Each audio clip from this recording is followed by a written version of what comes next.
Book 1. Great art thou, O Lord, and greatly to be praised. Great is thy power, and thy wisdom infinite. And thee would man praise, man but a particle of thy creation, man that bears about him his mortality, the witness of his sin, the witness that thou resistest the proud. Yet would man praise thee, he but a particle of thy creation. Thou awakest us to delight in thy praise, for thou madest us for thyself, and our heart is restless, until it repose in thee. Grant me, Lord, to know and understand which is first, to call on thee or to praise thee, and again to know thee or to call on thee. For who can call on thee not knowing thee? For he that knoweth thee not may call on thee as other than thou art. Or is it rather that we call on thee that we may know thee? But how shall they call on him in whom they have not believed? Or how shall they believe without a preacher? And they that seek the Lord shall praise him. For they that seek shall find him, and they that find shall praise him. I will seek thee, Lord, by calling on thee, and will call on thee, believing in thee, for to us hast thou been preached. My faith, Lord, shall call on thee, which thou hast given me, wherewith thou hast inspired me, through the incarnation of thy Son, through the ministry of the preacher. And how shall I call upon my God and Lord, since when I call for him I shall be calling him to myself? And what room is there within me, whither my God can come into me? Whither can God come into me, God who made heaven and earth? Is there indeed, O Lord my God, aught in me that can contain thee? Do then heaven and earth, which thou hast made, and wherein thou hast made me, contain thee? Or because nothing which exists could exist without thee, doth therefore whatever exists contain thee? Since then I too exist, why do I seek that thou shouldest enter into me, who wert thou not in me? Why? Because I am not gone down in hell, and yet thou art there also. For if I go down into hell, thou art there. I could not be then, O my God, could not be at all, wert thou not in me. Or rather, unless I were in thee, of whom are all things, by whom are all things, in whom are all things, even so, Lord, even so. Whither do I call thee, since I am in thee? Or whence canst thou enter into me? For whither can I go beyond heaven and earth, that thence my God should come into me, who hath said, I fill the heaven and the earth? Do the heaven and earth then contain thee, since thou fillest them? Or dost thou fill them and yet overflow, since they do not contain thee? And whither, when the heaven and the earth are filled, pourest thou forth the remainder of thyself? Or hast thou no need that aught contain thee, who containest all things, since what thou fillest by containing it? For the vessels which thou fillest uphold thee not, since, though they were broken, thou wert not poured out. And when thou art poured out on us, thou art not cast down, but thou upliftest us. Thou art not dissipated, but thou gatherest us. But thou who fillest all things, fillest thou them with thy whole self? Or, since all things cannot contain thee wholly, do they contain part of thee? And all at once the same part? Or each its own part, the greater more, the smaller less? And is, then, one part of thee greater, another less? Or, art thou wholly everywhere, while nothing contains thee wholly? What art thou then, my God? What but the Lord God? For who is Lord but the Lord? Or who is God save our God? Most highest, most good, most potent, most omnipotent, most merciful yet most just, most hidden yet most present, most beautiful yet most strong, stable yet incomprehensible, unchangeable yet all-changing, never new, never old, all-renewing and bringing age upon the proud, and they know it not, ever working, ever at rest, still gathering, yet nothing lacking, supporting, filling and overspreading, creating, nourishing and maturing, seeking, yet having all things. Thou lovest without passion, art jealous without anxiety, repentest, yet grievest not, art angry yet serene, changest thy works, thy purpose unchanged, receivest again what thou findest, yet didst never lose, never in need yet rejoicing in gains, never covetous yet exacting usury. Thou receivest over and above that thou mayest owe, and who hath aught that is not thine? Thou payest debts, owing nothing, remittest debts, losing nothing. And what had I now said, my God, my life, my holy joy? Or what saith any man when he speaks of thee? Yet woe to him that speaketh not, since mute are even the most eloquent. Oh, that I might repose on thee! Oh, that thou wouldest enter into my heart and inebriate it, that I may forget my ills and embrace thee, my soul good. What art thou to me? In thy pity teach me to utter it. Or what am I to thee that thou demandest my love, and if I give it not, art wroth with me and threatenest me with grievous woes? Is it then a slight woe to love thee not? Oh, for thy mercy's sake, tell me, O Lord my God, what thou art unto me. Say unto my soul, I am thy salvation. So speak, that I may hear. Behold, Lord, my heart is before thee. Open thou the ears thereof, and say unto my soul, I am thy salvation. After this voice let me haste, and take hold on thee. Hide not thy face from me. Let me die lest I die, only let me see thy face. Narrow is the mansion of my soul, enlarge thou it that thou mayest enter in. It is ruinous, repair thou it. It has that within which must offend thine eyes, I confess and know it. But who shall cleanse it, or to whom should I cry, save thee? Lord, cleanse me from my secret faults, and spare thy servant from the power of the enemy. I believe, and therefore do I speak. Lord, thou knowest. Have I not confessed against myself my transgressions unto thee, and thou, my God, hast forgiven the iniquity of my heart? I contend not in judgment with thee, who art the truth. I fear to deceive myself, lest mine iniquity lie unto itself. Therefore I contend not in judgment with thee. For if thou, Lord, shouldest mark iniquities, O Lord, who shall abide it? Yet suffer me to speak unto thy mercy, me, dust and ashes. Yet suffer me to speak, since I speak to thy mercy, and not to scornful man. Thou too, perhaps, despisest me, yet wilt thou return and have compassion upon me. For what would I say, O Lord my God, but that I know not whence I came into this dying life, shall I call it? Or living death? Then immediately did the comforts of thy compassion take me up, as I heard, for I remember it not, from the parents of my flesh, out of whose substance thou didst sometime fashion me. Thus there received me the comforts of woman's milk. For neither my mother nor my nurses stored their own breasts for me, but thou didst bestow the food of my infancy through them, according to thine ordinance, whereby thou distributest thy riches through the hidden springs of all things. Thou also gavest me to desire no more than thou gavest, and to my nurses willingly to give me what thou gavest them. For they, with a heaven-taught affection, willingly gave me what they abounded with from thee. For this my good from them was good for them, nor indeed from them was it, but through them. For from thee, O God, are all good things, and from my God is all my health. This I since learned thou, through these thy gifts, within me and without, proclaiming thyself unto me. For then I knew but to suck, to repose in what pleased, and cry at what offended my flesh, nothing more. Afterwards I began to smile, first in sleep then waking, for so it was told me of myself, and I believed it, for we see the like in other infants, though of myself I remember it not. Thus, little by little, I became conscious where I was, and to have a wish to express my wishes to those who could content them, and I could not. For the wishes were within me, and they without, nor could they by any sense of theirs enter within my spirit. So I flung about at random limbs and voice, making the few signs I could, and such as I could, like, though in truth very little like, what I wished.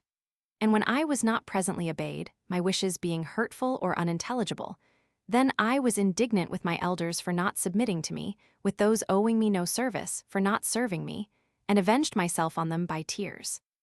Such have I learnt infants to be from observing them, and that I was myself such, they, all unconscious, have shown me better than my nurses who knew it. And lo, my infancy died long since, and I live.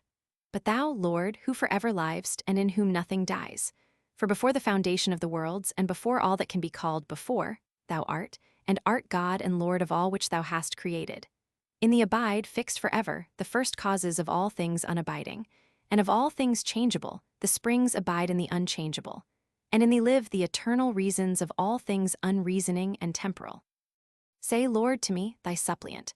Say, all-pitying to me, thy pitiable one. Say, did my infancy succeed another age of mine that died before it? Was it that which I spent within my mother's womb? For of that I have heard somewhat, and have myself seen women with child. And what before that life again, O God my joy, was I anywhere or any body? For this have I none to tell me, neither father nor mother, nor experience of others, nor mine own memory. Dost thou mock me for asking this, and bid me praise thee and acknowledge thee, for that I do know. I acknowledge thee, Lord of heaven and earth, and praise thee for my first rudiments of being, and my infancy, whereof I remember nothing, for thou hast appointed that man should from others guess much as to himself, and believe much on the strength of weak females. Even then I had being and life, and at my infancy's close, I could seek for signs whereby to make known to others my sensations. Whence could such a being be, save from thee, Lord? Shall any be his own artificer? Or can there elsewhere be derived any vein, which may stream essence and life into us, save from thee, O Lord, in whom essence and life are one? For thou thyself art supremely essence and life. For thou art most high, and art not changed, neither in thee doth today come to a close, yet in thee doth it come to a close, because all such things also are in thee. For they had no way to pass away, unless thou upheldest them. And since thy years fail not, thy years are one today. How many of ours and our fathers' years have flowed away through thy today? and from it received the measure and the mold of such being as they had.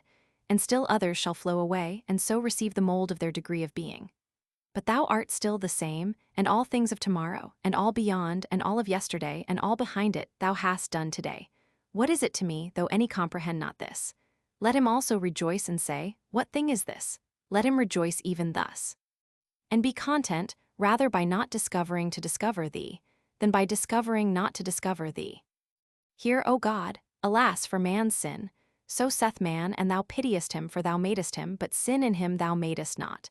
Who remindeth me of the sins of my infancy.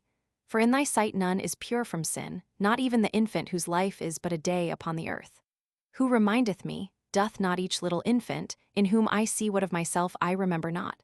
What then was my sin? Was it that I hung upon the breast and cried? For should I now so do for food suitable to my age, justly should I be laughed at and reproved. What I then did was worthy reproof, but since I could not understand reproof, custom and reason forbade me to be reproved. For those habits, when grown, we root out and cast away.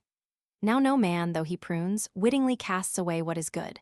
Or was it then good, even for a while, to cry for what, if given, would hurt?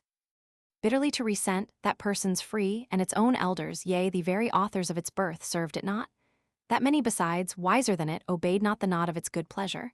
To do its best to strike and hurt, because commands were not obeyed which had been obeyed to its hurt. The weakness then of infant limbs, not its will, is its innocence. Myself have seen and known even a baby envious. It could not speak, yet it turned pale and looked bitterly on its foster brother. Who knows not this? Mothers and nurses tell you that they allay these things by I know not what remedies. Is that too innocence, when the fountain of milk is flowing in rich abundance, not to endure one to share it, though in extremest need, and whose very life as yet depends thereon? We bear gently with all this, not as being no or slight evils, but because they will disappear as years increase. For, though tolerated now, the very same tempers are utterly intolerable when found in riper years. Thou then, O Lord my God, who gavest life to this my infancy, furnishing thus with senses, as we see the frame thou gavest, compacting its limbs, ornamenting its proportions, and for its general good and safety, implanting in it all vital functions, thou commandest me to praise thee in these things, to confess unto thee, and sing unto thy name, thou most highest. For thou art God, almighty and good, even hadst thou done naught but only this, which none could do but thou, whose unity is the mold of all things, who out of thy own fairness makest all things fair, and orderest all things by thy law. This age then, Lord, whereof I have no remembrance, which I take on others' word, and guess from other infants that I have passed, true though the guess be, I am yet loth to count in this life of mine which I live in this world. For no less than that which I spent in my mother's womb, is it hid from me in the shadows of forgetfulness. But if I was shapen in iniquity, and in sin did my mother conceive me, where, I beseech thee, O my God, where, Lord, or when was I thy servant guiltless? But lo, that period I pass by, and what have I now to do with that, of which I can recall no vestige? Passing hence from infancy, I came to boyhood, or rather it came to me displacing infancy. Nor did that depart, for whither went it? And yet it was no more. For I was no longer a speechless infant, but a speaking boy. This I remember, and have since observed how I learned to speak. It was not that my elders taught me words, as, soon after, other learning in any set method. But I, longing by cries and broken accents and various motions of my limbs to express my thoughts, that so I might have my will, and yet unable to express all I willed, or to whom I willed, did myself, by the understanding which thou, my God, gavest me, practice the sounds in my memory. When they named anything, and as they spoke turned towards it, I saw and remembered that they called what they would point out by the name they uttered, and that they meant this thing and no other was plain from the motion of their body, the natural language, as it were, of all nations, expressed by the countenance, glances of the eye, gestures of the limbs, and tones of the voice, indicating the affections of the mind, as it pursues, possesses, rejects, or shuns.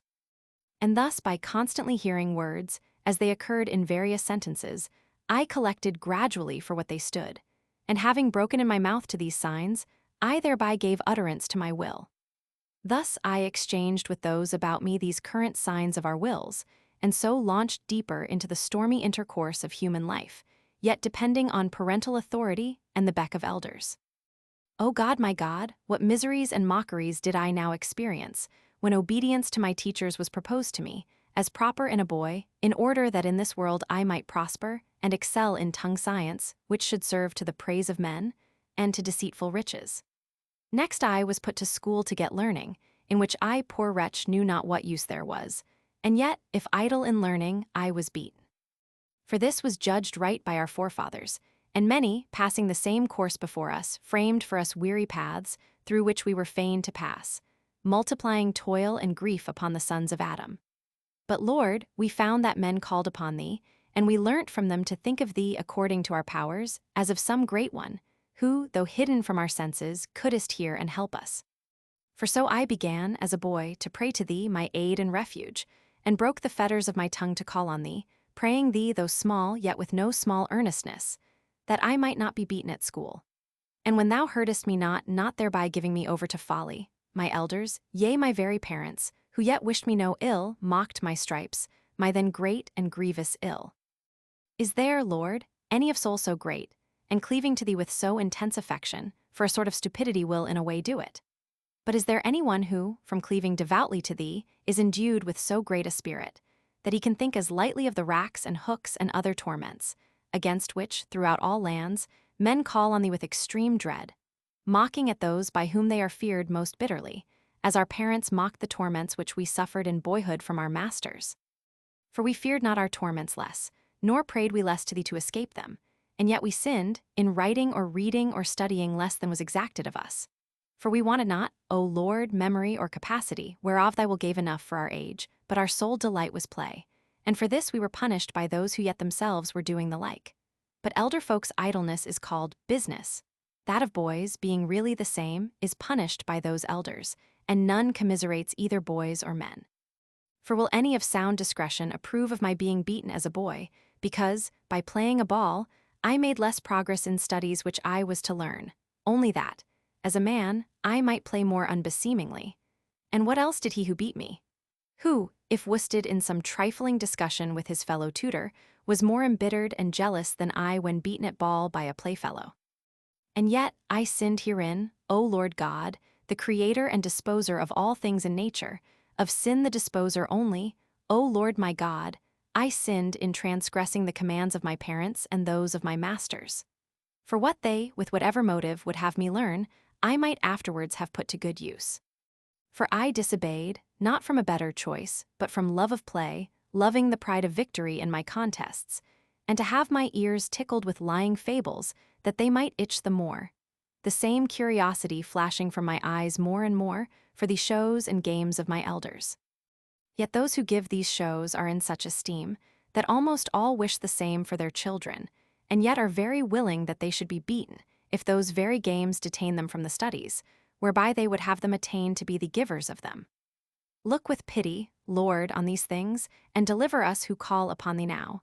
Deliver those too who call not on thee yet, that they may call on thee, and thou mayest deliver them. As a boy, then, I had already heard of an eternal life, promised us through the humility of the Lord our God stooping to our pride. And even from the womb of my mother, who greatly hoped in thee, I was sealed with the mark of his cross and salted with his salt. Thou sawest, Lord, how while yet a boy, being seized on a time with sudden oppression of the stomach, and like near to death thou sawest, my God, for thou wert my keeper. With what eagerness and what faith I sought, from the pious care of my mother and thy church, the mother of us all, the baptism of thy Christ, my God and Lord.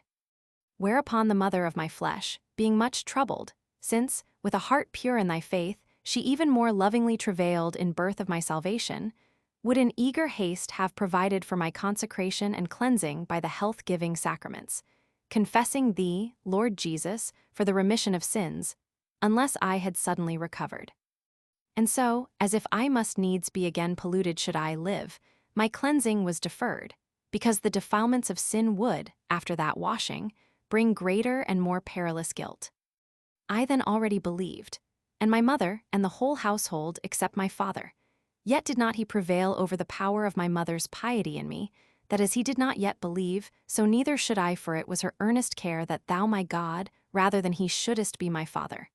And in this thou didst aid her to prevail over her husband, whom she, the better, obeyed, therein also obeying thee, who hast so commanded. I beseech thee, my God, I would fain know, if so thou willest, for what purpose my baptism was then deferred. Was it for my good that the rein was laid loose, as it were, upon me, for me to sin, or was it not laid loose? If not, why does it still echo in our ears on all sides? Let him alone, let him do as he will, for he is not yet baptized. But as to bodily health, no one says, let him be worse wounded, for he is not yet healed. How much better, then, had I been at once healed? And then, by my friends and my own, my soul's recovered health had been kept safe in thy keeping who gavest it. Better truly. But how many and great waves of temptation seemed to hang over me after my boyhood. These my mother foresaw, and preferred to expose to them the clay whence I might afterwards be molded, than the very cast when made. In boyhood itself, however, so much less dreaded for me than youth, I loved not study and hated to be forced to it. Yet I was forced, and this was well done towards me, but I did not well, for unless forced I had not learnt. But no one doth well against his will, even though what he doth be well. Yet neither did they well who forced me, but what was well came to me from thee, my God. For they were regardless how I should employ what they forced me to learn, except to satiate the insatiate desires of a wealthy beggary and a shameful glory. But thou, by whom the very hairs of our head are numbered, didst use for my good the error of all who urged me to learn. And my own, who would not learn, thou didst use for my punishment a fit penalty for one, so small a boy and so great a sinner. So by those who did not well, thou didst well for me, and by my own sin thou didst justly punish me. For thou hast commanded, and so it is, that every inordinate affection should be its own punishment. But why did I so much hate the Greek, which I studied as a boy? I do not yet fully know. For the Latin I loved, not what my first masters, but what the so-called grammarians taught me. For those first lessons, reading, writing, and arithmetic, I thought as great a burden and penalty as any Greek. And yet whence was this too, but from the sin and vanity of this life, because I was flesh, and a breath that passeth away and cometh not again. For those first lessons were better certainly, because more cert. By them I obtained, and still retain, the power of reading what I find written, and myself writing what I will. Whereas in the others, I was forced to learn the wanderings of one Aeneas, forgetful of my own, and to weep for dead Dido, because she killed herself for love, the while with dry eyes I endured my miserable self dying among these things, far from thee, O God, my life. For what more miserable than a miserable being who commiserates not himself, weeping the death of Dido for love to Aeneas, but weeping not his own death for want of love to thee, O God? Thou light of my heart, thou bread of my inmost soul, thou power who givest vigor to my mind, who quickenest my thoughts, I love thee not. I committed fornication against thee, and all around me thus fornicating there echoed, well done, well done. For the friendship of this world is fornication against thee, and well done, echoes on till one is ashamed not to be thus a man. And for all this I wept not, I who wept for Dido slain, and seeking by the sword a stroke and wound extreme, myself seeking the while a worse extreme, the extremest and lowest of thy creatures, having forsaken thee, earth passing into the earth. And if forbid to read all this, I was grieved that I might not read what grieved me. Madness like this is thought a higher and a richer learning than that by which I learned to read and write. But now, my God, cry thou aloud in my soul, and let thy truth tell me, not so, not so. Far better was that first study. For lo, I would readily forget the wanderings of Aeneas and all the rest, rather than how to read and write. But over the entrance of the grammar school is a veil drawn. True, yet is this not so much an emblem of aught recondite as a cloak of error.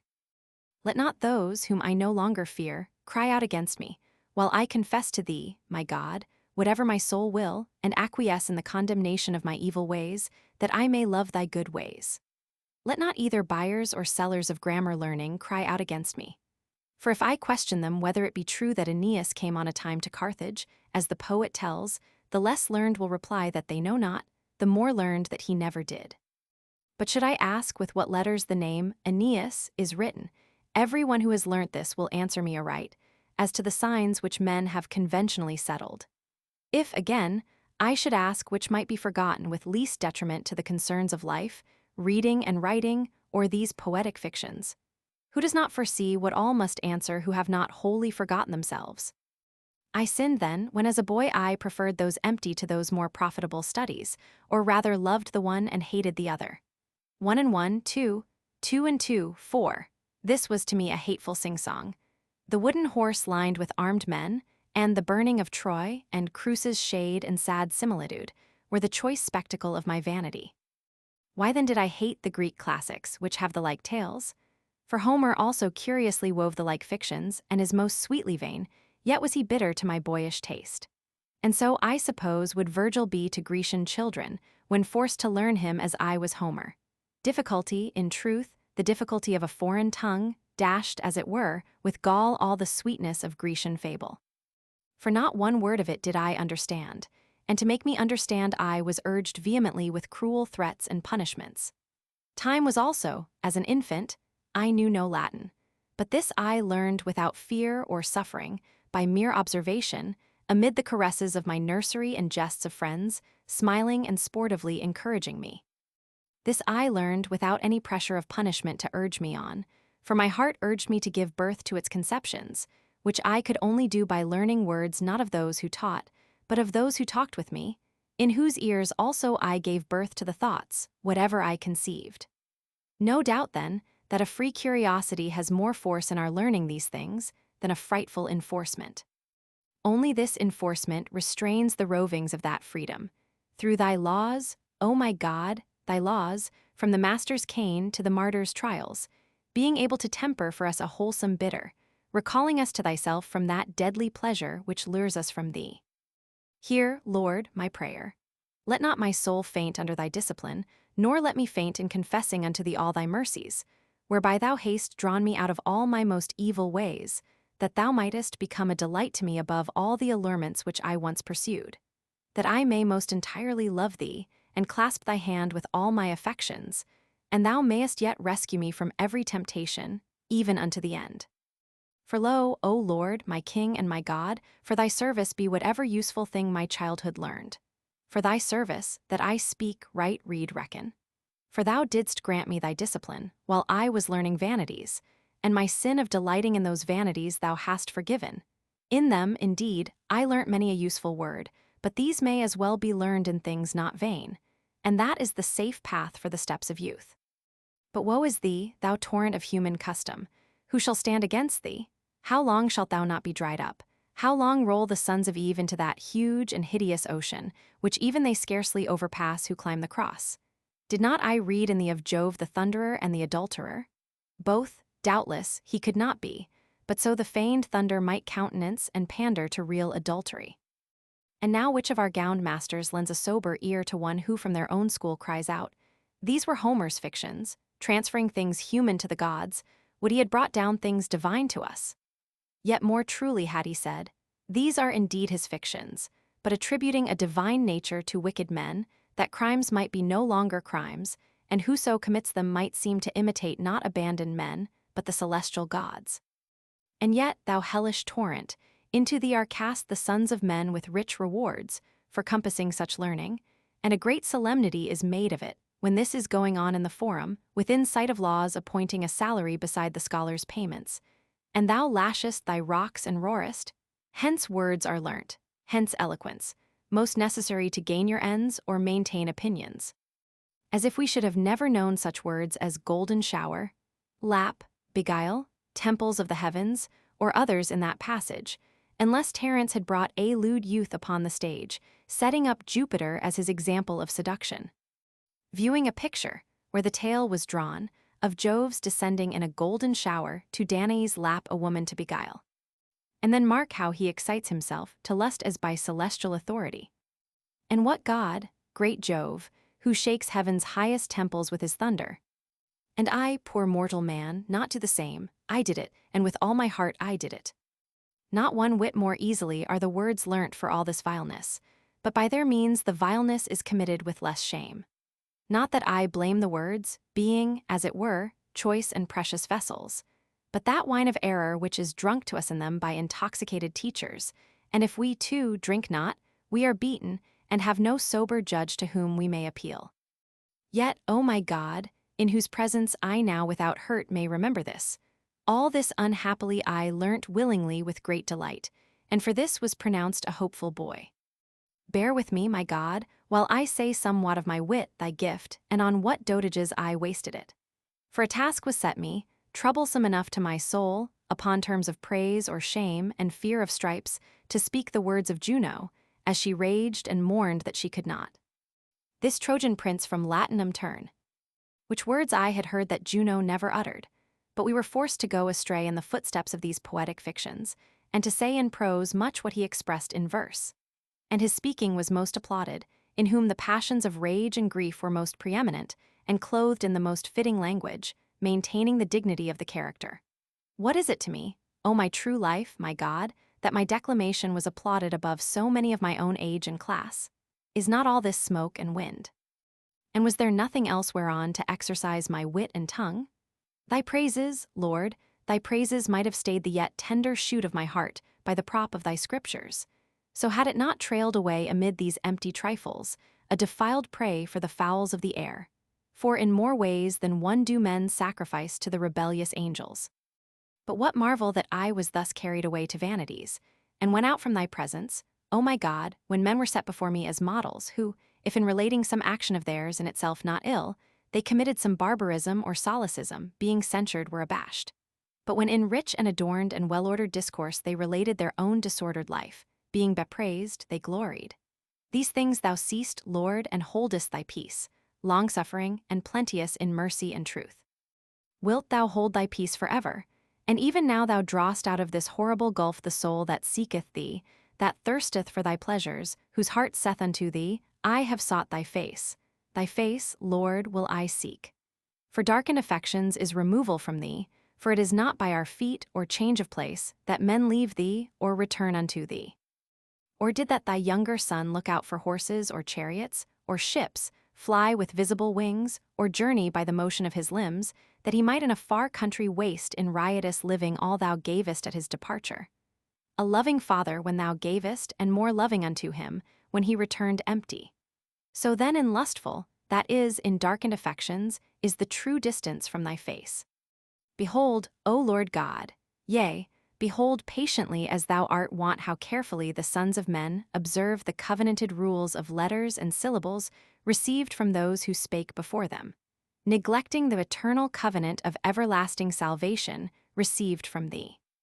Insomuch that a teacher or learner of the hereditary laws of pronunciation will more offend men by speaking without the aspirate of a human being, in despite of the laws of grammar, than if he, a human being, hate a human being in despite of thine. As if any enemy could be more hurtful than the hatred with which he is incensed against him, or could wound more deeply him whom he persecutes, than he wounds his own soul by his enmity. Assuredly, no science of letters can be so innate as the record of conscience, that he is doing to another what from another he would be loth to suffer. How deep are thy ways, O God, thou only great, that sittest silent on high, and by an unwearied law dispensing penal blindness to lawless desires. In quest of the fame of eloquence, a man standing before a human judge, surrounded by a human throng, declaiming against his enemy with fiercest hatred, will take heed most watchfully, lest, by an error of the tongue, he murder the word human being. But takes no heed lest, through the fury of his spirit, he murder the real human being. This was the world at whose gate unhappy I lay in my boyhood, this the stage where I had feared more to commit a barbarism than having committed one to envy those who had not. These things I speak and confess to thee, my God, for which I had praise from them, whom I then thought it all virtue to please. For I saw not the abyss of vileness, wherein I was cast away from thine eyes. Before them, what more foul than I was already, displeasing even such as myself. With innumerable lies deceiving my tutor, my masters, my parents, from love of play, eagerness to see vain shows, and restlessness to imitate them. Thefts also I committed, from my parents' cellar and table, enslaved by greediness, or that I might have to give to boys, who sold me their play, which all the while they liked no less than I in this play. 2. I often sought unfair conquests, conquered myself meanwhile by vain desire of preeminence. And what could I so ill endure, or, when I detected it, upbraided I so fiercely as that I was doing to others? And for which if, detected, I was upbraided, I chose rather to quarrel than to yield. And is this the innocence of boyhood? Not so, Lord, not so. I cry thy mercy, my God. For these very sins, as riper years succeed, these very sins are transferred from tutors and masters, from nuts and balls and sparrows, to magistrates and kings, to gold and manors and slaves, just as severe punishments displace the cane. It was the low stature then of childhood which thou our King didst commend as an emblem of lowliness, when thou saidst, Of such is the kingdom of heaven. Yet, Lord, to thee, the Creator and Governor of the universe, most excellent and most good, thanks were due to thee our God, even hadst thou destined for me boyhood only. For even then I lived and felt, and had an implanted providence over my well-being, a trace of that mysterious unity whence I was derived. I guarded by the inward sense the entireness of my senses, and in these minute pursuits, and in my thoughts on things minute, I learnt to delight in truth, I hated to be deceived, had a vigorous memory, was gifted with speech, was soothed by friendship, avoided pain, baseness, ignorance. In so small a creature, what was not wonderful, not admirable? But all are gifts of my God. It was not I who gave them me, and good these are, and these together are myself. Good then is he that made me, and he is my good, and before him will I exult for every good which of a boy I had. For it was my sin, that not in him, but in his creatures myself and others I sought for pleasures, sublimities, truths, and so fell headlong into sorrows, confusions, errors. Thanks be to thee, my joy and my glory and my confidence, my God, thanks be to thee for thy gifts. But do thou preserve them to me. For so wilt thou preserve me, and those things shall be enlarged and perfected which thou hast given me, and I myself shall be with thee, since even to be thou hast given me.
Book 2.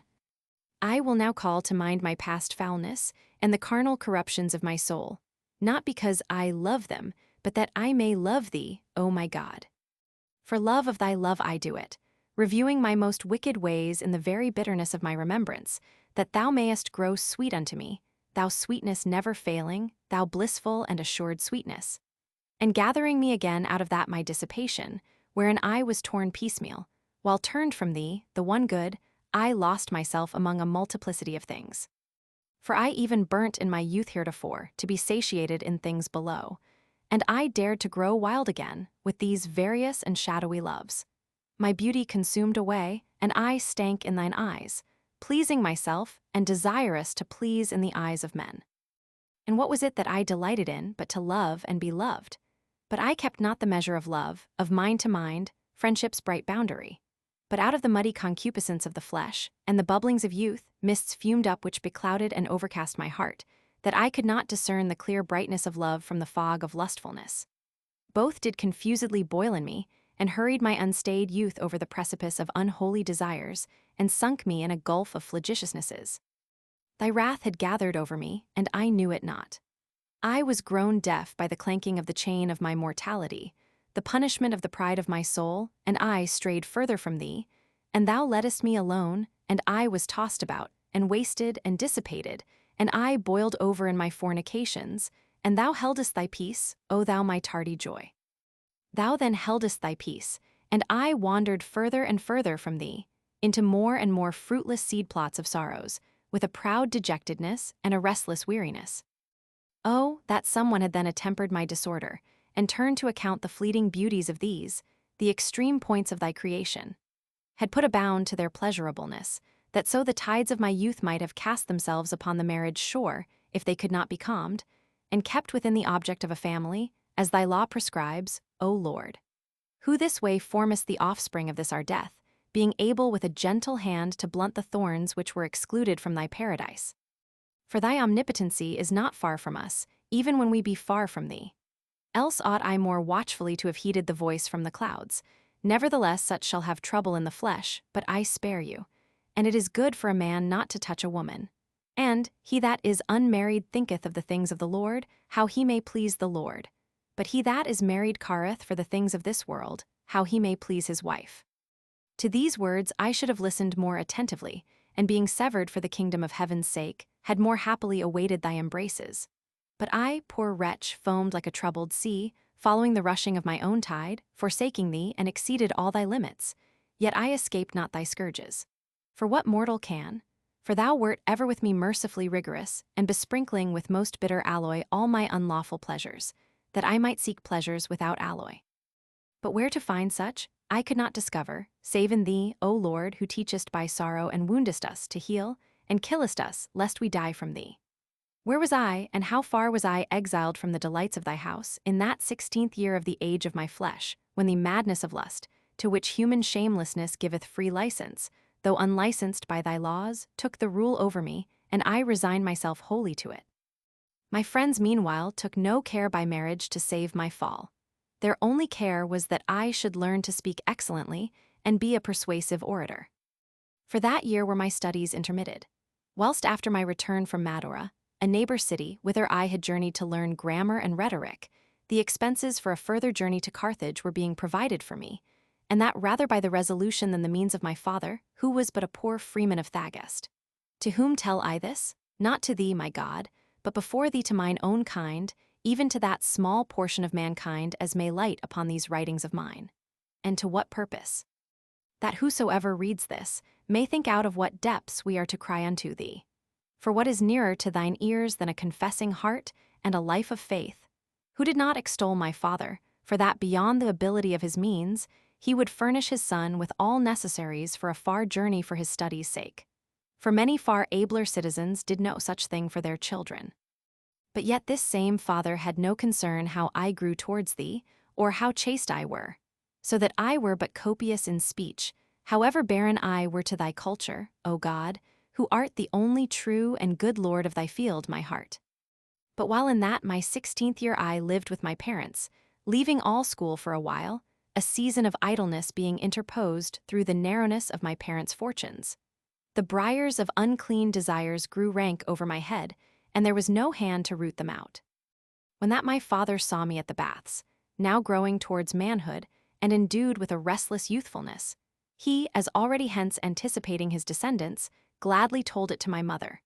Rejoicing in that tumult of the senses wherein the world forgetteth thee its creator, and becometh enamored of thy creature instead of thyself, through the fumes of that invisible wine of its self-will, turning aside and bowing down to the very basest things. But in my mother's breast thou hadst already begun thy temple, and the foundation of thy holy habitation, whereas my father was as yet but a catechumen, and that but recently.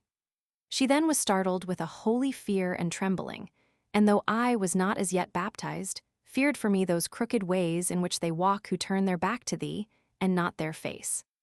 Woe is me, and dare I say that thou heldest thy peace, O my God, while I wandered further from thee? Didst thou then indeed hold thy peace to me, and whose but thine were these words which by my mother, thy faithful one, thou sangest in my ears?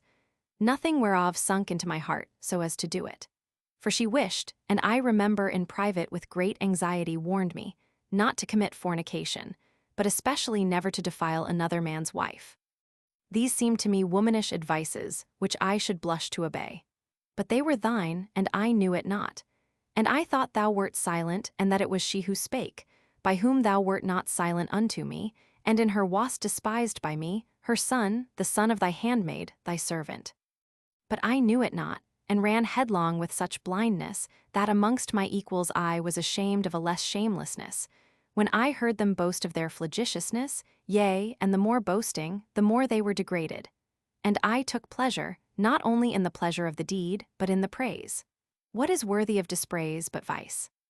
But I made myself worse than I was, that I might not be dispraised.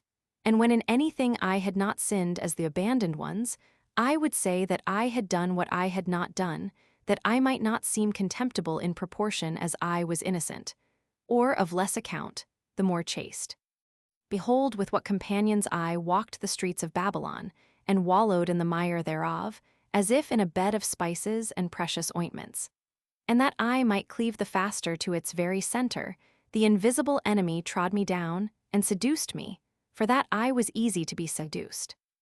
Neither did the mother of my flesh, who had now fled out of the center of Babylon, yet went more slowly in the skirts thereof as she advised me to chastity, so heed what she had heard of me from her husband, as to restrain within the bounds of conjugal affection, if it could not be pared away to the quick, what she felt to be pestilent at present, and for the future dangerous. She heeded not this, for she feared lest a wife should prove a clog and hindrance to my hopes. Not those hopes of the world to come which my mother reposed in thee, but the hope of learning, which both my parents were too desirous I should attain. My father, because he had next to no thought of thee, and of me but vain conceits. My mother, because she accounted that those usual courses of learning would not only be no hindrance, but even some furtherance towards attaining thee. For thus I conjecture, recalling, as well as I may, the disposition of my parents. The reins, meantime, were slackened to me, beyond all temper of due severity, to spend my time in sport, yea, even unto dissoluteness in whatsoever I affected. And in all was a mist, intercepting from me, O my God, the brightness of thy truth, and mine iniquity burst out as from very fatness.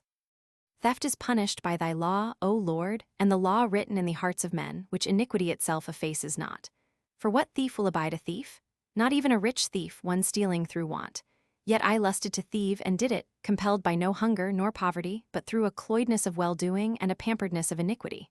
For I stole that of which I had enough and much better. Nor cared I to enjoy what I stole, but joyed in the theft and sin itself. A pear tree there was near our vineyard, laden with fruit, tempting neither for color nor taste. To shake and rob this, some lewd young fellows of us went, late one night, having according to our pestilent custom prolonged our sports in the streets till then, and took huge loads, not for our eating, but to fling to the very hogs, having only tasted them. And this, but to do what we liked only, because it was misliked. Behold my heart, O God, behold my heart, which thou hadst pity upon in the bottom of the bottomless pit. Now behold, let my heart tell thee what it sought there, that I should be gratuitously evil, having no temptation to ill, but the ill itself. It was foul, and I loved it. I loved to perish, I loved mine own fault, not that for which I was faulty, but my fault itself. Foul soul, falling from thy firmament to utter destruction, not seeking aught through the shame, but the shame itself. For there is an attractiveness in beautiful bodies, in gold and silver, and all things, and in bodily touch, sympathy hath much influence, and each other sense hath his proper object answerably tempered. Worldly honor hath also its grace, and the power of overcoming and of mastery, whence springs also the thirst of revenge. But yet, to obtain all these, we may not depart from thee, O Lord, nor decline from thy law. The life also which here we live hath its own enchantment, through a certain proportion of its own, and a correspondence with all things beautiful here below. Human friendship also is endeared with a sweet tie, by reason of the unity formed of many souls. Upon occasion of all these, and the like, is sin committed, while through an immoderate inclination towards these goods of the lowest order, the better and higher are forsaken, thou, our Lord God, thy truth, and thy law. For these lower things have their delights, but not like my God, who made all things, for in him doth the righteous delight, and he is the joy of the upright in heart. When then we ask why a crime was done, we believe it not, unless it appear that there might have been some desire of obtaining some of those which we called lower goods, or a fear of losing them. For they are beautiful and comely, although compared with those higher and beatific goods, they be abject and low. A man hath murdered another. Why? He loved his wife or his estate, or would rob for his own livelihood, or feared to lose some such things by him, or, wronged, was on fire to be revenged. Would any commit murder upon no cause, delighted simply in murdering, who would believe it? For as for that furious and savage man, of whom it is said that he was gratuitously evil and cruel, yet is the cause assigned. Lest, saith he, through idleness hand or heart should grow inactive. And to what end? That, through that practice of guilt, he might, having taken the city, attain to honors, empire, riches, and be freed from fear of the laws, and his embarrassments from domestic needs, and consciousness of villainies. So then, not even Catiline himself loved his own villainies, but something else, for whose sake he did them. What then did wretched I so love in thee, thou theft of mine, thou deed of darkness, in that 16th year of my age? Lovely thou wert not, because thou wert theft. But art thou anything, that thus I speak to thee? Fair were the pears we stole, because they were thy creation, thou fairest of all, creator of all, thou good God, God, the sovereign good and my true good. Fair were those pears, but not them did my wretched soul desire, for I had store of better, and those I gathered, only that I might steal. For when gathered, I flung them away, my only feast therein being my own sin, which I was pleased to enjoy. For if aught of those pears came within my mouth, what sweetened it was the sin.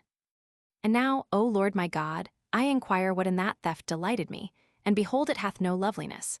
I mean not such loveliness as in justice and wisdom, nor such as is in the mind and memory, and senses, and animal life of man, nor yet as the stars are glorious and beautiful in their orbs, or the earth or sea full of embryo life, replacing by its birth that which decayeth, nay, nor even that false and shadowy beauty which belongeth to deceiving vices. For so doth pride imitate exaltedness, whereas thou alone art God exalted over all. Ambition, what seeks it but honors and glory, whereas thou alone art to be honored above all and glorious for evermore. The cruelty of the great would fain be feared, but who is to be feared but God alone, out of whose power what can be wrested or withdrawn, when or where or whither or by whom? The tendernesses of the wanton would fain be counted love, yet is nothing more tender than thy charity, nor is aught loved more healthfully than that thy truth, bright and beautiful above all. Curiosity makes semblance of a desire of knowledge, whereas thou supremely knowest all. Yea, ignorance and foolishness itself is cloaked under the name of simplicity and uninjuriousness, because nothing is found more single than thee, and what less injurious, since they are his own works which injure the sinner. Yea, sloth would fain be at rest, but what stable rest besides the Lord? Luxury affects to be called plenty and abundance, but thou art the fullness and never-failing plenteousness of incorruptible pleasures.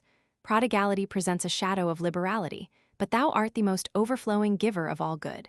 Covetousness would possess many things, and thou possessest all things. Envy disputes for excellency. What more excellent than thou? Anger seeks revenge. Who revenges more justly than thou? Fear startles at things unwanted and sudden, which endangers things beloved and takes forethought for their safety. But to thee what unwanted or sudden, or who separateth from thee what thou lovest, or where but with thee is unshaken safety? Grief pines away for things lost, the delight of its desires, because it would have nothing taken from it, as nothing can from thee.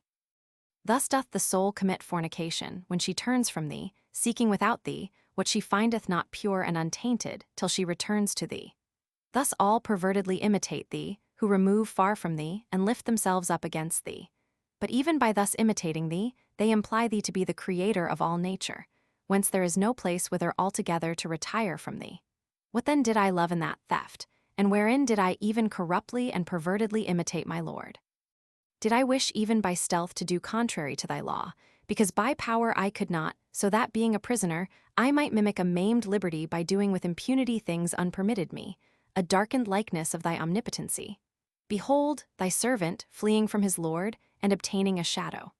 O rottenness, O monstrousness of life and depth of death! Could I like what I might not, only because I might not? What shall I render unto the Lord, that, whilst my memory recalls these things, my soul is not affrighted at them? I will love thee, O Lord, and thank thee, and confess unto thy name, because thou hast forgiven me these so great and heinous deeds of mine. To thy grace I ascribe it, and to thy mercy, that thou hast melted away my sins as it were ice. To thy grace I ascribe also whatsoever I have not done of evil, for what might I not have done, who even loved a sin for its own sake? Yea, all I confess to have been forgiven me, both what evils I committed by my own willfulness, and what by thy guidance I committed not. What man is he, who, weighing his own infirmity, dares to ascribe his purity and innocency to his own strength, that so he should love thee the less, as if he had less needed thy mercy, whereby thou remittest sins to those that turn to thee? For whosoever, called by thee, followed thy voice, and avoided those things which he reads me recalling and confessing of myself, let him not scorn me, who being sick, was cured by that physician, through whose aid it was that he was not, or rather was less, sick. And for this let him love thee as much, yea and more. Since by whom he sees me to have been recovered from such deep consumption of sin, by him he sees himself to have been from the like consumption of sin preserved. What fruit had I then, wretched man? In those things of the remembrance whereof I am now ashamed, especially in that theft which I loved for the theft's sake, and it too was nothing, and therefore the more miserable I who loved it. Yet alone I had not done it. Such was I then, I remember, alone I had never done it. I loved then in it also the company of the accomplices with whom I did it. I did not then love nothing else but the theft, yea rather I did love nothing else, for that circumstance of the company was also nothing. What is, in truth? Who can teach me, save he that enlighteneth my heart and discovereth its dark corners? What is it which hath come into my mind to inquire, and discuss, and consider? For had I then loved the pears I stole, and wished to enjoy them, I might have done it alone, had the bare commission of the theft sufficed to attain my pleasure. Nor needed I have inflamed the itching of my desires by the excitement of accomplices. But since my pleasure was not in those pears, it was in the offense itself, which the company of fellow sinners occasioned. What then was this feeling? For of a truth it was too foul, and woe was me who had it. But yet what was it? Who can understand his errors? It was the sport, which as it were tickled our hearts, that we beguiled those who little thought what we were doing, and much disliked it. Why then was my delight of such sort that I did it not alone? Because none doth ordinarily laugh alone.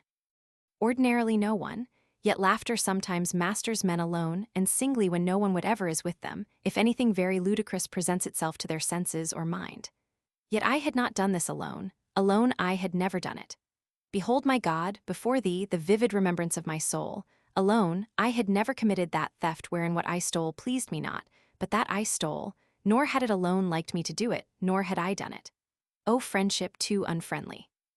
Thou incomprehensible inveigler of the soul, thou greediness to do mischief out of mirth and wantonness, thou thirst of others' loss, without lust of my own gain or revenge. But when it is said, let's go, let's do it, we are ashamed not to be shameless. Who can disentangle that twisted and intricate knottiness? Foul is it, I hate to think on it, to look on it. But the eye long for, O righteousness and innocency, beautiful and comely to all pure eyes, and of a satisfaction unsating. With thee is rest entire and life imperturbable. Whoso enters into thee, enters into the joy of his Lord, and shall not fear, and shall do excellently in the all-excellent. I sank away from thee, and I wandered, O my God, too much astray from thee my stay, in these days of my youth, and I became to myself a barren land.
Book 3. To Carthage I came, where there sang all around me in my ears a cauldron of unholy loves. I loved not yet I loved to love, and out of a deep-seated want, I hated myself for wanting not. I sought what I might love in love with loving, and safety I hated, and a way without snares. For within me was a famine of that inward food thyself, my God, yet through that famine I was not hungered, but was without all longing for incorruptible sustenance, not because filled therewith, but the more empty, the more I loathed it. For this cause my soul was sickly and full of sores, it miserably cast itself forth, desiring to be scraped by the touch of objects of sense. Yet if these had not a soul, they would not be objects of love. To love then and to be beloved was sweet to me. But more, when I obtained to enjoy the person I loved, I defiled, therefore, the spring of friendship with the filth of concupiscence, and I beclouded its brightness with the hell of lustfulness. And thus foul and unseemly, I would fain, through exceeding vanity, be fine and courtly. I fell headlong then into the love wherein I longed to be ensnared. My God, my mercy, with how much gall didst thou out of thy great goodness besprinkle for me that sweetness? For I was both beloved, and secretly arrived at the bond of enjoying, and was with joy fettered with sorrow-bringing bonds, that I might be scourged with the iron-burning rods of jealousy, and suspicions, and fears, and angers, and quarrels. Stage plays also carried me away, full of images of my miseries and of fuel to my fire. Why is it that man desires to be made sad, beholding doleful and tragical things, which yet himself would no means suffer, yet he desires as a spectator to feel sorrow at them, and this very sorrow is his pleasure? What is this but a miserable madness? For a man is the more affected with these actions, the less free he is from such affections. Howsoever, when he suffers in his own person, it uses to be styled misery. When he compassionates others, then it is mercy. But what sort of compassion is this for feigned and scenical passions? For the auditor is not called on to relieve, but only to grieve, and he applauds the actor of these fictions the more he grieves. And if the calamities of those persons, whether of old times or mere fiction, be so acted that the spectator is not moved to tears, he goes away disgusted and criticizing. But if he be moved to passion, he stays intent and weeps for joy. Are griefs then too loved? Verily all desire joy. Or whereas no man likes to be miserable, is he yet pleased to be merciful? Which because it cannot be without passion, for this reason alone are passions loved. This also springs from that vein of friendship. But whither goes that vein? Whither flows it? Wherefore runs it into that torrent of pitch, bubbling forth those monstrous tides of foul lustfulness, into which it is wilfully changed and transformed, being of its own will precipitated and corrupted from its heavenly clearness? Shall compassion then be put away? By no means. Be griefs then sometimes loved. But beware of uncleanness, O my soul, under the guardianship of my God, the God of our fathers, who is to be praised and exalted above all forever. Beware of uncleanness. For I have not now ceased to pity. But then in the theatres I rejoiced with lovers when they wickedly enjoyed one another, although this was imaginary only in the play. And when they lost one another, as if very compassionate, I sorrowed with them, yet had my delight in both. But now I much more pity him that rejoiceth in his wickedness, than him who is thought to suffer hardship, by missing some pernicious pleasure, and the loss of some miserable felicity. This certainly is the truer mercy, but in it grief delights not. For though he that grieves for the miserable be commended for his office of charity, yet had he who is genuinely compassionate, rather there were nothing for him to grieve for. For if good will be ill-willed, which can never be, then may he who truly and sincerely commiserates wish there might be some miserable, that he might commiserate. Some sorrow may then be allowed, none loved. For thus dost thou, O Lord God, who lovest souls far more purely than we, and hast more incorruptibly pity on them, yet are wounded with no sorrowfulness. And who is sufficient for these things? But I, miserable, then loved to grieve, and sought out what to grieve at, when in another's and that feigned and personated misery, that acting best pleased me, and attracted me the most vehemently, which drew tears from me. What marvel that an unhappy sheep, straying from thy flock, and impatient of thy keeping, I became infected with a foul disease. And hence the love of griefs, not such as should sink deep into me, for I loved not to suffer what I loved to look on, but such as upon hearing their fictions should lightly scratch the surface, upon which, as on envenomed nails, followed inflamed swelling, imposthumes, and a putrefied sore. My life being such, was it life, O my God? And thy faithful mercy hovered over me afar. Upon how grievous iniquities consumed I myself, pursuing a sacrilegious curiosity, that having forsaken thee, it might bring me to the treacherous abyss and the beguiling service of devils, to whom I sacrificed my evil actions, and in all these things thou didst scourge me. I dared even, while thy solemnities were celebrated within the walls of thy church, to desire, and to compass a business deserving death for its fruits, for which thou scourgedst me with grievous punishments, though nothing to my fault, O thou my exceeding mercy, my God, my refuge from those terrible destroyers, among whom I wandered with a stiff neck, withdrawing further from thee, loving mine own ways, and not thine, loving a vagrant liberty. Those studies also, which were accounted commendable, had a view to excelling in the courts of litigation, the more bepraised, the craftier. Such is men's blindness, glorying even in their blindness. And now I was chief in the rhetoric school, whereat I joyed proudly, and I swelled with arrogancy, though, Lord, thou knowest, far quieter and altogether removed from the subvertings of those subverters. For this ill-omened and devilish name was the very badge of gallantry, among whom I lived, with a shameless shame that I was not even as they. With them I lived, and was sometimes delighted with their friendship, whose doings I ever did abhor, i.e., their subvertings, wherewith they wantonly persecuted the modesty of strangers, which they disturbed by a gratuitous jeering, feeding thereon their malicious birth. Nothing can be liker the very actions of devils than these. What then could they be more truly called than subverters? Themselves subverted and altogether perverted first, the deceiving spirits secretly deriding and seducing them, wherein themselves delight to jeer at and deceive others. Among such as these, in that unsettled age of mine, learned I books of eloquence, wherein I desired to be eminent, out of a damnable and vainglorious end, a joy in human vanity. In the ordinary course of study, I fell upon a certain book of Cicero, whose speech almost all admire, not so his heart. This book of his contains an exhortation to philosophy, and is called Hortensius. But this book altered my affections, and turned my prayers to thyself, O Lord, and made me have other purposes and desires.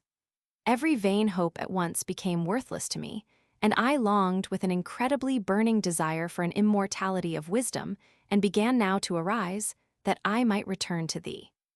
For not to sharpen my tongue, which thing I seemed to be purchasing with my mother's allowances, in that my 19th year, my father being dead 2 years before, not to sharpen my tongue did I employ that book, nor did it infuse into me its style, but its matter. How did I burn then, my God, how did I burn to remount from earthly things to thee, nor knew I what thou wouldest do with me? For with thee is wisdom. But the love of wisdom is in Greek called philosophy, with which that book inflamed me. Some there be that seduce through philosophy, under a great and smooth and honorable name coloring and disguising their own errors. And almost all who in that and former ages were such, are in that book censured and set forth. There also is made plain that wholesome advice of thy Spirit, by thy good and devout servant. Beware lest any man spoil you through philosophy and vain deceit, after the tradition of men, after the rudiments of the world, and not after Christ. For in him dwelleth all the fullness of the Godhead bodily. And since at that time, thou, O light of my heart, knowest apostolic scripture was not known to me, I was delighted with that exhortation, so far only that I was thereby strongly roused, and kindled, and inflamed to love and seek and obtain and hold, and embrace not this or that sect, but wisdom itself whatever it were. And this alone checked me thus unkindled, that the name of Christ was not in it. For this name, according to thy mercy, O Lord, this name of my Saviour thy Son, had my tender heart, even with my mother's milk, devoutly drunk in and deeply treasured. And whatsoever was without that name, though never so learned, polished, or true, took not entire hold of me. I resolved then to bend my mind to the Holy Scriptures, that I might see what they were. But behold, I see a thing not understood by the proud, nor laid open to children, lowly in access, in its recesses lofty, and veiled with mysteries. And I was not such as could enter into it, or stoop my neck to follow its steps. For not as I now speak, did I feel when I turned to those scriptures, but they seemed to me unworthy to be compared to the stateliness of Tully. For my swelling pride shrunk from their lowliness, nor could my sharp wit pierce the interior thereof.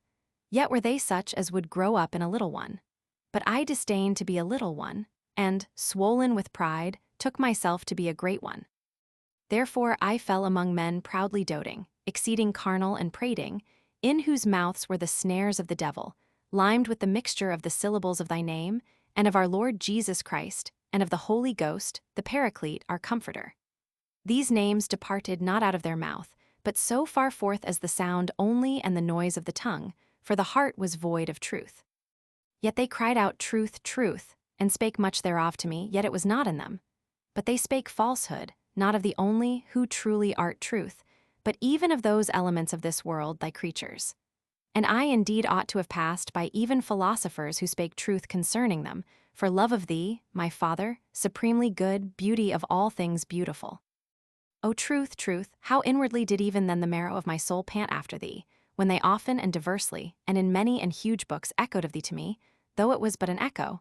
And these were the dishes wherein to me, hungering after thee, they, instead of thee, served up the sun and moon, beautiful works of thine, but yet thy works not thyself, no, nor thy first works. For thy spiritual works are before these corporeal works, celestial though they be, and shining.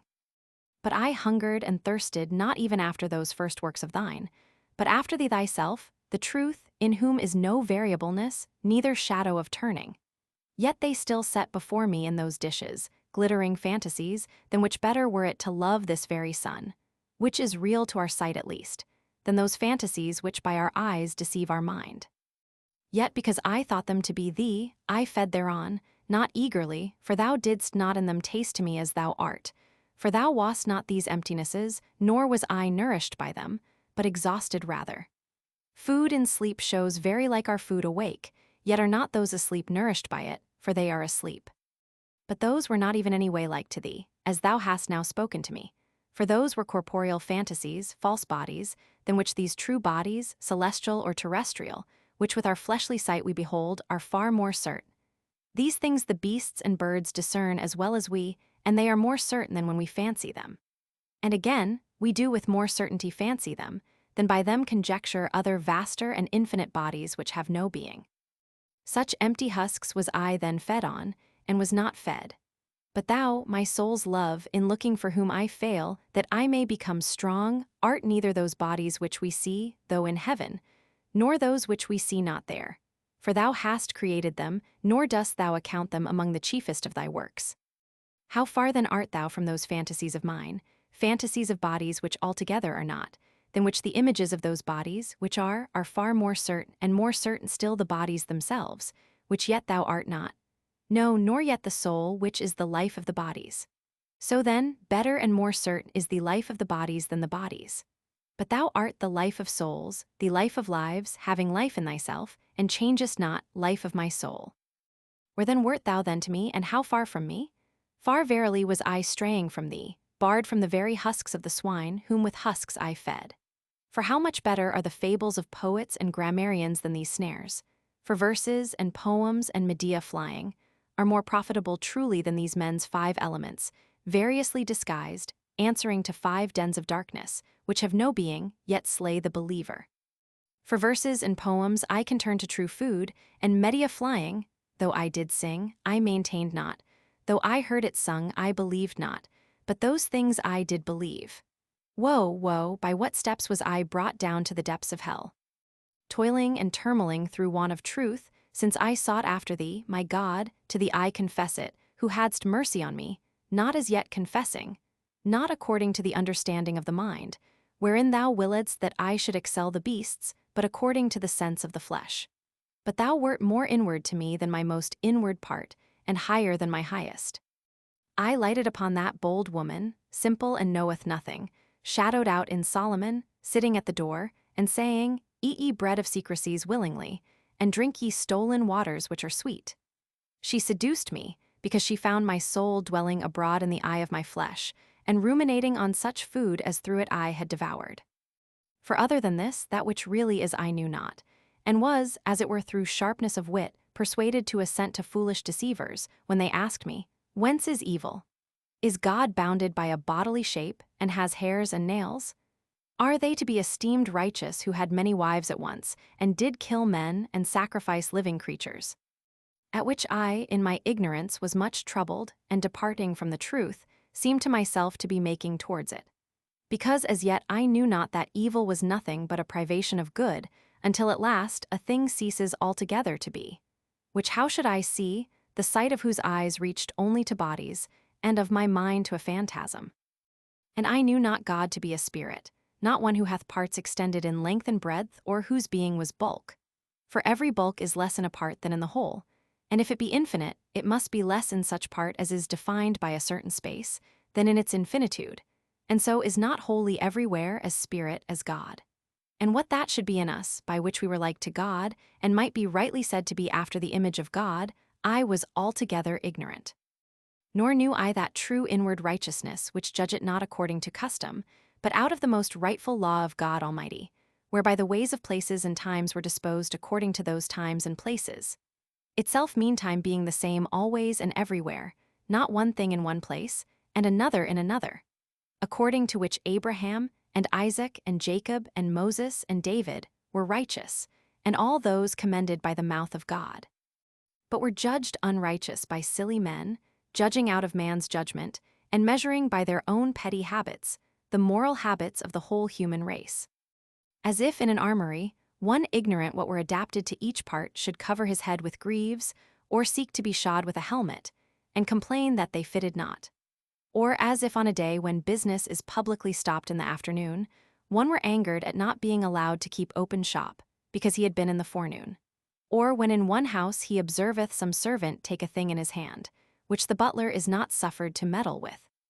Or something permitted out of doors, which is forbidden in the dining room, and should be angry that in one house and one family the same thing is not allotted everywhere and to all. Even such are they who are fretted to hear something to have been lawful for righteous men formerly, which now is not. Or that God, for certain temporal respects, commanded them one thing, and these another, obeying both the same righteousness. Whereas they see in one man and one day, and one house, different things to be fit for different members, and a thing formerly lawful, after a certain time not so, in one corner permitted or commanded, but in another rightly forbidden and punished. Is justice therefore various or mutable? No, but the times, over which it presides, flow not evenly, because they are times. But men whose days are few upon the earth, for that by their senses they cannot harmonize the causes of things in former ages and other nations, which they had not experience of, with these which they have experience of, whereas in one and the same body, day, or family, they easily see what is fitting for each member, and season, part, and person. To the one they take exceptions, to the other they submit. These things I then knew not, nor observed. They struck my sight on all sides, and I saw them not. I indited verses, in which I might not place every foot everywhere, but differently in different meters, nor even in any one meter the self-same foot in all places. Yet the art itself, by which I indited, had not different principles for these different cases, but comprised all in one. Still I saw not how that righteousness, which good and holy men obeyed, did far more excellently and sublimely contain in one all those things which God commanded, and in no part varied, although in varying times it prescribed not everything at once, but apportioned and enjoined what was fit for each. And I, in my blindness, censured the holy fathers, not only wherein they made use of things present as God commanded and inspired them, but also wherein they were foretelling things to come, as God was revealing in them. Can it at any time or place be unjust to love God with all his heart, with all his soul, and with all his mind, and his neighbor as himself? Therefore are those foul offenses which be against nature, to be everywhere and at all times detested and punished, such as were those of the men of Sodom, which should all nations commit, they should all stand guilty of the same crime, by the law of God, which hath not so made men that they should so abuse one another. For even that intercourse which should be between God and us is violated, when that same nature, of which he is author, is polluted by perversity of lust. But those actions which are offenses against the customs of men are to be avoided according to the customs severally prevailing, so that a thing agreed upon and confirmed by custom or law of any city or nation may not be violated at the lawless pleasure of any, whether native or foreigner, for any part which harmonizeth not with its whole is offensive. But when God commands a thing to be done, against the customs or compact of any people, though it were never by them done heretofore, it is to be done. And if intermitted, it is to be restored, and if never ordained, is now to be ordained. For lawful if it be for a king, in the state which he reigns over, to command that which no one before him, nor he himself heretofore, had commanded, and to obey him cannot be against the common weal of the state. Nay, it were against it if he were not obeyed, for to obey princes is a general compact of human society. How much more unhesitatingly ought we to obey God, in all which he commands, the ruler of all his creatures. For as among the powers in man's society, the greater authority is obeyed in preference to the lesser, so must God above all. So in acts of violence, where there is a wish to hurt, whether by reproach or injury, and these either for revenge as one enemy against another, or for some profit belonging to another as the robber to the traveler, or to avoid some evil as towards one who is feared, or through envy, as one less fortunate to one more so, or one well thriven in anything, to him whose being on a par with himself he fears or grieves at, or for the mere pleasure at another's pain, as spectators of gladiators, or deriders and mockers of others. These be the heads of iniquity which spring from the lust of the flesh, of the eye, or of rule, either singly or two combined or all together. And so do men live ill against the 3, and 7, that psaltery of 10 strings, thy 10 commandments, O God, most high and most sweet. But what foul offenses can there be against thee, who canst not be defiled? Or what acts of violence against thee, who canst not be harmed?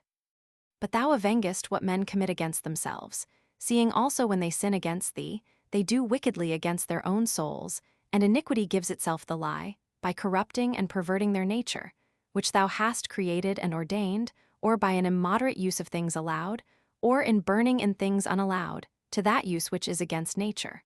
Or are found guilty, raging with heart and tongue against thee, kicking against the pricks. Or when, bursting the pale of human society, they boldly joy in self-willed combinations or divisions, according as they have any object to gain or subject of offense. And these things are done when thou art forsaken, O fountain of life, who art the only and true creator and governor of the universe, and by a self-willed pride, any one false thing is selected therefrom and loved. So then by a humble devoutness we return to thee, and thou cleansest us from our evil habits, and art merciful to their sins who confess, and hearest the groaning of the prisoner, and loosest us from the chains which we made for ourselves, if we lift not up against thee the horns of an unreal liberty, suffering the loss of all, through covetousness of more, by loving more our own private good than thee, the good of all. Amidst these offenses of foulness and violence, and so many iniquities are sins of men, who are on the whole making proficiency, which by those that judge rightly, are, after the rule of perfection, discommended, yet the persons commended, upon hope of future fruit, as in the green blade of growing corn. And there are some, resembling offenses of foulness or violence, which yet are no sins, because they offend neither thee, our Lord God, nor human society. When, namely, things fitting for a given period are obtained for the service of life, and we know not whether out of a lust of having, or when things are, for the sake of correction, by constituted authority punished, and we know not whether out of a lust of hurting. Many an action then which in men's sight is disapproved, is by thy testimony approved, and many, by men praised, are thou being witness condemned. Because the show of the action, and the mind of the doer, and the unknown exigency of the period, severally vary. But when thou on a sudden commandest an unwanted and unthought of thing, yea, although thou hast sometime forbidden it, and still for the time hidest the reason of thy command, and it be against the ordinance of some society of men, who doubts but it is to be done, seeing that society of men is just which serves thee. But blessed are they who know thy commands. For all things were done by thy servants, either to show forth something needful for the present, or to foreshow things to come. These things I, being ignorant of, scoffed at those thy holy servants and prophets. And what gained I by scoffing at them, but to be scoffed at by thee, being insensibly and step by step drawn on to those follies, as to believe that a fig tree wept when it was plucked, and the tree, its mother, shed milky tears. Which fig notwithstanding, plucked by some others, not his own, guilt, had some Manichaean saint eaten, and mingled with his bowels, he should breathe out of it angels.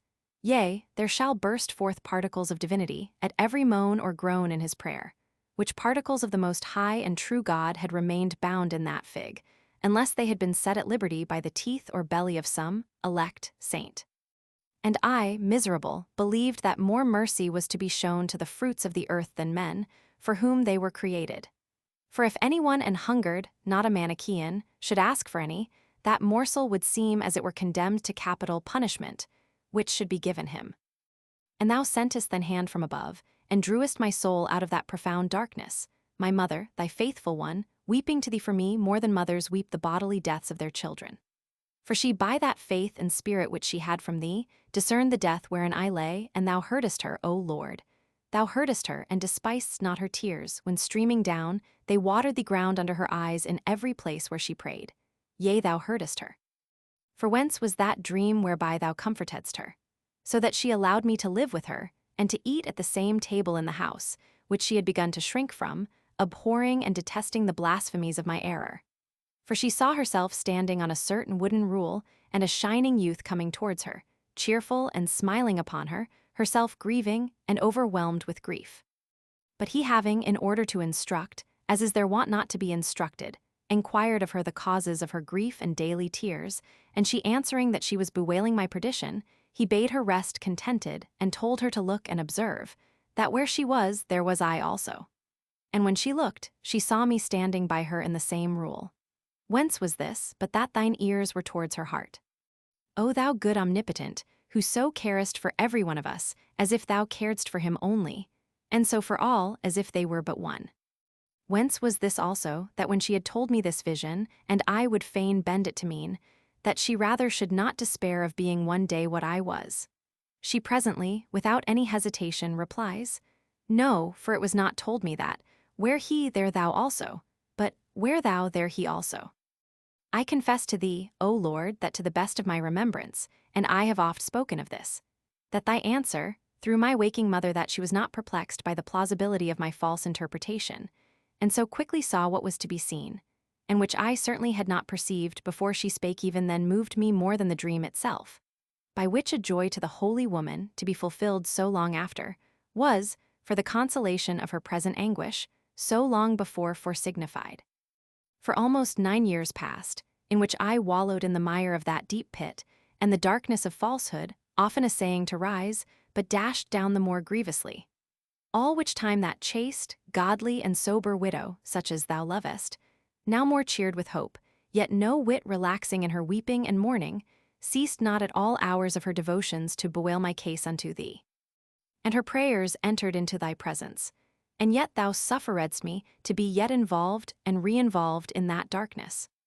Thou gavest her meantime another answer, which I call to mind, for much I pass by, hasting to those things which more press me to confess unto thee, and much I do not remember. Thou gavest her then another answer, by a priest of thine, a certain bishop brought up in thy church, and well studied in thy books, whom when this woman had entreated to vouchsafe to converse with me, refute my errors, unteach me ill things, and teach me good things, for this he was wont to do, when he found persons fitted to receive it. He refused, wisely, as I afterwards perceived. For he answered, that I was yet unteachable, being puffed up with the novelty of that heresy, and had already perplexed divers unskilful persons with captious questions, as she had told him. But let him alone a while, saith he, only pray God for him, he will of himself by reading find what that error is, and how great its impiety. At the same time he told her, how himself, when a little one, had by his seduced mother been consigned over to the Manichees, and had not only read, but frequently copied out almost all their books, and had, without any argument or proof from anyone, seen how much that sect was to be avoided, and had avoided it. Which when he had said, and she would not be satisfied, but urged him more with entreaties and many tears, that he would see me and discourse with me, he, a little displeased at her importunity, saith, Go thy ways, and God bless thee, for it is not possible that the son of these tears should perish. Which answer she took, as she often mentioned in her conversations with me, as if it had sounded from heaven.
Book 4.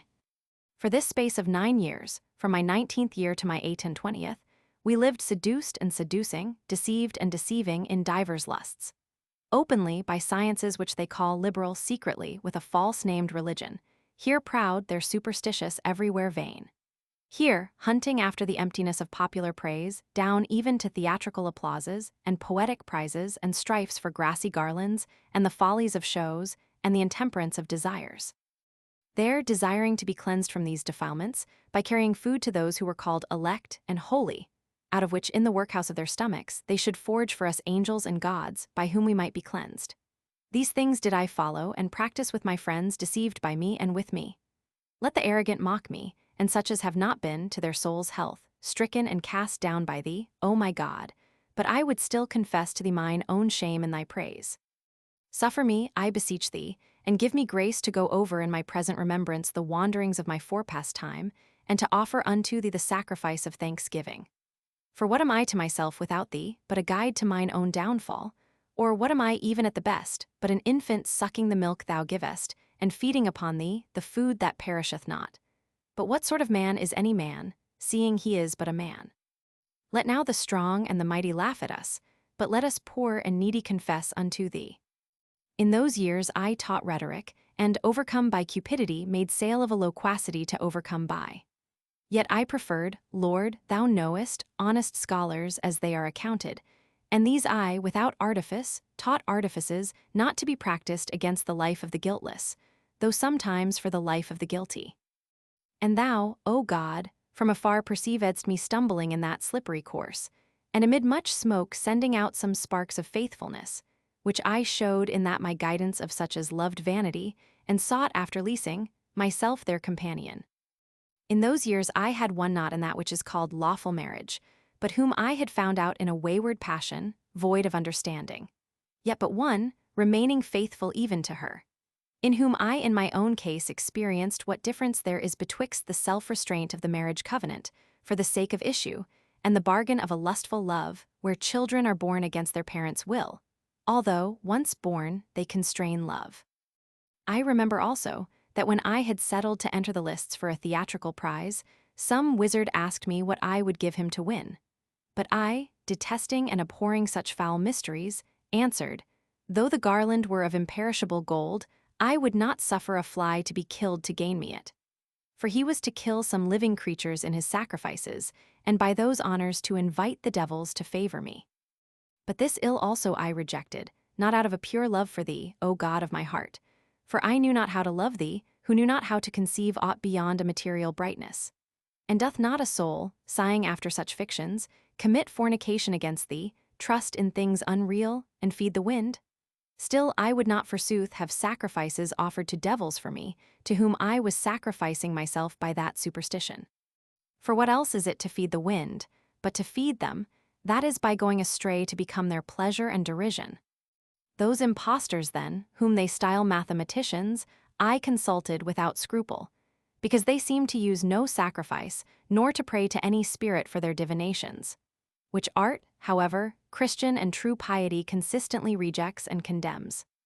For it is a good thing to confess unto thee, and to say, have mercy upon me, heal my soul, for I have sinned against thee. And not to abuse thy mercy for a license to sin, but to remember the Lord's words, behold, thou art made whole, sin no more, lest a worse thing come unto thee. All which wholesome advice they labor to destroy, saying, the cause of thy sin is inevitably determined in heaven.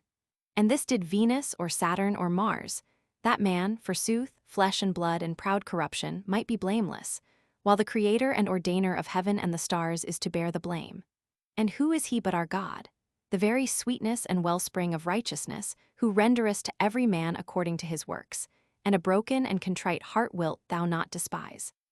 There was in those days a wise man, very skillful in physic, and renowned therein, who had with his own proconsular hand put the agonistic garland upon my distempered head, but not as a physician. For this disease thou only curest, who resistest the proud, and givest grace to the humble. But didst thou fail me even by that old man, or forbear to heal my soul? For having become more acquainted with him, and hanging assiduously and fixedly on his speech, for though in simple terms, it was vivid, lively, and earnest, When he had gathered by my discourse that I was given to the books of nativity casters, he kindly and fatherly advised me to cast them away, and not fruitlessly bestow a care and diligence, necessary for useful things, upon these vanities, saying that he had in his earliest years studied that art, so as to make it the profession whereby he should live, and that, understanding Hippocrates, he could soon have understood such a study as this. And yet he had given it over, and taken to physic, for no other reason but that he found it utterly false, and he, a grave man, would not get his living by deluding people. But thou, saith he, hast rhetoric to maintain thyself by, so that thou followest this of free choice, not of necessity. The more then oughtest thou to give me credit herein, who labored to acquire it so perfectly as to get my living by it alone. Of whom when I had demanded, how then could many true things be foretold by it, he answered me as he could, that the force of chance, diffused throughout the whole order of things, brought this about. For if when a man by haphazard opens the pages of some poet, who sang and thought of something wholly different, a verse oftentimes fell out, wondrously agreeable to the present business. It were not to be wondered at, if out of the soul of man, unconscious what takes place in it, by some higher instinct an answer should be given, by hap, not by art, corresponding to the business and actions of the demander.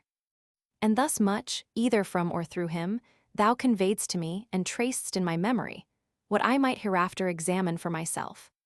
But at that time neither he, nor my dearest Nebridius, a youth singularly good and of a holy fear, who derided the whole body of divination, could persuade me to cast it aside, the authority of the authors swaying me yet more, and as yet I had found no certain proof, such as I sought, whereby it might without all doubt appear, that what had been truly foretold by those consulted was the result of haphazard, not of the art of the stargazers.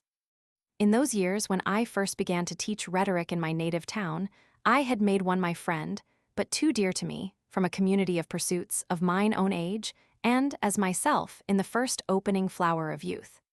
He had grown up of a child with me, and we had been both schoolfellows and playfellows. But he was not yet my friend as afterwards, nor even then as true friendship is. For true it cannot be, unless in such as thou cementest together, cleaving unto thee, by that love which is shed abroad in our hearts by the Holy Ghost, which is given unto us. Yet was it but too sweet, ripened by the warmth of kindred studies. For, from the true faith, which he as a youth had not soundly and thoroughly imbibed, I had warped him also to those superstitious and pernicious fables, for which my mother bewailed me. With me he now erred in mind, nor could my soul be without him. But behold, thou wert close on the steps of thy fugitives, at once God of vengeance, and fountain of mercies, turning us to thyself by wonderful means. Thou tookest that man out of this life, when he had scarce filled up 1 whole year of my friendship, sweet to me above all sweetness of that my life. Who can recount all thy praises, which he hath felt in his one self? What didst thou then, my God, and how unsearchable is the abyss of thy judgments? For long, sore sick of a fever, he lay senseless in a death sweat, and his recovery being despaired of, he was baptized, unknowing, myself meanwhile little regarding, and presuming that his soul would retain rather what it had received of me, not what was wrought on his unconscious body. But it proved far otherwise, for he was refreshed and restored. Forthwith, as soon as I could speak with him, and I could so soon as he was able, for I never left him, and we hung but too much upon each other, I essayed to jest with him, as though he would jest with me at that baptism which he had received, when utterly absent in mind and feeling, but had now understood that he had received. But he so shrunk from me, as from an enemy, and with a wonderful and sudden freedom bade me, as I would continue his friend, forbear such language to him. I, all astonished and amazed, suppressed all my emotions till he should grow well, and his health were strong enough for me to deal with him as I would. But he was taken away from my frenzy, that with thee he might be preserved for my comfort. A few days after in my absence, he was attacked again by the fever, and so departed. At this grief my heart was utterly darkened, and whatever I beheld was death. My native country was a torment to me, and my father's house a strange unhappiness, and whatever I had shared with him, wanting him, became a distracting torture. Mine eyes sought him everywhere, but he was not granted them, and I hated all places, for that they had not him, nor could they now tell me, he is coming, as when he was alive and absent. I became a great riddle to myself, and I asked my soul why she was so sad and why she disquieted me sorely. but she knew not what to answer me. And if I said, trust in God, she very rightly obeyed me not, because that most dear friend whom she had lost was, being man, both truer and better than that phantasm she was bid to trust in. Only tears were sweet to me, for they succeeded my friend in the dearest of my affections. And now, Lord, these things are passed by, and time hath assuaged my wound. May I learn from thee, who art truth, and approach the ear of my heart unto thy mouth, that thou mayest tell me why weeping is sweet to the miserable. Hast thou, although present everywhere, cast away our misery far from thee? And thou abidest in thyself, but we are tossed about in divers trials. And yet unless we mourned in thine ears, we should have no hope left. Whence then is sweet fruit gathered from the bitterness of life, from groaning, tears, sighs, and complaints? Doth this sweeten it that we hope thou hearest? This is true of prayer, for therein is a longing to approach unto thee. But is it also in grief for a thing lost, and the sorrow wherewith I was then overwhelmed? For I neither hoped he should return to life, nor did I desire this with my tears, but I wept only and grieved. For I was miserable, and had lost my joy. Or is weeping indeed a bitter thing, and for very loathing of the things which we before enjoyed? Does it then, when we shrink from them, please us?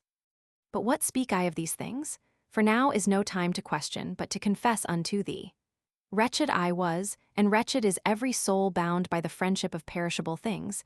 He is torn asunder when he loses them, and then he feels the wretchedness which he had ere yet he lost them. So was it then with me. I wept most bitterly, and found my repose in bitterness. Thus was I wretched, and that wretched life I held dearer than my friend. For though I would willingly have changed it, yet was I more unwilling to part with it than with him. Yea, I know not whether I would have parted with it even for him, as is related, if not feigned, of Pylades and Orestes, that they would gladly have died for each other or together, not to live together being to them worse than death. But in me there had arisen some unexplained feeling, too contrary to this, for at once I loathed exceedingly to live and feared to die. I suppose the more I loved him, the more did I hate and fear as a most cruel enemy death which had bereaved me of him, and I imagined it would speedily make an end of all men since it had power over him. Thus was it with me, I remember. Behold my heart, O my God, behold and see into me. For well I remember it, O my hope, who cleansest me from the impurity of such affections, directing mine eyes towards thee, and plucking my feet out of the snare. For I wondered that others, subject to death, did live, since he whom I loved as if he should never die was dead. And I wondered yet more that myself, who was to him a second self, could live, he being dead. Well said one of his friend, thou half of my soul, for I felt that my soul and his soul were one soul in two bodies. And therefore was my life a horror to me, because I would not live halved, and therefore perchance I feared to die, lest he whom I had much loved should die wholly. O madness, which knowest not how to love men like men? O foolish man that I then was, enduring impatiently the lot of man. I fretted then, sighed, wept, was distracted, had neither rest nor counsel. For I bore about a shattered and bleeding soul, impatient of being borne by me, yet where to repose it I found not. Not in calm groves, not in games and music, nor in fragrant spots, nor in curious banquetings, nor in the pleasures of the bed and the couch, nor finally in books or poesy found it repose. All things looked ghastly, yea, the very light. Whatsoever was not what he was revolting and hateful, except groaning and tears, for in those alone found I a little refreshment. But when my soul was withdrawn from them, a huge load of misery weighed me down. To thee, O Lord, it ought to have been raised for thee to light. I knew it, but neither could nor would. The more since, when I thought of thee, thou wert not to me any solid or substantial thing. For thou wert not thyself, but a mere phantom, and my error was my God. If I offered to discharge my load thereon, that it might rest, it glided through the void, and came rushing down again on me, and I had remained to myself a hapless spot, where I could neither be, nor be from thence. For whither should my heart flee from my heart? Whither should I flee from myself? Whither not follow myself? And yet I fled out of my country, for so should mine eyes less look for him, where they were not wont to see him. And thus from Thagast I came to Carthage. Times lose no time, nor do they roll idly by. Through our senses they work strange operations on the mind. Behold, they went and came day by day, and by coming and going, introduced into my mind other imaginations and other remembrances, and little by little patched me up again with my old kind of delights, unto which that my sorrow gave way. And yet there succeeded, not indeed other griefs, yet the causes of other griefs. For whence had that former grief so easily reached my very inmost soul, but that I had poured out my soul upon the dust, in loving one that must die, as if he would never die? For what restored and refreshed me chiefly was the solaces of other friends, with whom I did love, what instead of the I loved, and this was a great fable, and protracted lie, by whose adulterous stimulus, our soul, which lay itching in our ears, was being defiled. But that fable would not die to me, so oft as any of my friends died. There were other things which in them did more take my mind, to talk and jest together, to do kind offices by turns, to read together honeyed books, to play the fool or be earnest together, to dissent at times without discontent, as a man might with his own self, and even with the seldomness of these dissentings, to season our more frequent consentings, sometimes to teach and sometimes learn, long for the absent with impatience, and welcome the coming with joy. These and the like expressions, proceeding out of the hearts of those that loved and were loved again, by the countenance, the tongue, the eyes, and 1,000 pleasing gestures, were so much fuel to melt our souls together, and out of many make but one. This is it that is loved in friends, and so loved that a man's conscience condemns itself, if he love not him that loves him again, or love not again him that loves him, looking for nothing from his person but indications of his love. Hence that morning, if one die, and darkenings of sorrows, that steeping of the heart in tears, all sweetness turned to bitterness, and upon the loss of life of the dying, the death of the living. Blessed whoso loveth thee, and his friend in thee, and his enemy for thee. For he alone loses none dear to him, to whom all are dear in him who cannot be lost. And who is this but our God, the God that made heaven and earth and filleth them, because by filling them he created them? Thee none loseth but who leaveth. And who leaveth thee, whither goeth or whither fleeth he, but from thee well-pleased to thee displeased? For where doth he not find thy law in his own punishment? And thy law is truth, and truth thou. Turn us, O God of hosts, show us thy countenance, and we shall be whole. For whithersoever the soul of man turns itself, unless toward thee, it is riveted upon sorrows, yea, though it is riveted on things beautiful. And yet they out of thee and out of the soul were not, unless they were from thee. They rise and set, and by rising they begin as it were to be, they grow that they may be perfected, and perfected they wax old and wither, and all grow not old, but all wither. So then when they rise and tend to be, the more quickly they grow that they may be, so much the more they haste not to be. This is the law of them. Thus much hast thou allotted them, because they are portions of things, which exist not all at once, but by passing away and succeeding, they together complete that universe, whereof they are portions. And even thus is our speech completed by signs giving forth a sound. But this again is not perfected unless one word pass away when it hath sounded its part, that another may succeed. Out of all these things let my soul praise thee, O God, Creator of all, yet let not my soul be riveted unto these things with the glue of love through the senses of the body. For they go whither they were to go, that they might not be, and they rend her with pestilent longings, because she longs to be, yet loves to repose in what she loves. But in these things is no place of repose, they abide not, they flee, and who can follow them with the senses of the flesh? Yea, who can grasp them when they are hard by? For the sense of the flesh is slow, because it is the sense of the flesh, and thereby is it bounded. It sufficeth for that it was made for, but it sufficeth not to stay things running their course from their appointed starting place to the end appointed. For in thy word, by which they are created, they hear their decree, hence and hitherto. Be not foolish, O my soul, nor become deaf in the ear of thine heart with the tumult of thy folly. Hearken thou too. The word itself calleth thee to return, and there is the place of rest imperturbable, where love is not forsaken, if itself forsaketh not.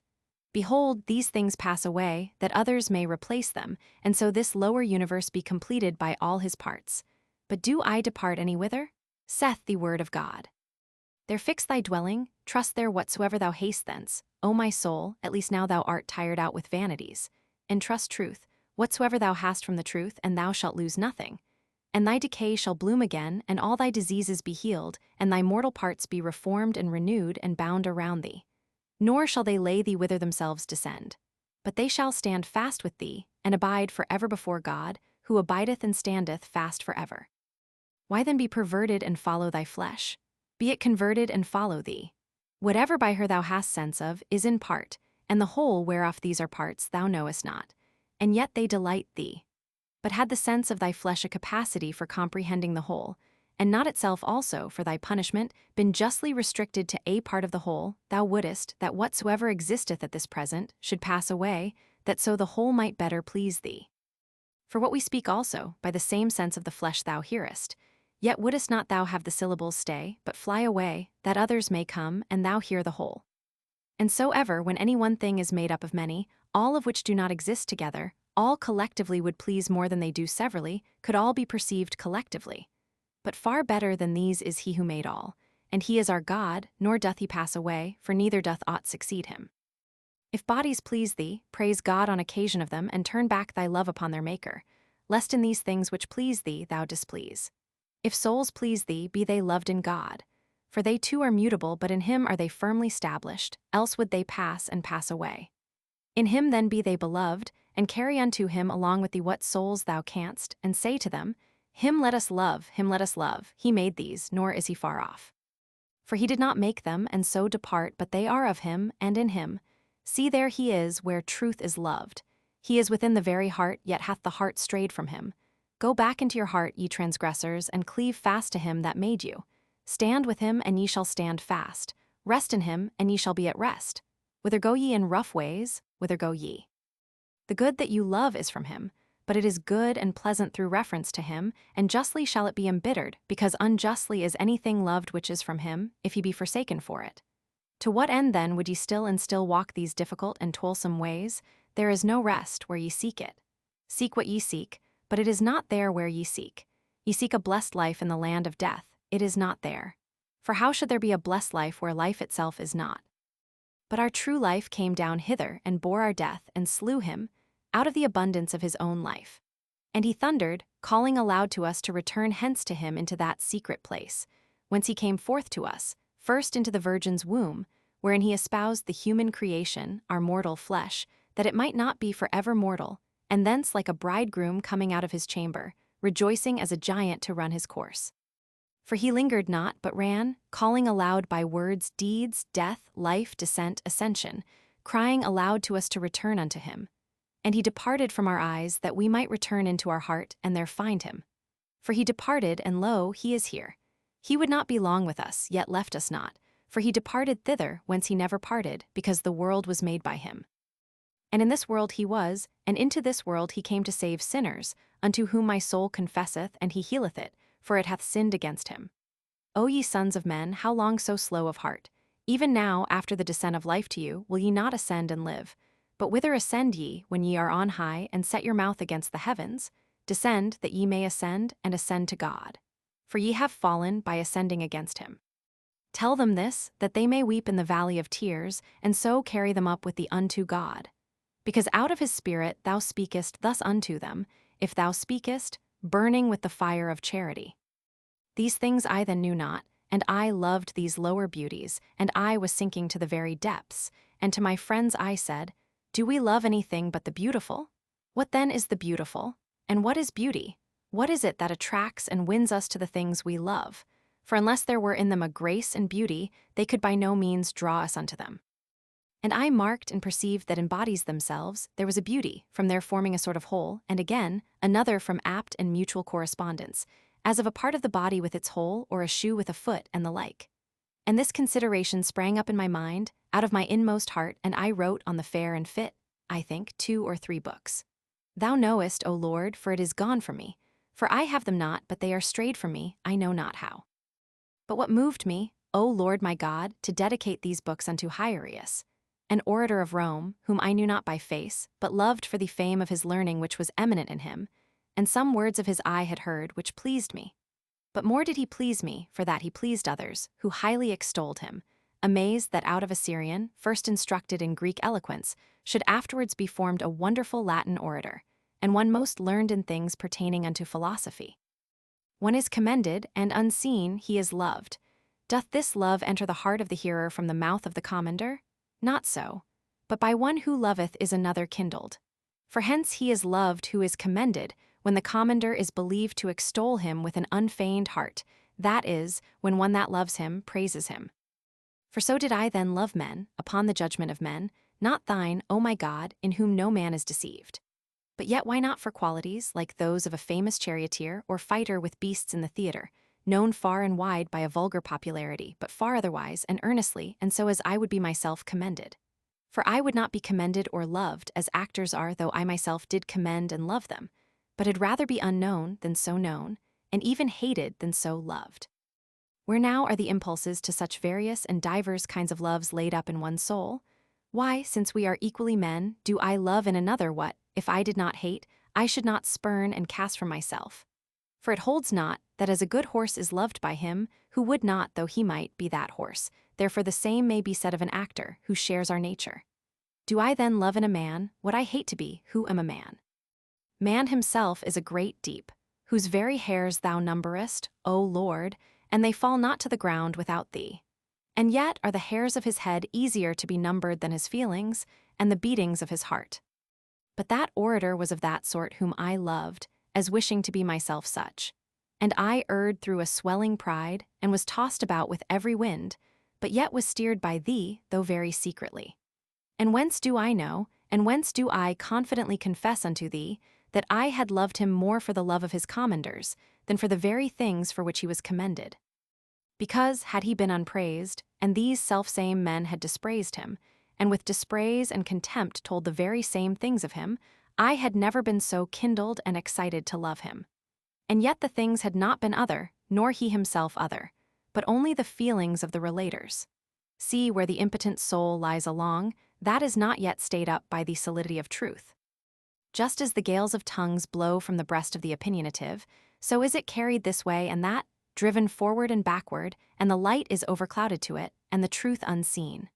And lo, it is before us. And it was to me a great matter that my discourse and labors should be known to that man, which should he approve, I were the more kindled, but if he disapproved, my empty heart, void of thy solidity, had been wounded. And yet the fair and fit, whereon I wrote to him, I dwelt on with pleasure and surveyed it and admired it, though none joined therein.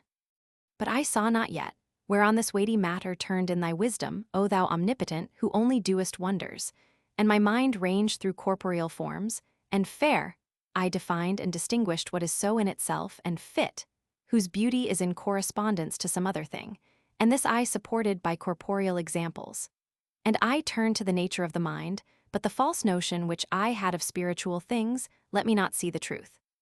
Yet the force of truth did of itself flash into mine eyes, and I turned away my panting soul from incorporeal substance to lineaments, and colors and bulky magnitudes. And not being able to see these in the mind, I thought I could not see my mind. And whereas in virtue I loved peace, and in viciousness I abhorred discord, in the first I observed a unity, but in the other a sort of division. And in that unity I conceived the rational soul, and the nature of truth and of the chief good to consist. But in this division I miserably imagined there to be some unknown substance of irrational life, and the nature of the chief evil, which should not only be a substance, but real life also, and yet not derived from thee, O my God, of whom are all things. And yet that first I called a monad, as it had been a soul without sex, but the latter a duhad, anger, in deeds of violence, and in flagitiousness, lust, not knowing whereof I spake. For I had not known or learned that neither was evil a substance, nor our soul that chief and unchangeable good. For as deeds of violence arise, if that emotion of the soul be corrupted, whence vehement action springs, stirring itself insolently and unrulily, and lusts when that affection of the soul is ungoverned, whereby carnal pleasures are drunk in, so do errors and false opinions defile the conversation, if the reasonable soul itself be corrupted. As it was then in me, who knew not that it must be enlightened by another light, that it may be partaker of truth, seeing itself is not that nature of truth. For thou shalt light my candle, O Lord my God, thou shalt enlighten my darkness. And of thy fullness have we all received, for thou art the true light that lighteth every man that cometh into the world.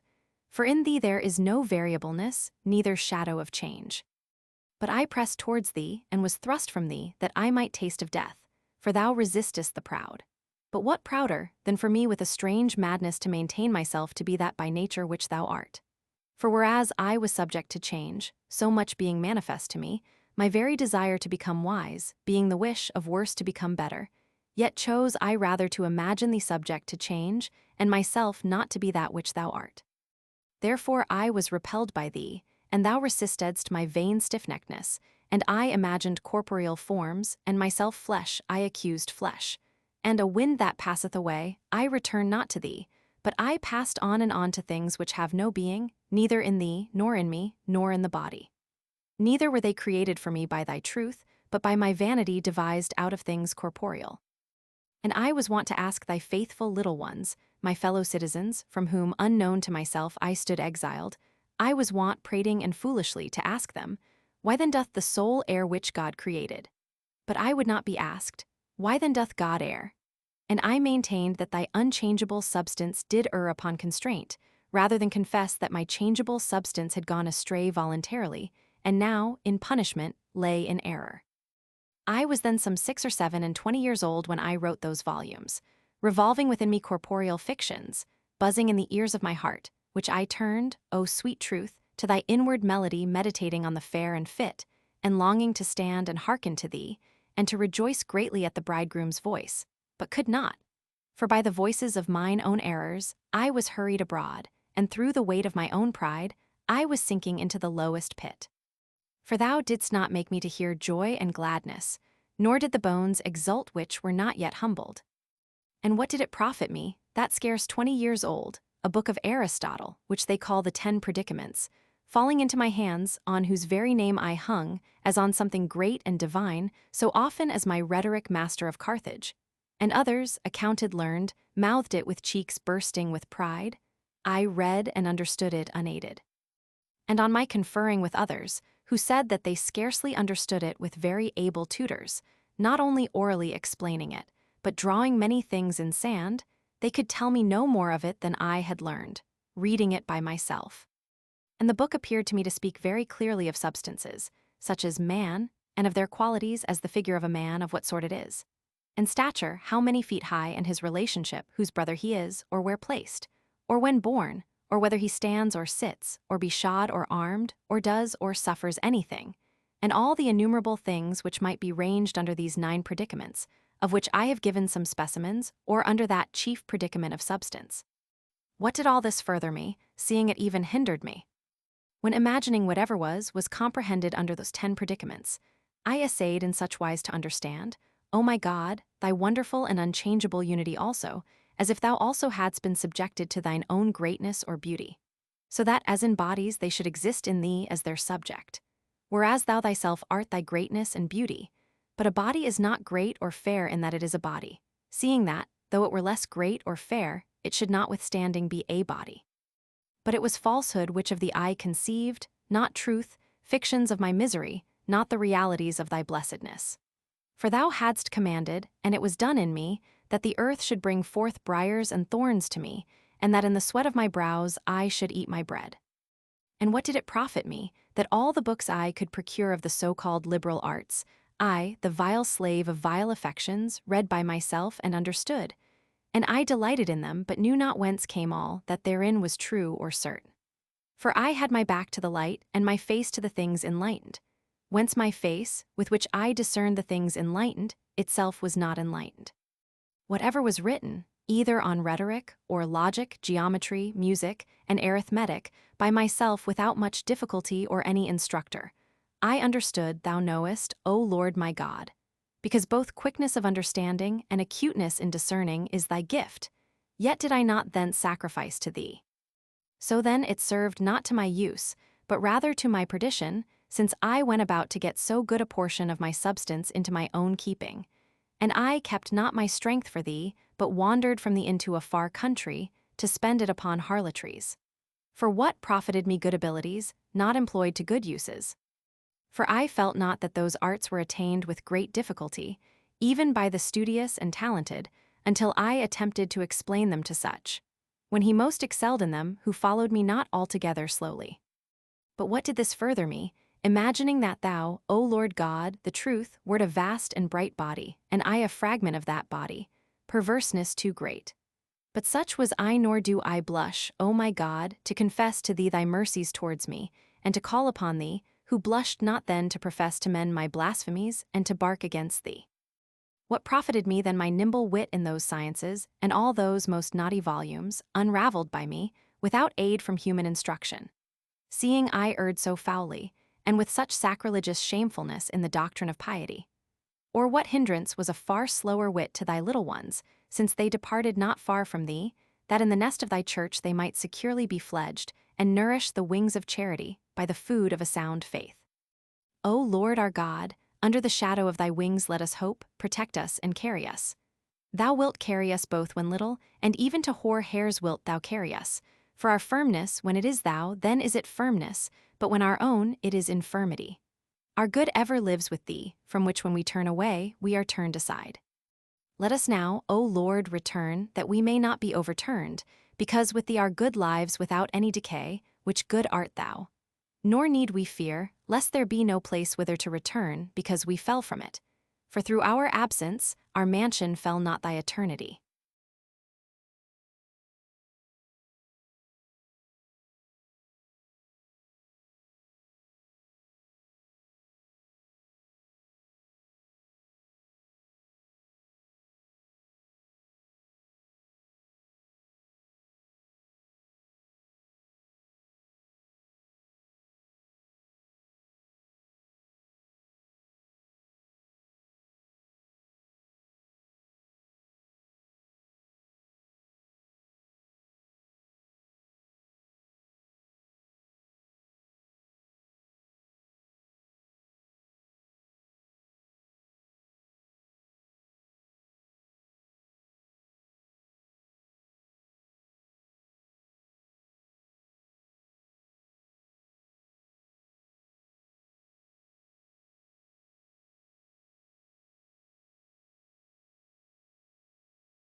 Book 5. Accept the sacrifice of my confessions from the ministry of my tongue, which thou hast formed and stirred up to confess unto thy name. Heal thou all my bones, and let them say, O Lord, who is like unto thee?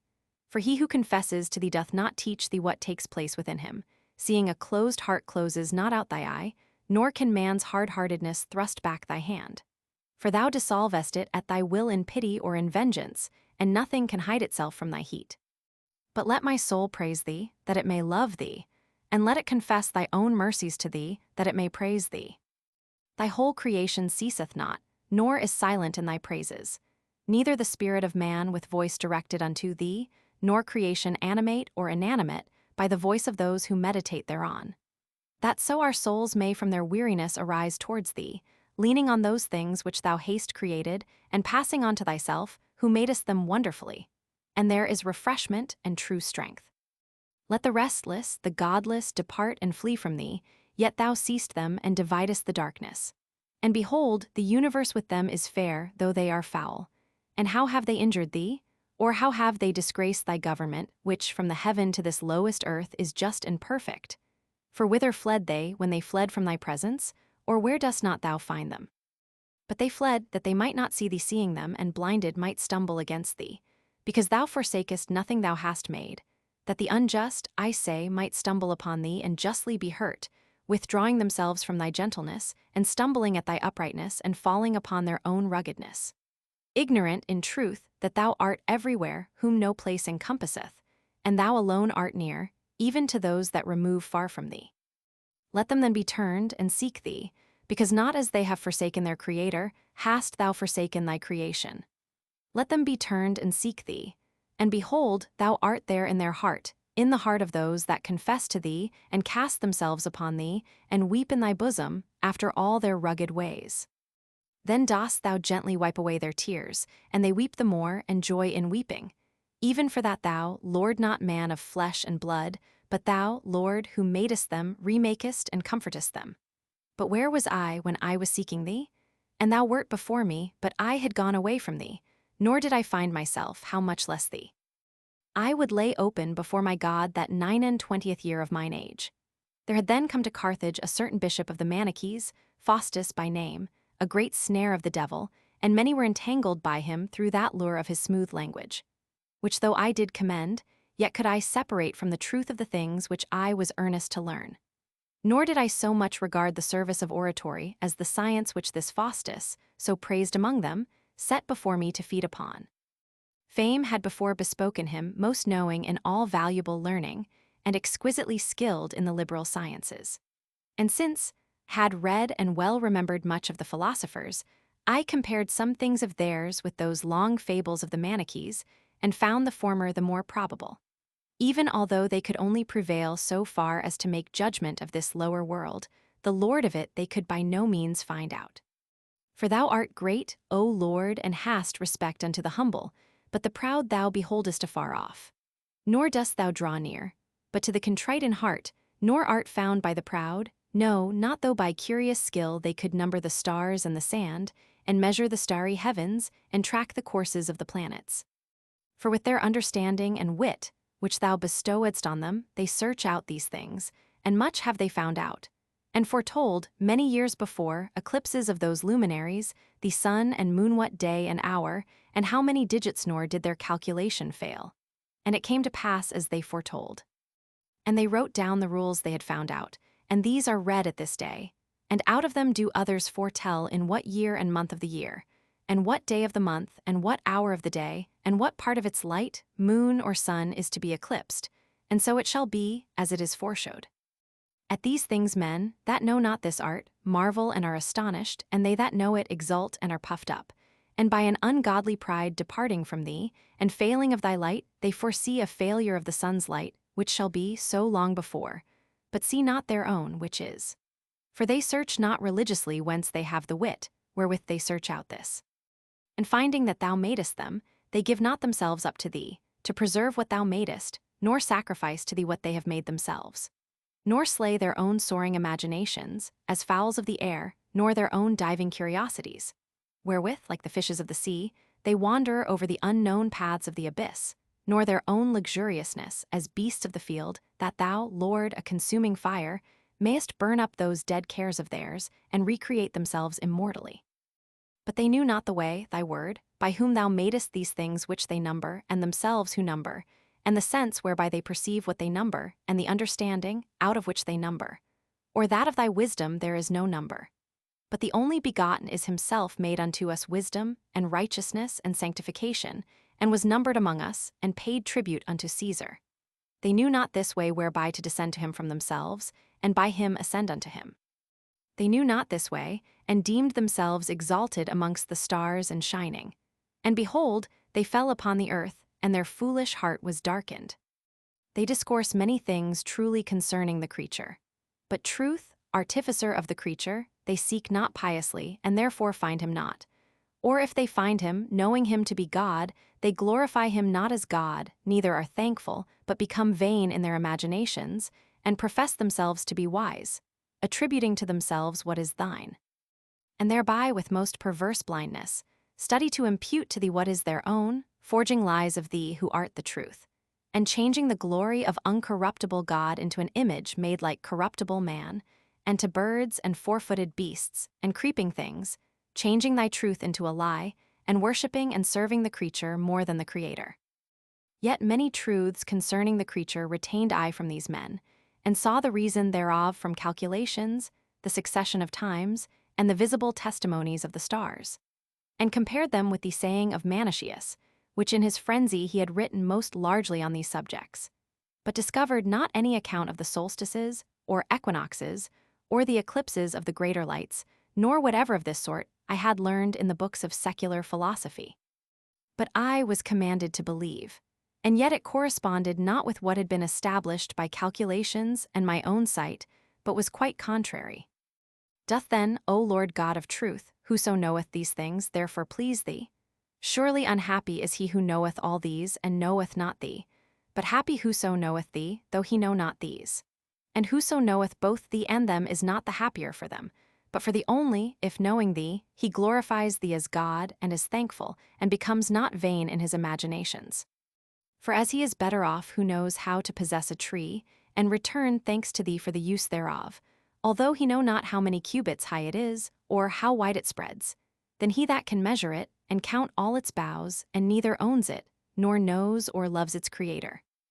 So a believer, whose all this world of wealth is, and who having nothing, yet possesseth all things, by cleaving unto thee, whom all things serve, though he know not even the circles of the great bear, yet is it folly to doubt but he is in a better state than one who can measure the heavens, and number the stars, and poise the elements, yet neglecteth thee who hast made all things in number, weight, and measure. But yet who bade that Manichaeus write on these things also, skill in which was no element of piety? For thou hast said to man, Behold piety and wisdom, of which he might be ignorant, though he had perfect knowledge of these things. But these things, since, knowing not, he most impudently dared to teach, he plainly could have no knowledge of piety. For it is vanity to make profession of these worldly things even when known, but confession to thee is piety. Wherefore this wanderer to this end spake much of these things, that convicted by those who had truly learned them, it might be manifest what understanding he had in the other abstruser things. For he would not have himself meanly thought of, but went about to persuade men, that the Holy Ghost, the comforter and enricher of thy faithful ones, was with plenary authority personally within him. When then he was found out to have taught falsely of the heaven and stars, and of the motions of the sun and moon, although these things pertain not to the doctrine of religion, yet his sacrilegious presumption would become evident enough, seeing he delivered things which not only he knew not, but which were falsified with so mad a vanity of pride that he sought to ascribe them to himself, as to a divine person.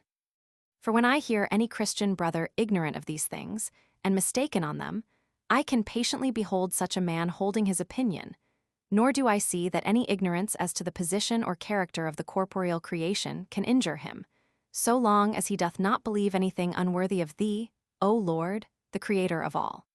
But it doth injure him, if he imagine it to pertain to the form of the doctrine of piety, and will yet affirm that too stiffly whereof he is ignorant. And yet is even such an infirmity, in the infancy of faith, born by our mother Charity, till the newborn may grow up unto a perfect man, so as not to be carried about with every wind of doctrine. But in him who in such wise presumed to be the teacher, source, guide, chief of all whom he could so persuade, that whoso followed him thought that he followed, not a mere man, but thy Holy Spirit, who would not judge that so great madness, when once convicted of having taught anything false, were to be detested and utterly rejected. But I had not as yet clearly ascertained whether the vicissitudes of longer and shorter days and nights, and of day and night itself, with the eclipses of the greater lights, and whatever else of the kind I had read of in other books, might be explained consistently with his sayings. So that, if they by any means might, it should still remain a question to me whether it were so or no. But I might, on account of his reputed sanctity, rest my credence upon his authority. And for almost all those 9 years, wherein with unsettled mind I had been their disciple, I had longed but too intensely for the coming of this Faustus. For the rest of the sect, whom by chance I had lighted upon, when unable to solve my objections about these things, still held out to me the coming of this Faustus, by conference with whom these and greater difficulties, if I had them, were to be most readily and abundantly cleared. When then he came, I found him a man of pleasing discourse, and who could speak fluently and in better terms, yet still but the self-same things which they were wont to say. But what availed the utmost neatness of the cupbearer to my thirst for a more precious draught? Mine ears were already cloyed with the like, nor did they seem to me therefore better, because better said, nor therefore true, because eloquent, nor the soul therefore wise, because the face was comely, and the language graceful. But they who held him out to me were no good judges of things, and therefore to them he appeared understanding and wise, because in words pleasing. I felt, however, that another sort of people were suspicious even of truth, and refused to assent to it, if delivered in a smooth and copious discourse. But thou, O my God, hadst already taught me by wonderful and secret ways, and therefore I believe that thou taughtest me, because it is truth, nor is there besides thee any teacher of truth, where or whencesoever it may shine upon us. Of thyself therefore had I now learned, that neither ought anything to seem to be spoken truly, because eloquently, nor therefore falsely, because the utterance of the lips is inharmonious, nor again, therefore true, because rudely delivered, nor therefore false, because the language is rich, but that wisdom and folly are as wholesome and unwholesome food, and adorned or unadorned phrases as courtly or country vessels. Either kind of meats may be served up in either kind of dishes. That greediness, then, wherewith I had of so long time expected that man, was delighted verily with his action and feeling when disputing, and his choice and readiness of words to clothe his ideas. I was then delighted, and with many others and more than they, did I praise and extol him. It troubled me, however, that in the assembly of his auditors, I was not allowed to put in and communicate those questions that troubled me in familiar converse with him. Which when I might, and with my friends began to engage his ears at such times as it was not unbecoming for him to discuss with me, and had brought forward such things as moved me. I found him first utterly ignorant of liberal sciences, save grammar, and that but in an ordinary way. But because he had read some of Tully's orations, a very few books of Seneca, some things of the poets, and such few volumes of his own sect as were written in Latin and neatly, and was daily practiced in speaking, he acquired a certain eloquence, which proved the more pleasing and seductive because under the guidance of a good wit, and with a kind of natural gracefulness. Is it not thus, as I recall it, O Lord my God, thou judge of my conscience? Before thee is my heart, and my remembrance, who didst at that time direct me by the hidden mystery of thy providence, and didst set those shameful errors of mine before my face, that I might see and hate them. For after it was clear that he was ignorant of those arts in which I thought he excelled, I began to despair of his opening and solving the difficulties which perplexed me, of which indeed, however ignorant, he might have held the truths of piety, had he not been a Manichee. For their books are fraught with prolix fables of the heaven and stars, sun and moon, and I now no longer thought him able satisfactorily to decide what I much desired, whether, on comparison of these things with the calculations I had elsewhere read, the account given in the books of Manicheus were preferable, or at least as good. Which when I proposed to be considered and discussed, he so far modestly shrunk from the burthen. For he knew that he knew not these things, and was not ashamed to confess it. For he was not one of those talking persons, many of whom I had endured, who undertook to teach me these things and said nothing. But this man had a heart, though not right towards thee, yet neither altogether treacherous to himself. For he was not altogether ignorant of his own ignorance, nor would he rashly be entangled in a dispute, whence he could neither retreat nor extricate himself fairly. Even for this I liked him the better. For fairer is the modesty of a candid mind than the knowledge of those things which I desired. And such I found him in all the more difficult and subtle questions. My zeal for the writings of Manicheus being thus blunted, and despairing yet more of their other teachers, seeing that in divers things which perplexed me, he, so renowned among them, had so turned out, I began to engage with him in the study of that literature, on which he also was much set, and which as rhetoric reader I was at that time teaching young students at Carthage, and to read with him either what himself desired to hear, or such as I judged fit for his genius. But all my efforts whereby I had purposed to advance in that sect upon knowledge of that man came utterly to an end. Not that I detached myself from them altogether, but as one finding nothing better, I had settled to be content meanwhile with what I had in whatever way fallen upon, unless by chance something more eligible should dawn upon me. Thus, that Faustus, to so many a snare of death, had now neither willing nor witting it, begun to loosen that wherein I was taken. For thy hands, O my God, in the secret purpose of thy providence, did not forsake my soul, and out of my mother's heart's blood, through her tears night and day poured out, was a sacrifice offered for me unto thee, and thou didst deal with me by wondrous ways. Thou didst it, O my God, for the steps of a man are ordered by the Lord, and he shall dispose his way. Or how shall we obtain salvation, but from thy hand, remaking what it made?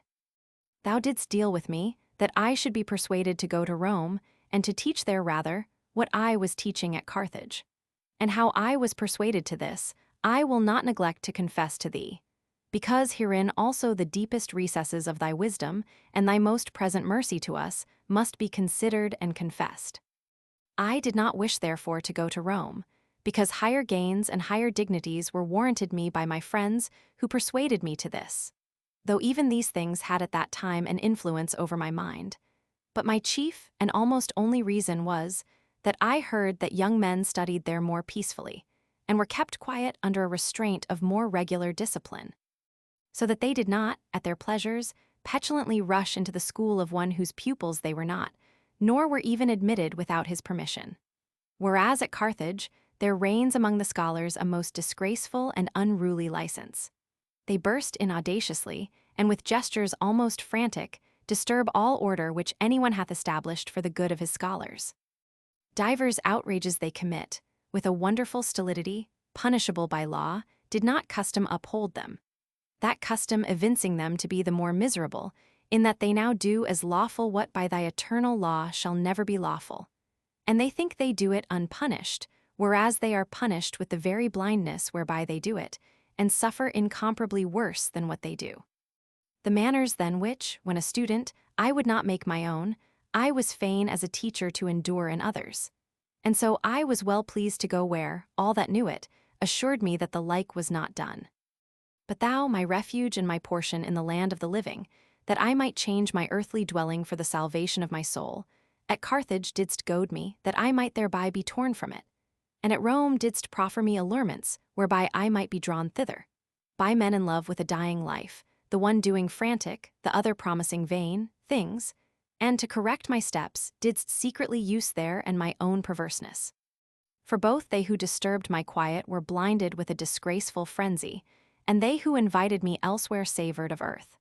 And I, who here detested real misery, was there seeking unreal happiness. But why I went hence, and went thither thou knewest, O God, yet showedst it neither to me, nor to my mother, who grievously bewailed my journey and followed me as far as the sea. But I deceived her, holding me by force, that either she might keep me back or go with me, and I feigned that I had a friend whom I could not leave, till he had a fair wind to sail. And I lied to my mother, and such a mother, and escaped. For this also hast thou mercifully forgiven me, preserving me, thus full of execrable defilements, from the waters of the sea, for the water of thy grace. Whereby when I was cleansed, the streams of my mother's eyes should be dried, with which for me she daily watered the ground under her face. And yet refusing to return without me, I scarcely persuaded her to stay that night in a place hard by our ship, where was an oratory in memory of the blessed Cyprian. That night I privily departed, but she was not behind in weeping and prayer. And what, O Lord, was she with so many tears asking of thee, but that thou wouldest not suffer me to sail? But thou, in the depth of thy counsels, and hearing the main point of her desire, regardest not what she then asked, that thou mightest make me what she ever asked. The wind blew and swelled our sails, and withdrew the shore from our sight. And she on the morrow was there, frantic with sorrow, and with complaints and groans filled thine ears, who didst then disregard them. Whilst through my desires thou wert hurrying me to end all desire, and the earthly part of her affection to me was chastened by the allotted scourge of sorrows. For she loved my being with her as mothers do, but much more than many, and she knew not how great joy thou wert about to work for her out of my absence. She knew not, therefore did she weep and wail, and by this agony there appeared in her the inheritance of Eve, with sorrow seeking what in sorrow she had brought forth. And yet, after accusing my treachery and hard-heartedness, she betook herself again to intercede to thee for me, went to her wonted place, and I to Rome. And lo, there was I received by the scourge of bodily sickness, and I was going down to hell, carrying all the sins which I had committed both against thee and myself, and others, many and grievous, over and above that bond of original sin, whereby we all die in Adam, for thou hadst not forgiven me any of these things in Christ, nor had he abolished by his cross the enmity which by my sins I had incurred with thee. For how should he, by the crucifixion of a phantasm, which I believed him to be? So true, then, was the death of my soul, as that of his flesh seemed to me false, and how true the death of his body, so false was the life of my soul, which did not believe it. And now the fever heightening, I was parting and departing forever. For had I then parted hence, whither had I departed, but into fire and torments, such as my misdeeds deserved in the truth of thy appointment? And this she knew not, yet in absence prayed for me. But thou, everywhere present, heardest her where she was, and, where I was, hadst compassion upon me, that I should recover the health of my body, though frenzied as yet in my sacrilegious heart. For I did not in all that danger desire thy baptism, and I was better as a boy, when I begged it of my mother's piety, as I have before recited and confessed. But I had grown up to my own shame, and I madly scoffed at the prescripts of thy medicine, who wouldest not suffer me, being such, to die a double death. With which wound had my mother's heart been pierced, it could never be healed. For I cannot express the affection she bore to me, and with how much more vehement anguish she was now in labor of me in the spirit, than at her childbearing in the flesh. I see not then how she should have been healed, had such a death of mine stricken through the bowels of her love. And where would have been those her so strong and unceasing prayers, unintermitting to thee alone? But wouldest thou, God of mercies, despise the contrite and humbled heart of that chaste and sober widow, so frequent in almsdeeds, so full of duty and service to thy saints, no day intermitting the oblation at thine altar, twice a day, morning and evening, without any intermission, coming to thy church, not for idle tattlings and old wives' fables, but that she might hear thee in thy discourses, and thou her in her prayers?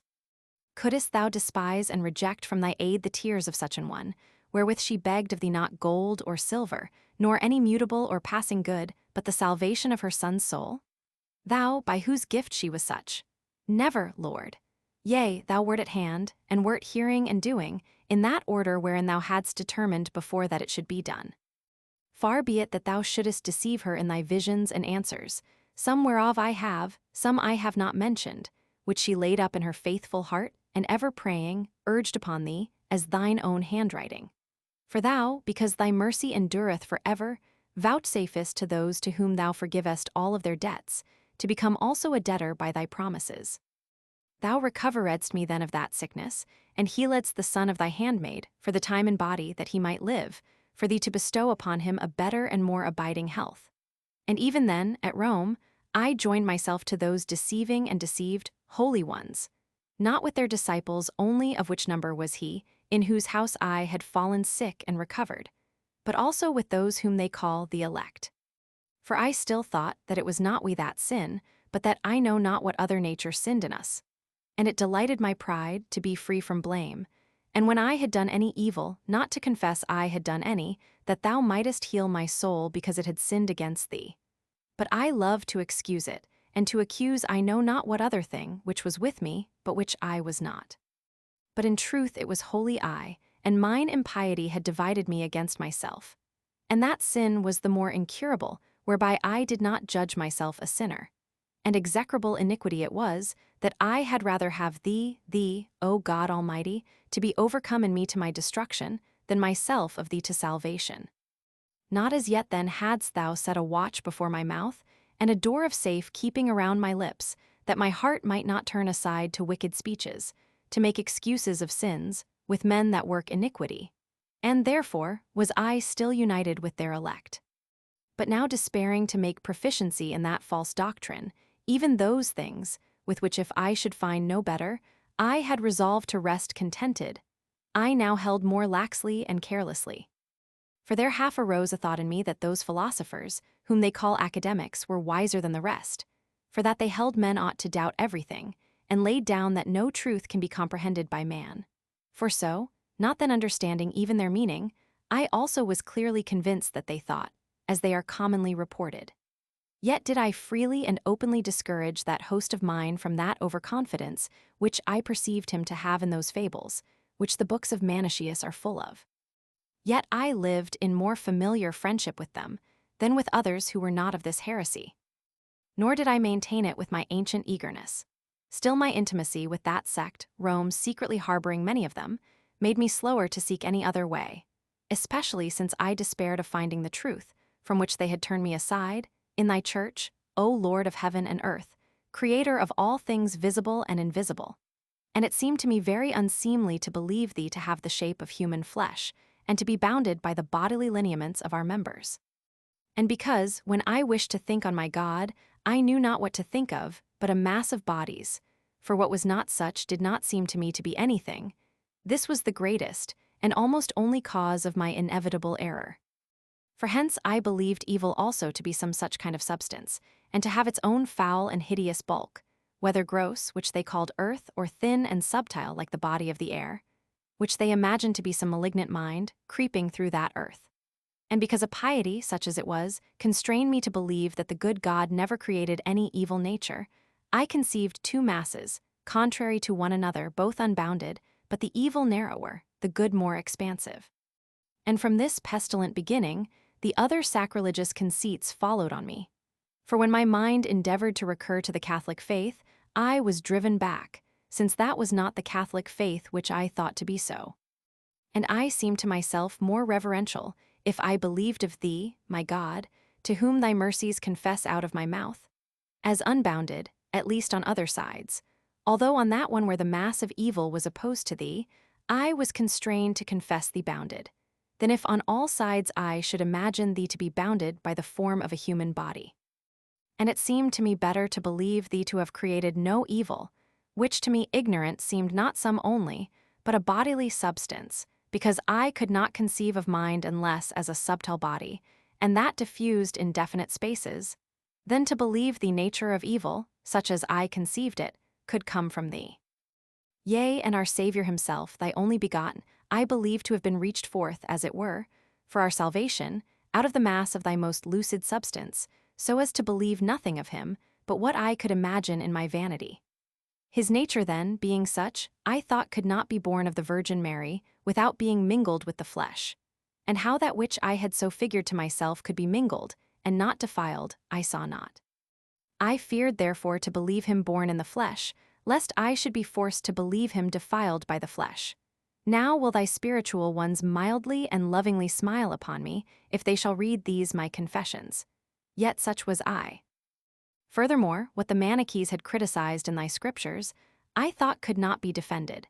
Yet at times, verily, I had a wish to confer upon these several points with some one very well skilled in those books, and to make trial what he thought thereon.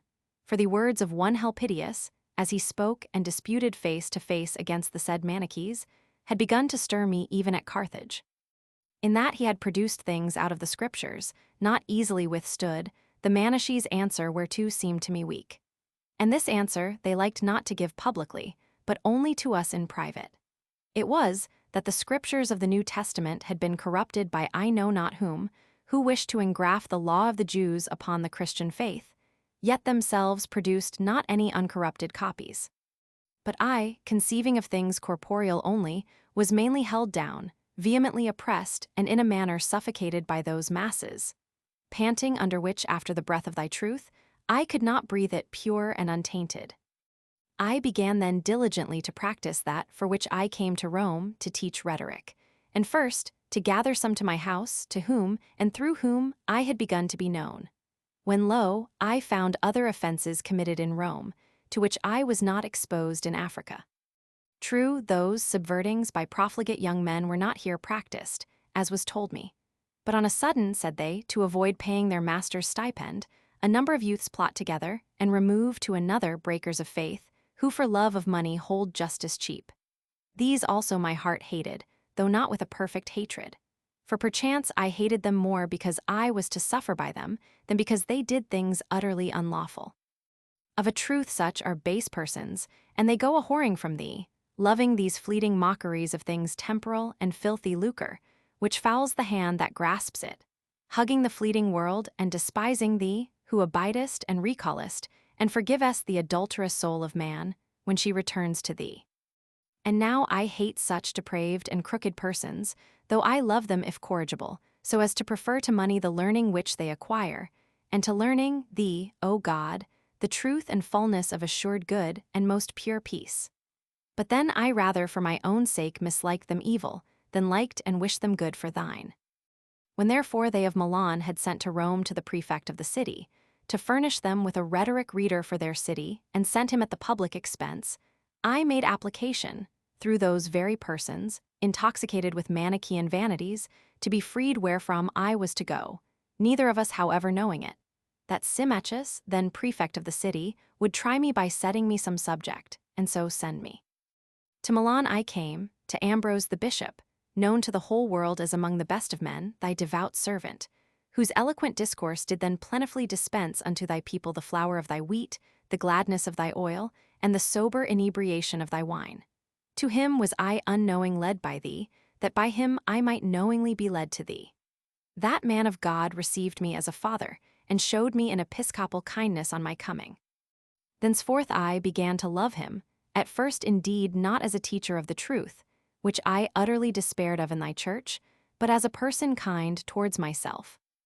And I listened diligently to him preaching to the people, not with that intent I ought, but as it were, trying his eloquence, whether it answered the fame thereof, or flowed fuller or lower than was reported, and I hung on his words attentively. But of the matter I was as a careless and scornful looker-on, and I was delighted with the sweetness of his discourse, more recondite, yet in manner less winning and harmonious than that of Faustus. Of the matter, however, there was no comparison, for the one was wandering amid Manichaean delusions, the other teaching salvation most soundly.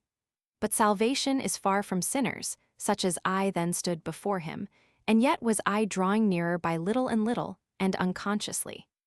For though I took no pains to learn what he spake, but only to hear how he spake, for that empty care alone was left me, despairing of a way open for man to thee, yet together with the words which I would choose, came also into my mind the things which I would refuse, for I could not separate them.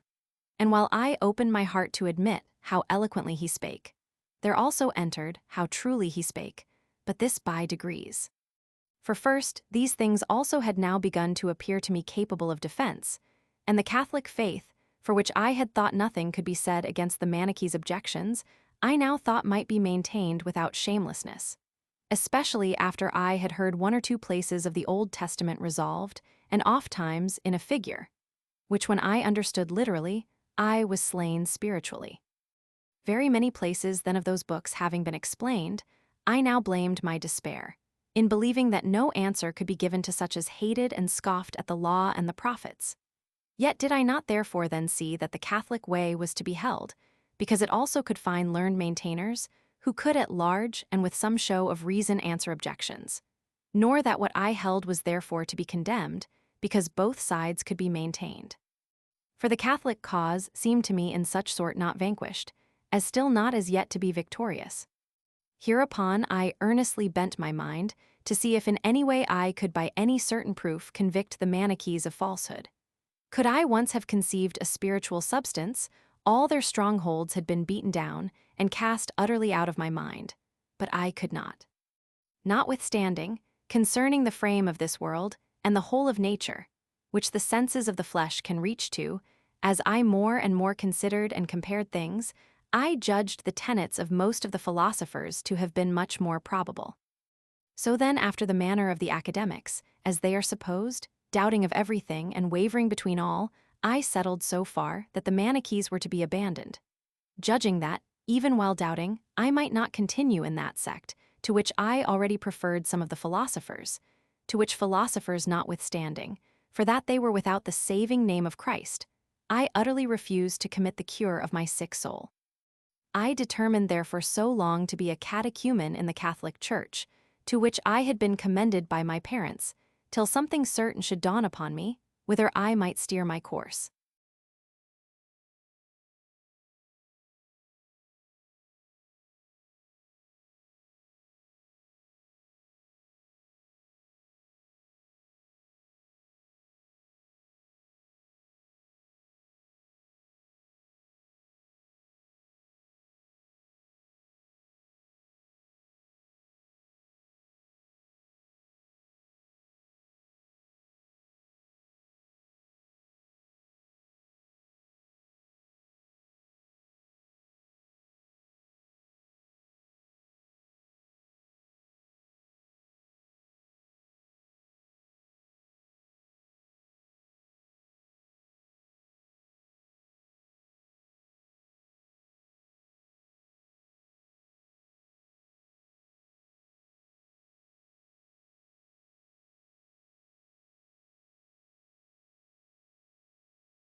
Book 6.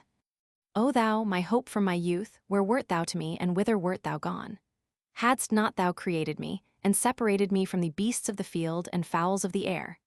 Thou hadst made me wiser, yet did I walk in darkness and in slippery places, and sought thee abroad out of myself, and found not the God of my heart, and had come into the depths of the sea, and distrusted and despaired of ever finding truth.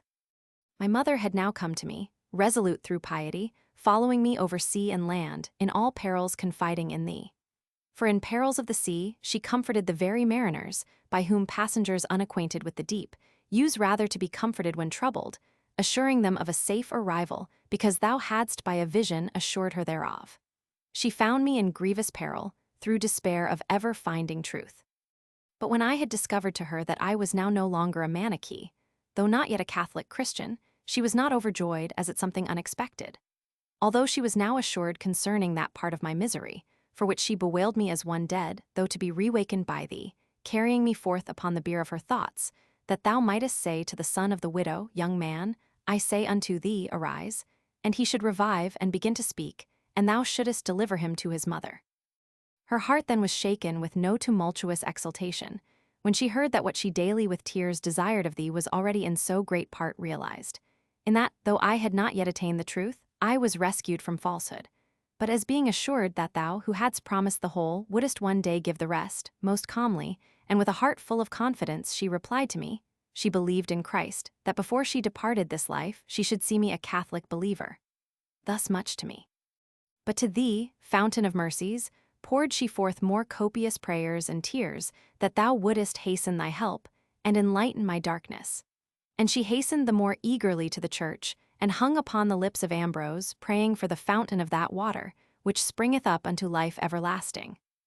But that man she loved as an angel of God, because she knew that by him I had been brought for the present to that doubtful state of faith I now was in, through which she anticipated most confidently that I should pass from sickness unto health, after the access, as it were, of a sharper fit, which physicians call the crisis. When then my mother had once, as she was wont in Afric, brought to the churches built in memory of the saints, certain cakes and bread and wine, and was forbidden by the doorkeeper. So soon as she knew that the bishop had forbidden this, she so piously and obediently embraced his wishes that I myself wondered how readily she censured her own practice, rather than discuss his prohibition. For wine-bibbing did not lay siege to her spirit, nor did love of wine provoke her to hatred of the truth, as it doth too many, both men and women, who revolt at a lesson of sobriety as men well drunk at a draught mingled with water. But she, when she had brought her basket with the accustomed festival food, to be but tasted by herself, and then given away, never joined therewith more than one small cup of wine, diluted according to her own abstemious habits, which for courtesy she would taste. And if there were many churches of the departed saints that were to be honored in that manner, she still carried round that same one cup, to be used everywhere. And this, though not only made very watery, but unpleasantly heated with carrying about, she would distribute to those about her by small sips, for she sought their devotion, not pleasure. So soon, then, as she found this custom to be forbidden by that famous preacher and most pious prelate, even to those that would use it soberly, lest so an occasion of excess might be given to the drunken. And for these, as it were, anniversary funeral solemnities did much resemble the superstition of the Gentiles, she most willingly forbear it. And for a basket filled with fruits of the earth, she had learned to bring to the churches of the martyrs a breast filled with more purified petitions, and to give what she could to the poor, that so the communication of the Lord's body might be there rightly celebrated, where, after the example of his passion, the martyrs had been sacrificed and crowned. But yet it seems to me, O Lord my God, and thus thinks my heart of it in thy sight, that perhaps she would not so readily have yielded to the cutting off of this custom, had it been forbidden by another, whom she loved not as Ambrose, whom for my salvation she loved most entirely. And he her again for her most religious conversation, whereby in good works, so fervent in spirit, she was constant at church. So that when he saw me, he often burst forth into her praises, congratulating me that I had such a mother, not knowing what a son she had in me, who doubted of all these things, and imagined the way to life could not be found out. Nor did I yet groan in my prayers that thou wouldest help me, but my spirit was wholly intent on learning and restless to dispute. And Ambrose himself, as the world counts happy, I esteemed a happy man, whom personages so great held in such honor. Only his celibacy seemed to me a painful course.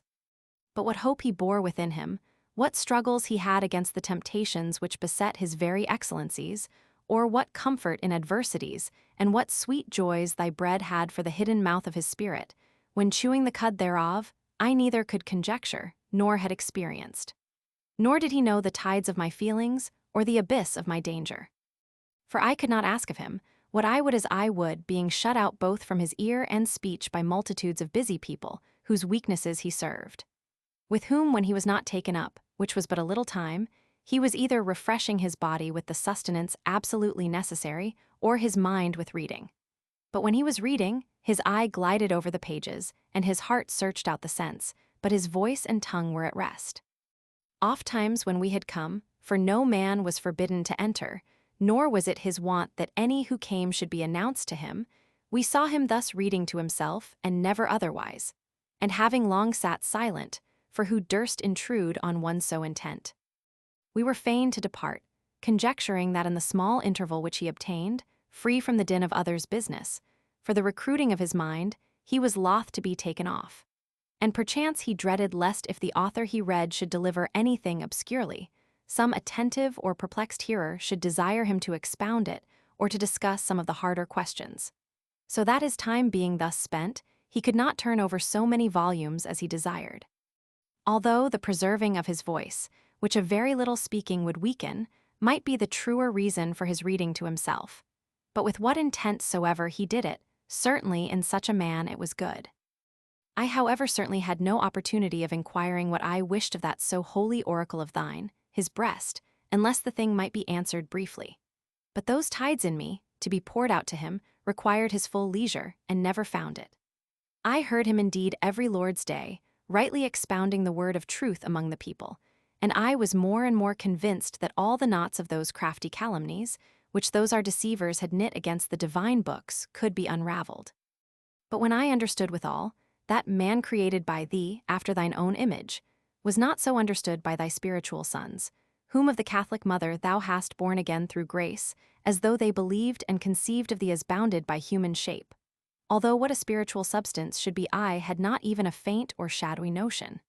Yet, with joy I blushed at having so many years barked not against the Catholic faith, but against the fictions of carnal imaginations. For so rash and impious had I been, that what I ought by inquiring to have learned, I had pronounced on, condemning. For thou, most high and most near, most secret and most present, who hast not limbs some larger, some smaller, but art wholly everywhere and nowhere in space, art not of such corporeal shape, yet hast thou made man after thine own image, and behold, from head to foot is he contained in space. Ignorant then how this thy image should subsist, I should have knocked and proposed the doubt, how it was to be believed, not insultingly opposed it as if believed. Doubt then what to hold for certain, the more sharply gnawed my heart, the more ashamed I was that so long deluded and deceived by the promise of certainties, I had with childish error and vehemence prated of so many uncertainties. For that they were falsehoods became clear to me later.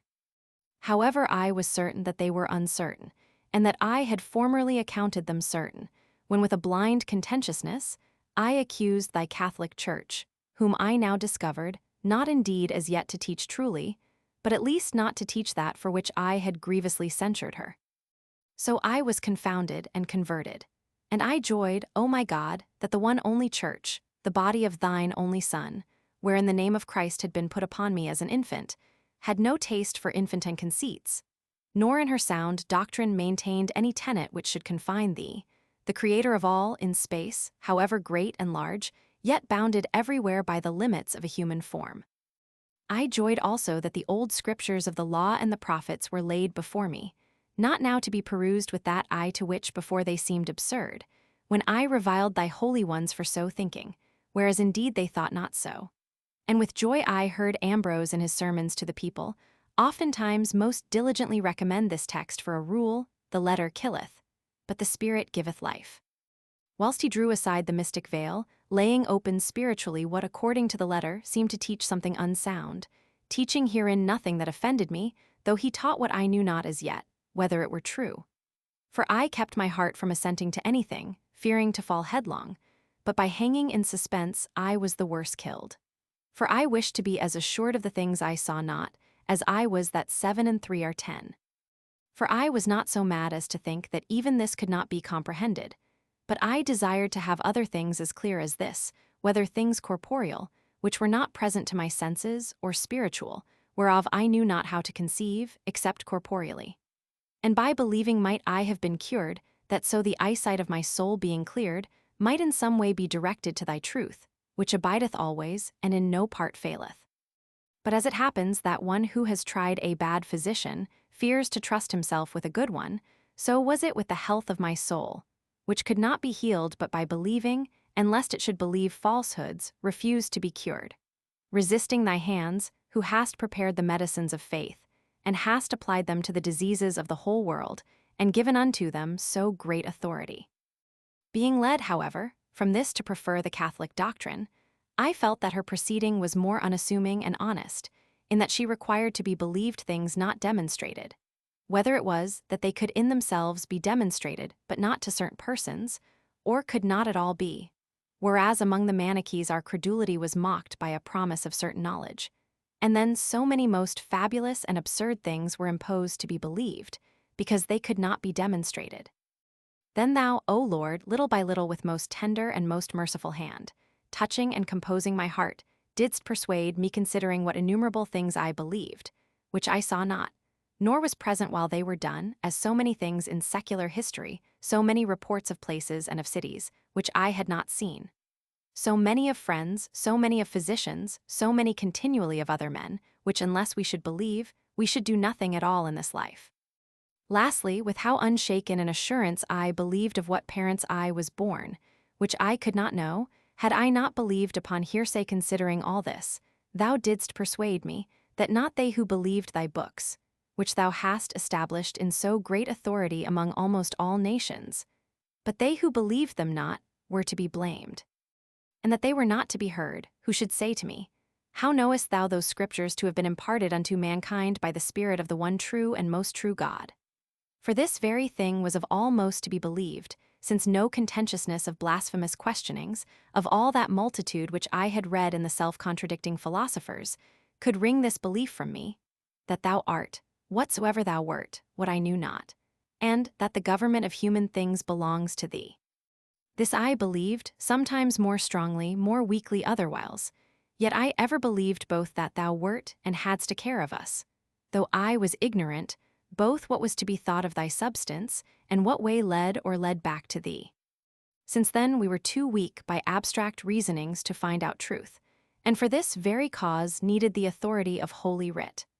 I had now begun to believe that thou wouldest never have given such excellency of authority to that writ in all lands, hadst thou not willed thereby to be believed in, thereby sought.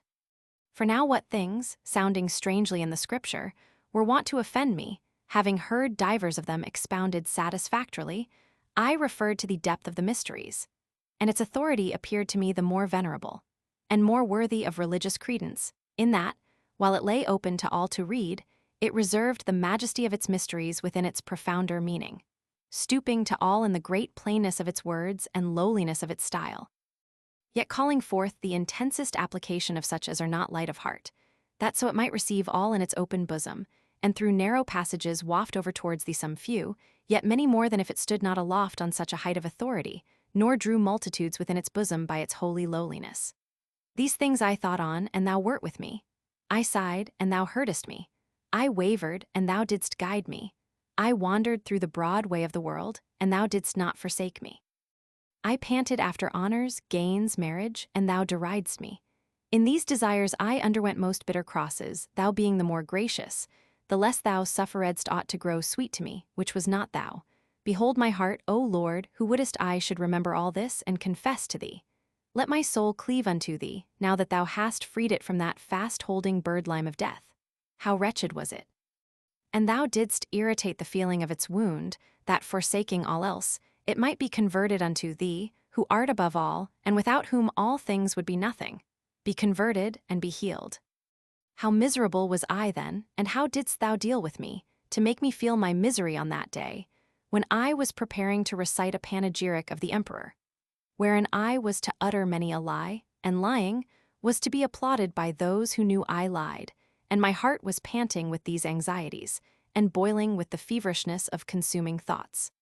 For passing through one of the streets of Milan, I observed a poor beggar, then, I suppose, with a full belly, joking and joyous. And I sighed, and spoke to the friends around me of the many sorrows of our frenzies.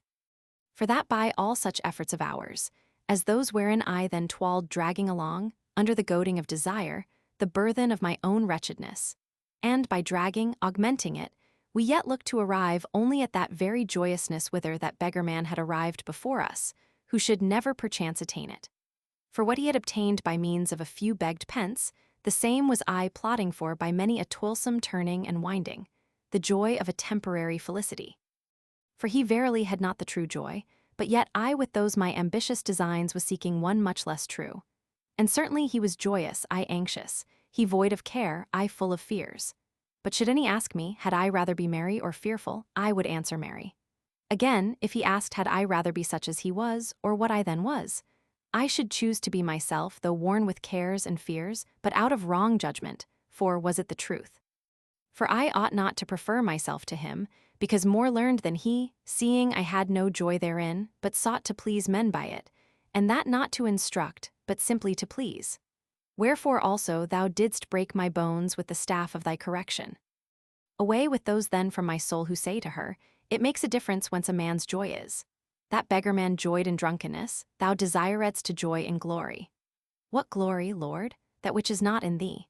For even as his was no true joy, so was that no true glory, and it overthrew my soul more. He that very night should digest his drunkenness, but I had slept and risen again with mine, and was to sleep again, and again to rise with it, how many days, thou, God, knowest. But it doth make a difference whence a man's joy is. I know it, and the joy of a faithful hope lieth incomparably beyond such vanity. Yea, and so was he then beyond me, for he verily was the happier.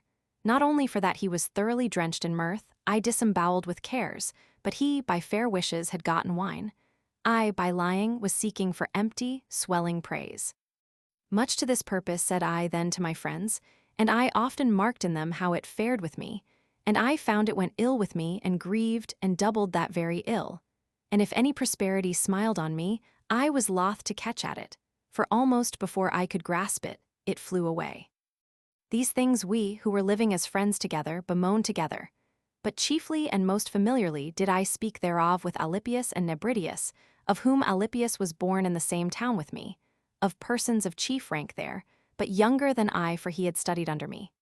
Both when I first lectured in our town, and afterwards at Carthage, and he loved me much, because I seemed to him kind and learned. And I him for his great towardliness to virtue, which was eminent enough in one of no greater years. Yet the whirlpool of Carthaginian habits, amongst whom those idle spectacles are hotly followed, had drawn him into the madness of the circus. But while he was miserably tossed therein, and I, professing rhetoric there, had a public school, as yet he used not my teaching, by reason of some unkindness risen betwixt his father and me. I had found then how deadly he doted upon the circus, and was deeply grieved that he seemed likely, nay, or had thrown away so great promise. Yet had I no means of advising or with a sort of constraint reclaiming him, either by the kindness of a friend or the authority of a master. For I supposed that he thought of me as did his father. But he was not such. Laying aside then his father's mind in that matter, he began to greet me, come sometimes into my lecture room, hear a little, and be gone. I however had forgotten to deal with him, that he should not, through a blind and headlong desire of vain pastimes, undo so good a wit. But thou, O Lord, who guidest the course of all thou hast created, hadst not forgotten him, who is one day to be among thy children, priest and dispenser of thy sacrament, and that his amendment might plainly be attributed to thyself, thou effectedst it through me, unknowingly. For as one day I sat in my accustomed place, with my scholars before me, he entered, greeted me, sat down, and applied his mind to what I then handled. I had by chance a passage in hand, which while I was explaining, a likeness from the Circensian races occurred to me, as likely to make what I would convey pleasanter and plainer, seasoned with biting mockery of those whom that madness had enthralled. God, thou knowest that I then thought not of curing Alypius of that infection. But he took it wholly to himself, and thought that I said it simply for his sake. And whence another would have taken occasion of offense with me, that right-minded youth took as a ground of being offended at himself, and loving me more fervently. For thou hadst said it long ago, and put it into thy book, rebuke a wise man, and he will love thee. But I had not rebuked him, but thou, who employest all, knowing or not knowing, in that order which thyself knowest, and that order is just, didst of my heart and tongue make burning coals, by which to set on fire the hopeful mind, thus languishing, and so cure it. Let him be silent in thy praises, who considers not thy mercies, which confess unto thee out of my inmost soul. For he upon that speech burst out of that pit so deep, wherein he was wilfully plunged, and was blinded with its wretched pastimes, and he shook his mind with a strong self-command, whereupon all the filths of the Circensian pastimes flew off from him, nor came he again thither. Upon this, he prevailed with his unwilling father that he might be my scholar. He gave way and gave in. And Alypius, beginning to be my hearer again, was involved in the same superstition with me, loving in the Manichees that show of continency, which he supposed true and unfeigned. Whereas it was a senseless and seducing continency, ensnaring precious souls, unable as yet to reach the depth of virtue, yet readily beguiled with the surface of what was but a shadowy and counterfeit virtue.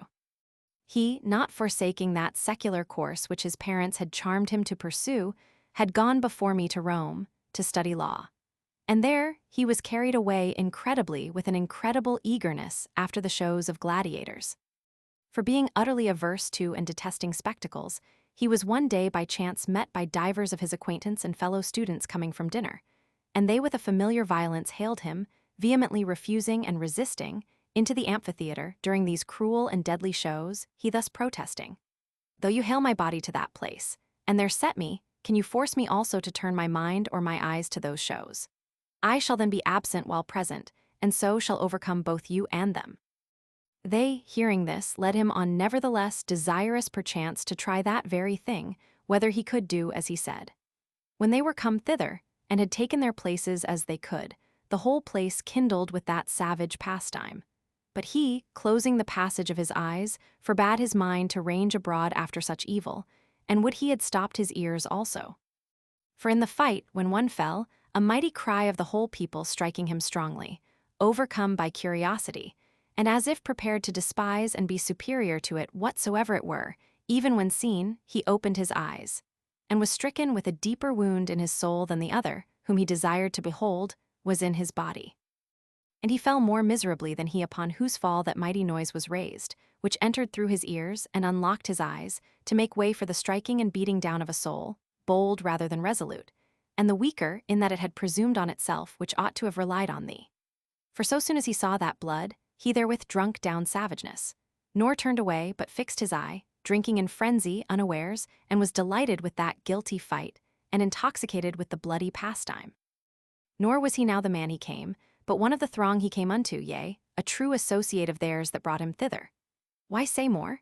He beheld, shouted, kindled, carried thence with him the madness which should goad him to return not only with them who first drew him thither, but also before them, yea, and to draw in others. Yet thence didst thou with a most strong and most merciful hand pluck him, and taughtest him to have confidence not in himself, but in thee.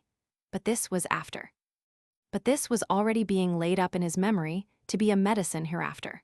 So was that also, that when he was yet studying under me at Carthage, and was thinking over at midday in the marketplace what he was to say by heart, as scholars used to practice, thou sufferedst him to be apprehended by the officers of the marketplace for a thief.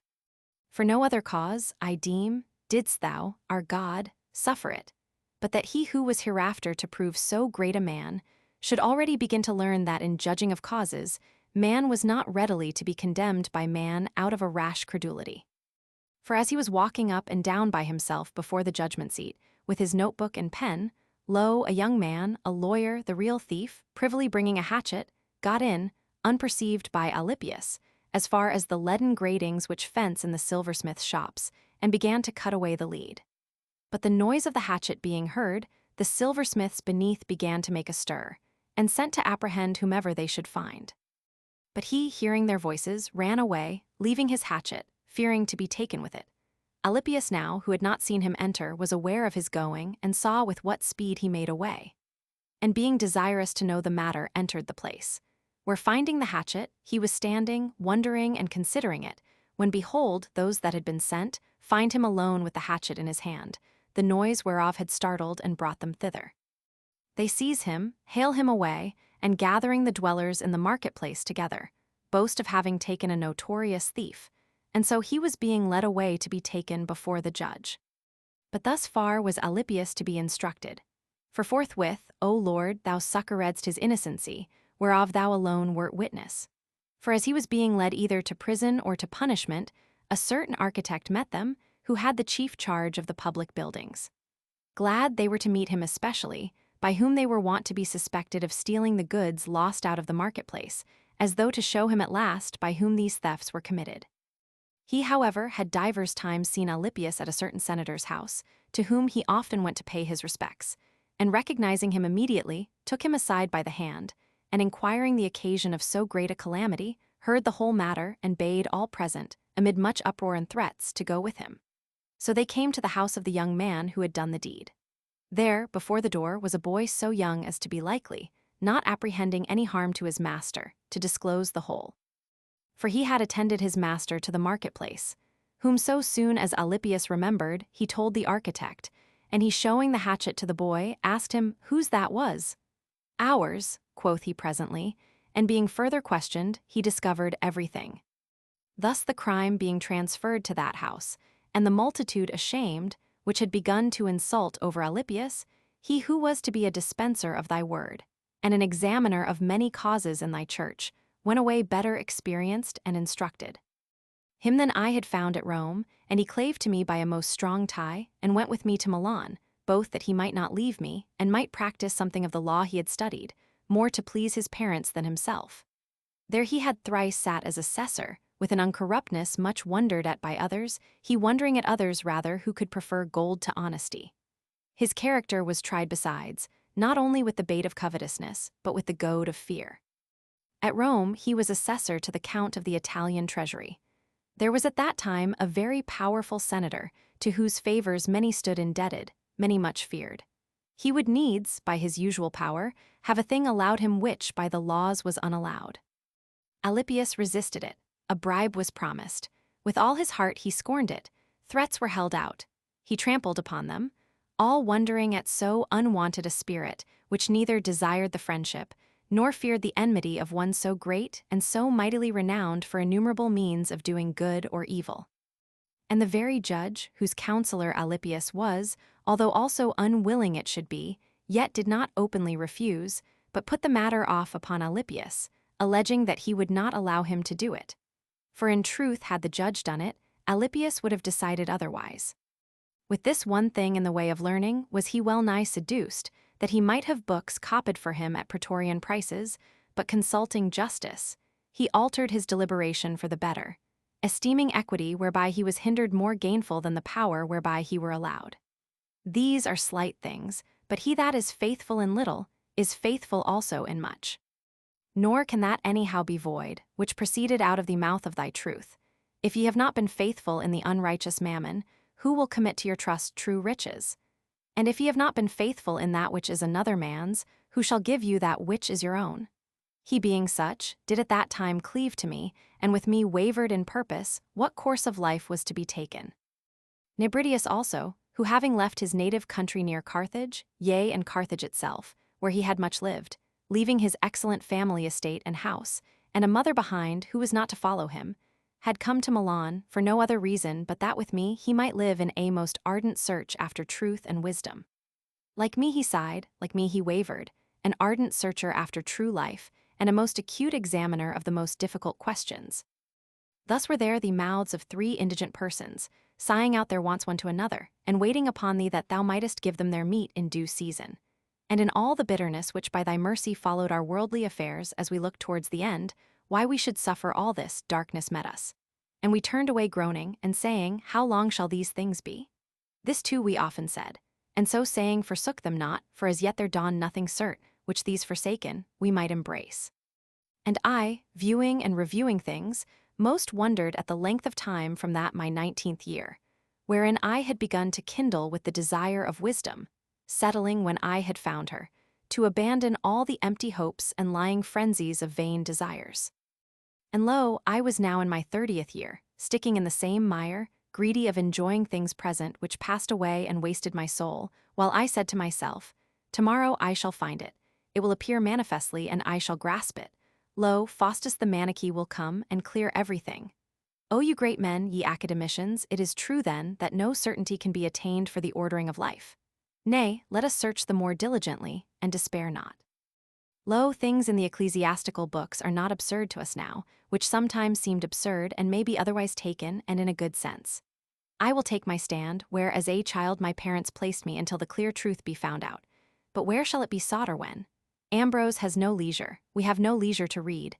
Where shall we find even the books? Whence or when procure them? From whom borrow them? Let set times be appointed, and certain hours be ordered for the health of our soul.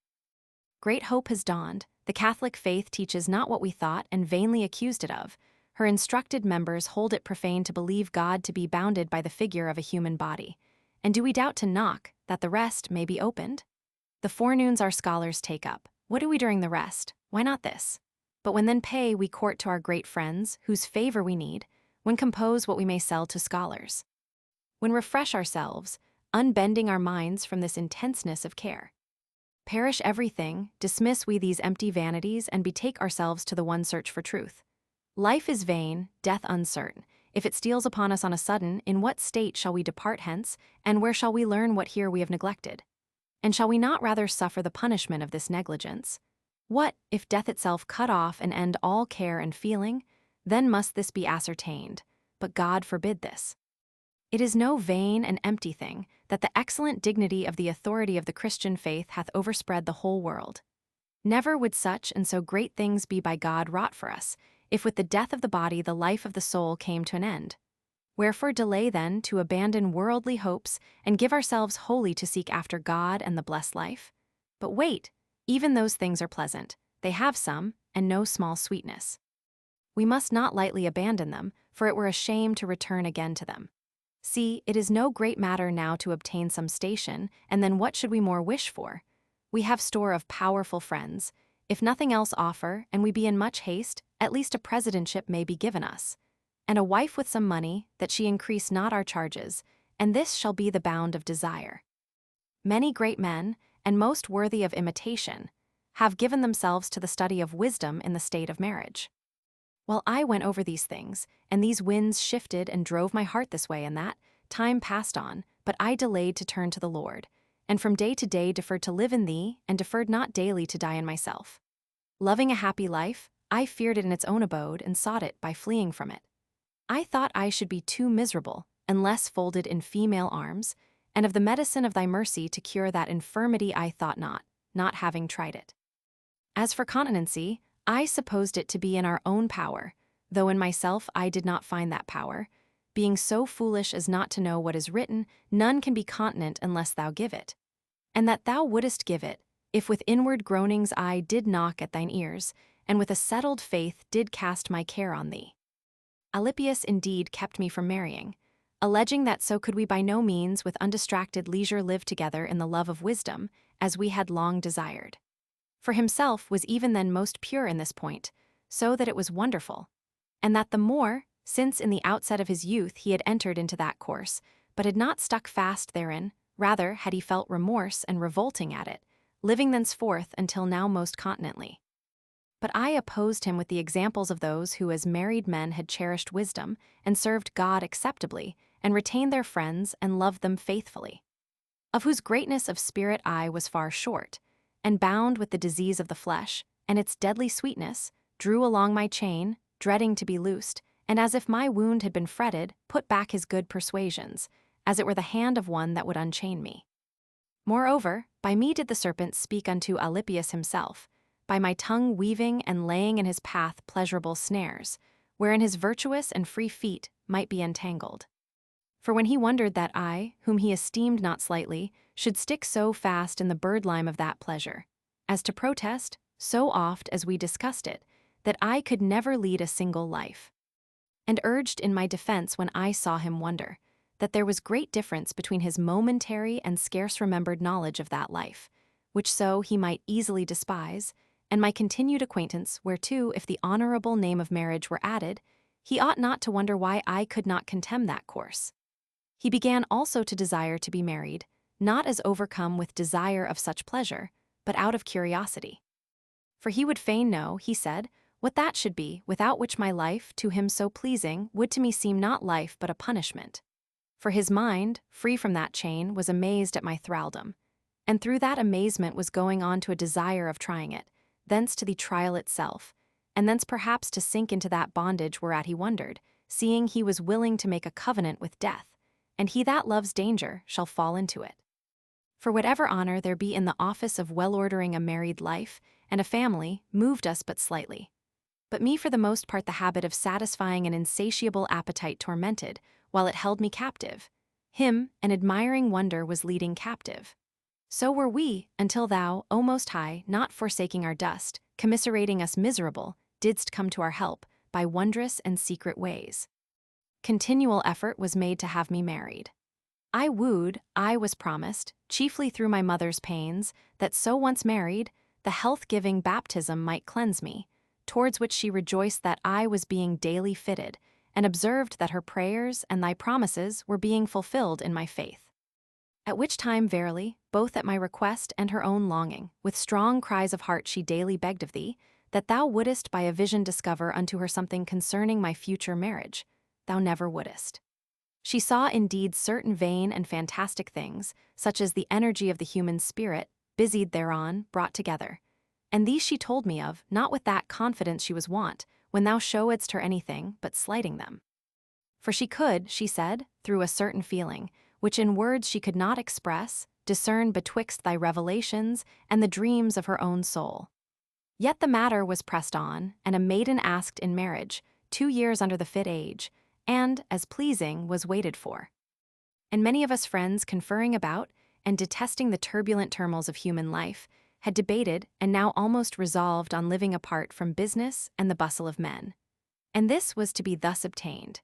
We were to bring whatever we might severally procure and make one household of all, so that through the truth of our friendship nothing should belong especially to any, but the whole thus derived from all should as a whole belong to each and all to all. We thought there might be some often persons in this society, some of whom were very rich, especially Romanianus our townsman, from childhood a very familiar friend of mine, whom the grievous perplexities of his affairs had brought up to court, who was the most earnest for this project, and therein was his voice of great weight, because his ample estate far exceeded any of the rest. We had settled also that 2 annual officers, as it were, should provide all things necessary, the rest being undisturbed. But when we began to consider whether the wives, which some of us already had, others hoped to have, would allow this, all that plan, which was being so well molded, fell to pieces in our hands, was utterly dashed and cast aside. Thence we betook us to sighs and groans, and our steps to follow the broad and beaten ways of the world. For many thoughts were in our heart, but thy counsel standeth for ever. Out of which counsel thou didst deride ours, and preparedst thine own, purposing to give us meat in due season, and to fill our souls with blessing. Meanwhile my sins were being multiplied, and my concubine being torn from my side as a hindrance to my marriage, my heart which clave unto her was torn and wounded and bleeding. And she returned to Afric, vowing unto thee never to know any other man, leaving with me my son by her. But unhappy I, who could not imitate a very woman, impatient of delay inasmuch as not till after 2 years was I to obtain her eye, sought not being so much a lover of marriage as a slave to lust, procured another, though no wife, that so by the servitude of an enduring custom, the disease of my soul might be kept up and carried on in its vigor, or even augmented, into the dominion of marriage. Nor was that my wound cured, which had been made by the cutting away of the former. But after inflammation and most acute pain, it mortified, and my pains became less acute, but more desperate. To thee be praise, glory to thee, fountain of mercies. I was becoming more miserable, and thou nearer. Thy right hand was continually ready to pluck me out of the mire, and to wash me thoroughly, and I knew it not. Nor did anything call me back from a yet deeper gulf of carnal pleasures, but the fear of death and of thy judgment to come, which amid all my changes never departed from my breast.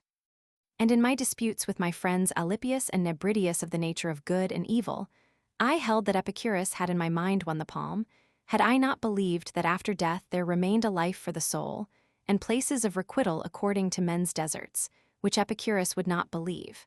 And I asked, were we immortal, and to live in perpetual bodily pleasure? Without fear of losing it, why should we not be happy, or what else should we seek?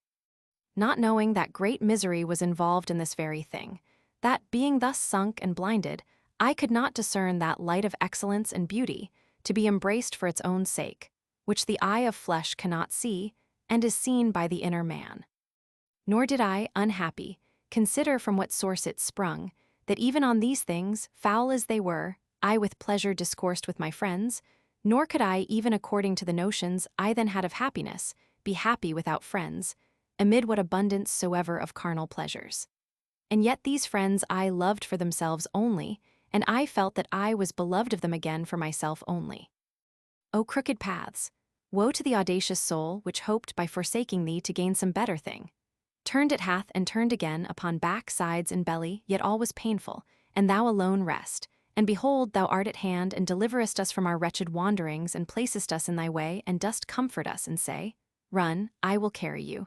Yea, I will bring you through, there also will I carry you.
Book 7.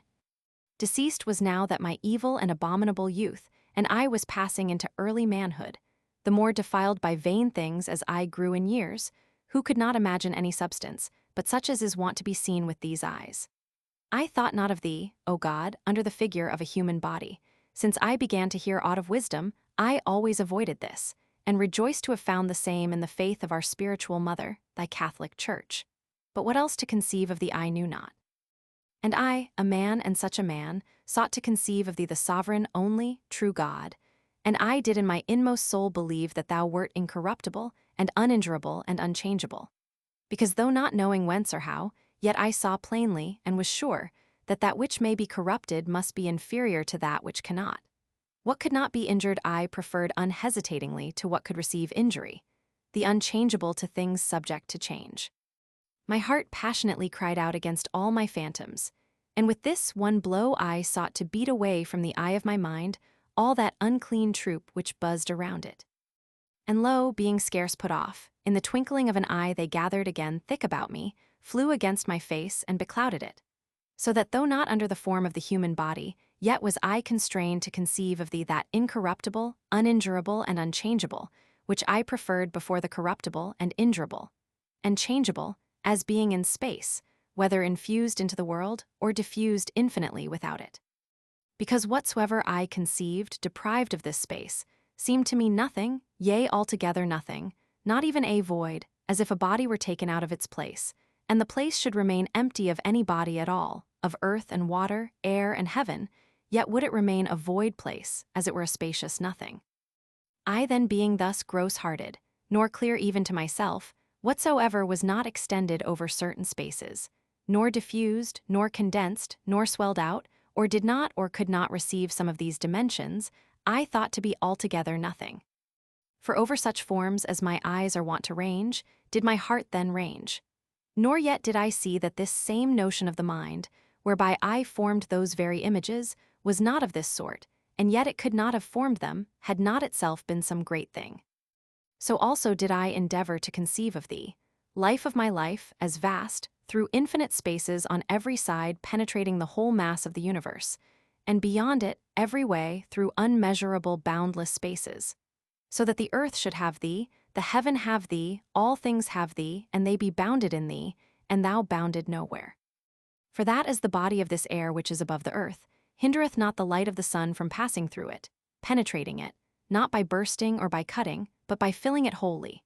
So I thought the body not of heaven, air, and sea only, but of the earth too, pervious to thee, so that in all its parts, the greatest as the smallest, it should admit thy presence, by a secret inspiration, within and without, directing all things which thou hast created. So I guessed, only as unable to conceive aught else, for it was false. For thus should a greater part of the earth contain a greater portion of thee, and a lesser. And all things should in such sort be full of thee, that the body of an elephant should contain more of thee than that of a sparrow, by how much larger it is, and takes up more room.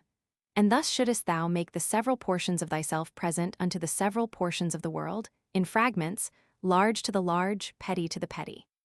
But such art not thou, but not as yet hadst thou enlightened my darkness.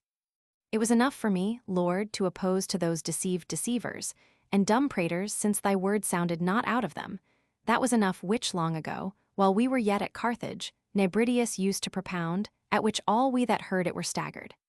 That said nation of darkness, which the Manichees are wont to set as an opposing mass over against thee, what could it have done unto thee, hadst thou refused to fight with it?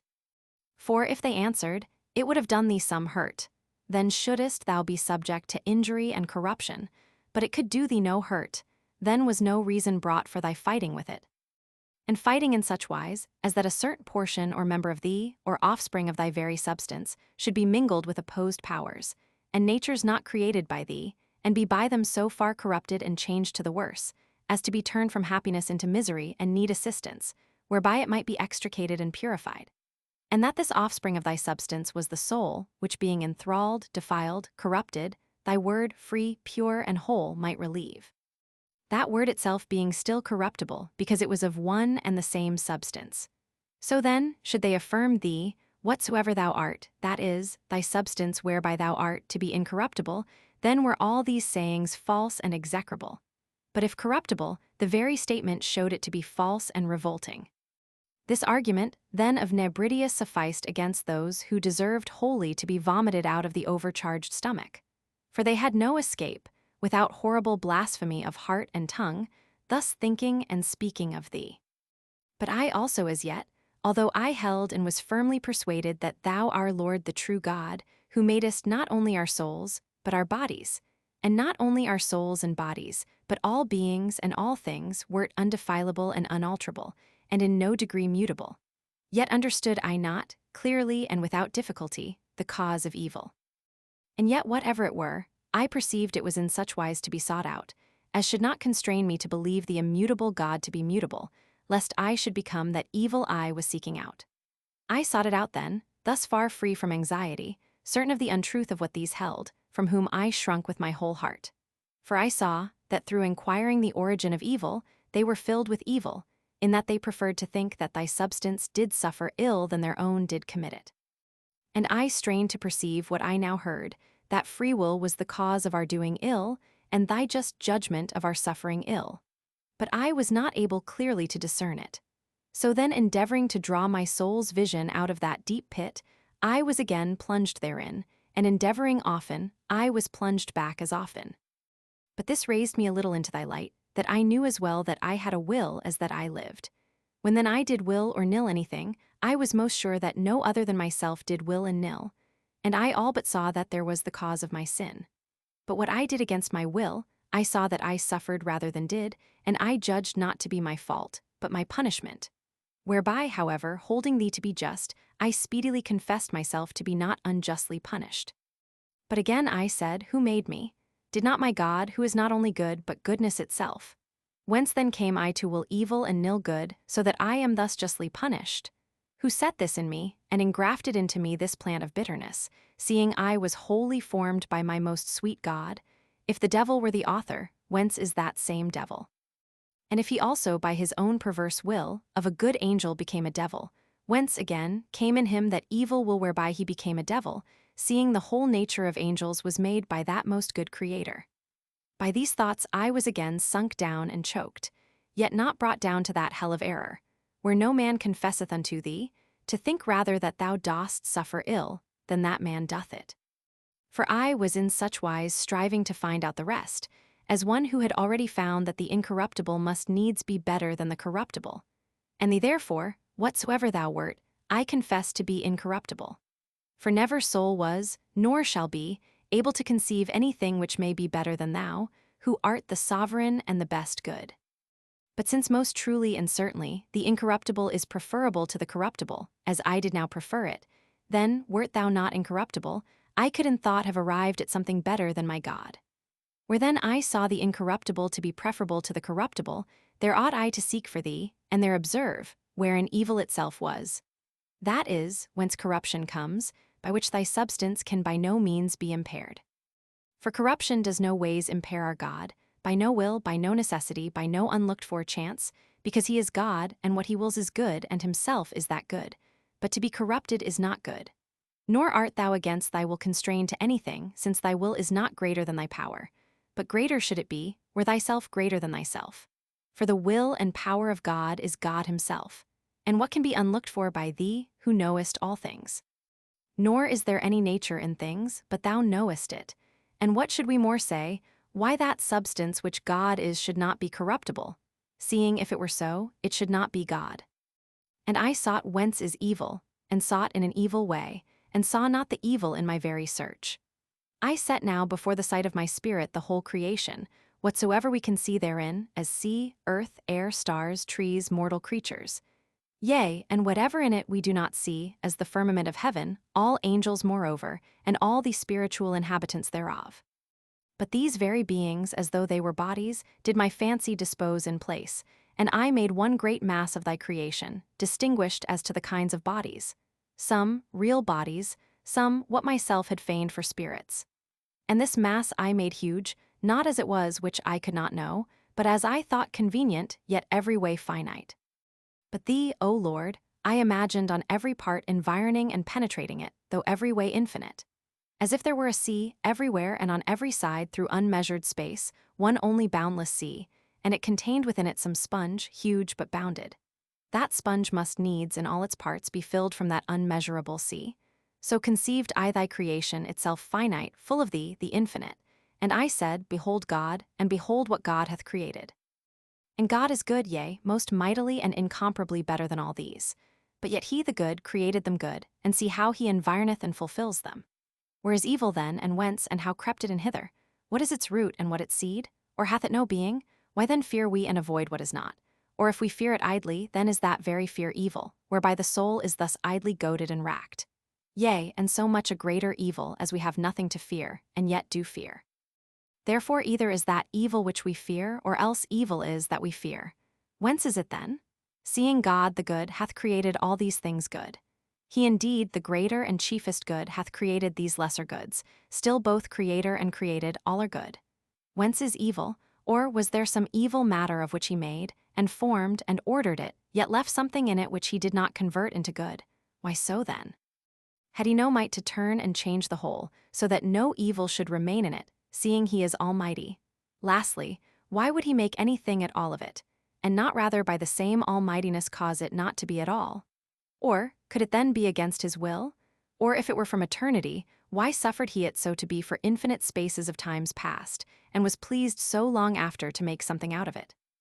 Or if he were suddenly pleased now to effect somewhat, this rather should the Almighty have effected, that this evil matter should not be, and he alone be, the whole, true, sovereign, and infinite good. Or if it was not good that he who was good should not also frame and create something that were good then, that evil matter being taken away and brought to nothing, he might form good matter, whereof to create all things. For he should not be almighty, if he might not create something good without the aid of that matter, which himself had not created. These thoughts I revolved in my miserable heart, overcharged with most gnawing cares, lest I should die ere I had found the truth. Yet was the faith of thy Christ, our Lord and Saviour, professed in the Church Catholic, firmly fixed in my heart, in many points, indeed, as yet unformed, and fluctuating from the rule of doctrine. Yet did not my mind utterly leave it, but rather daily took in more and more of it. By this time also had I rejected the lying divinations and impious dotages of the astrologers. Let thine own mercies, out of my very inmost soul, confess unto thee for this also, O my God. For thou altogether, For who else calls us back from the death of all errors, save the life which cannot die, and the wisdom which needing no light enlightens the minds that need it, whereby the universe is directed down to the whirling leaves of trees?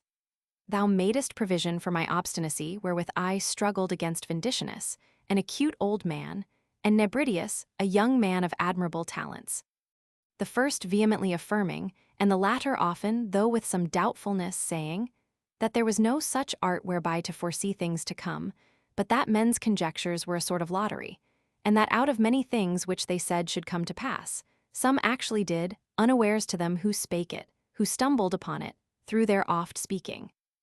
Thou providest then a friend for me, no negligent consulter of the astrologers, nor yet well skilled in those arts, but, as I said, a curious consulter with them, and yet knowing something, which he said he had heard of his father, which how far it went to overthrow the estimation of that art, he knew not.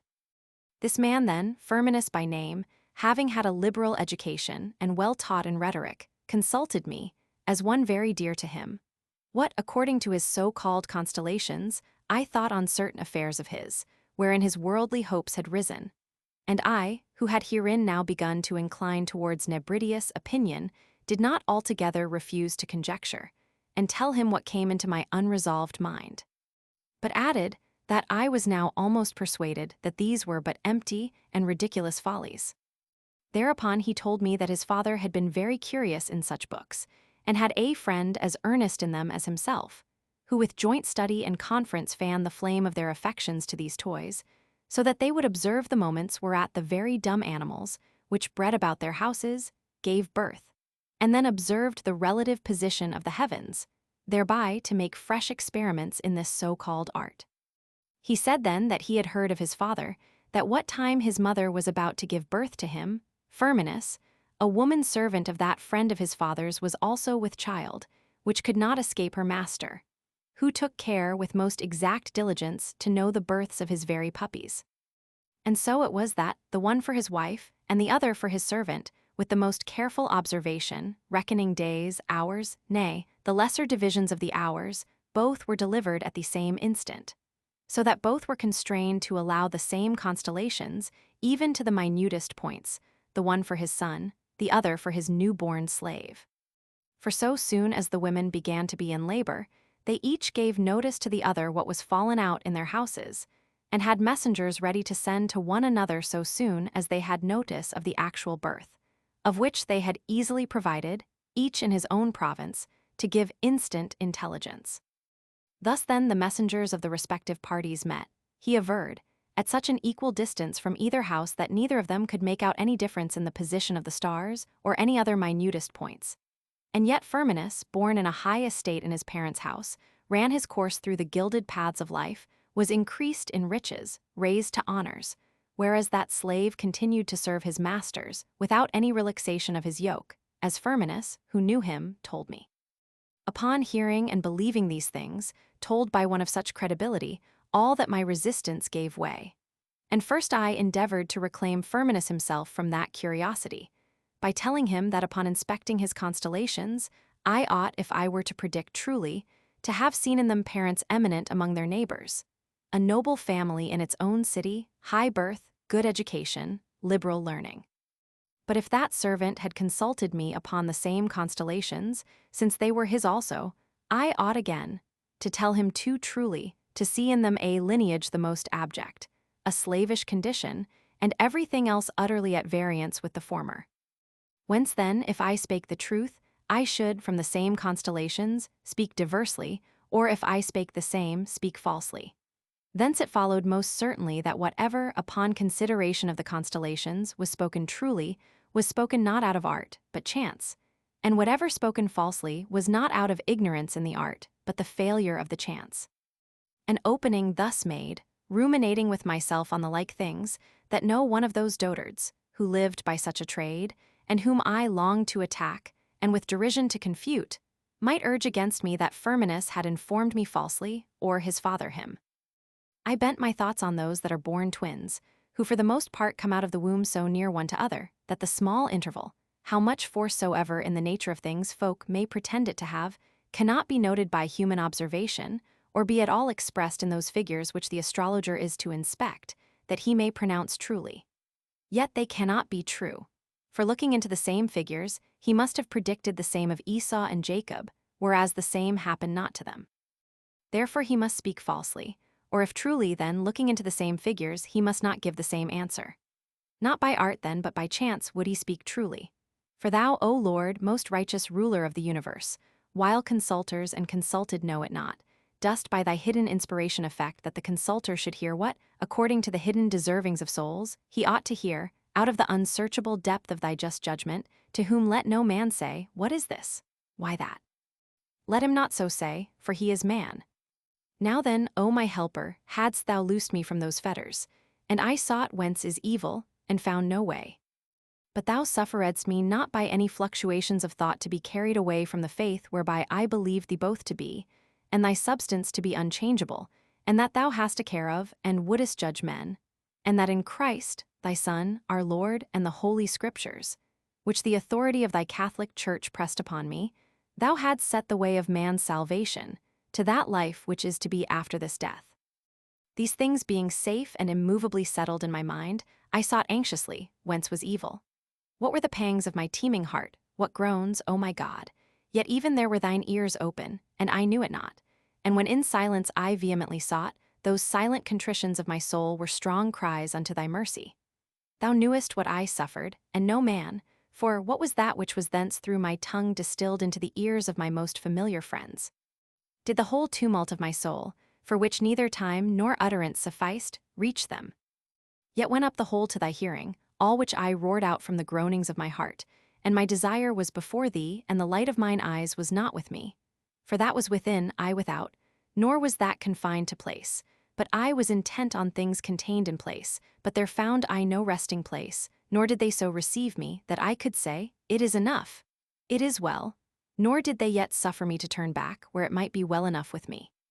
For to these things was I superior, but inferior to thee, and thou art my true joy when subjected to thee, and thou hadst subjected to me what thou createdst below me. And this was the true temperament and middle region of my safety, to remain in thy image, and by serving thee, rule the body. But when I rose proudly against thee, and ran against the Lord with my neck, with the thick bosses of my buckler, even these inferior things were set above me, and pressed me down, and nowhere was there respite or space of breathing. They met my sight on all sides by heaps and troops, and in thought the images thereof presented themselves unsought, as I would return to thee, as if they would say unto me, Whither goest thou, unworthy and defiled? And these things had grown out of my wound, for thou humbledst the proud like one that is wounded, and through my own swelling was I separated from thee. Yea, my pride-swollen face closed up mine eyes. But thou, Lord, abidest forever, yet not forever art thou angry with us. Because thou pitiest our dust and ashes, and it was pleasing in thy sight to reform my deformities. And by inward goads didst thou rouse me, that I should be ill at ease, until thou wert manifested to my inward sight. Thus, by the secret hand of thy medicining was my swelling abated, and the troubled and bedimmed eyesight of my mind, by the smarting anointings of healthful sorrows, was from day to day healed. And thou, willing first to show me how thou resistest the proud, but givest grace unto the humble, and by how great an act of thy mercy thou hadst traced out to men the way of humility, in that thy word was made flesh, and dwelt among men, thou procuredst for me, by means of one puffed up with most unnatural pride, certain books of the Platonists, translated from Greek into Latin. And therein I read, not indeed in the very words, but to the very same purpose, enforced by many and divers reasons, that in the beginning was the Word, and the Word was with God, and the Word was God. The same was in the beginning with God. All things were made by him, and without him was nothing made. That which was made by him is life, and the life was the light of men, and the light shineth in the darkness, and the darkness comprehended it not. And that the soul of man, though it bears witness to the light, yet itself is not that light. But the word of God, being God, is that true light that lighteth every man that cometh into the world. And that he was in the world, and the world was made by him, and the world knew him not. But that he came unto his own, and his own received him not. But as many as received him, to them gave he power to become the sons of God, as many as believed in his name. This I read not there. Again I read there, that God the Word was born not of flesh nor of blood, nor of the will of man, nor of the will of the flesh, but of God.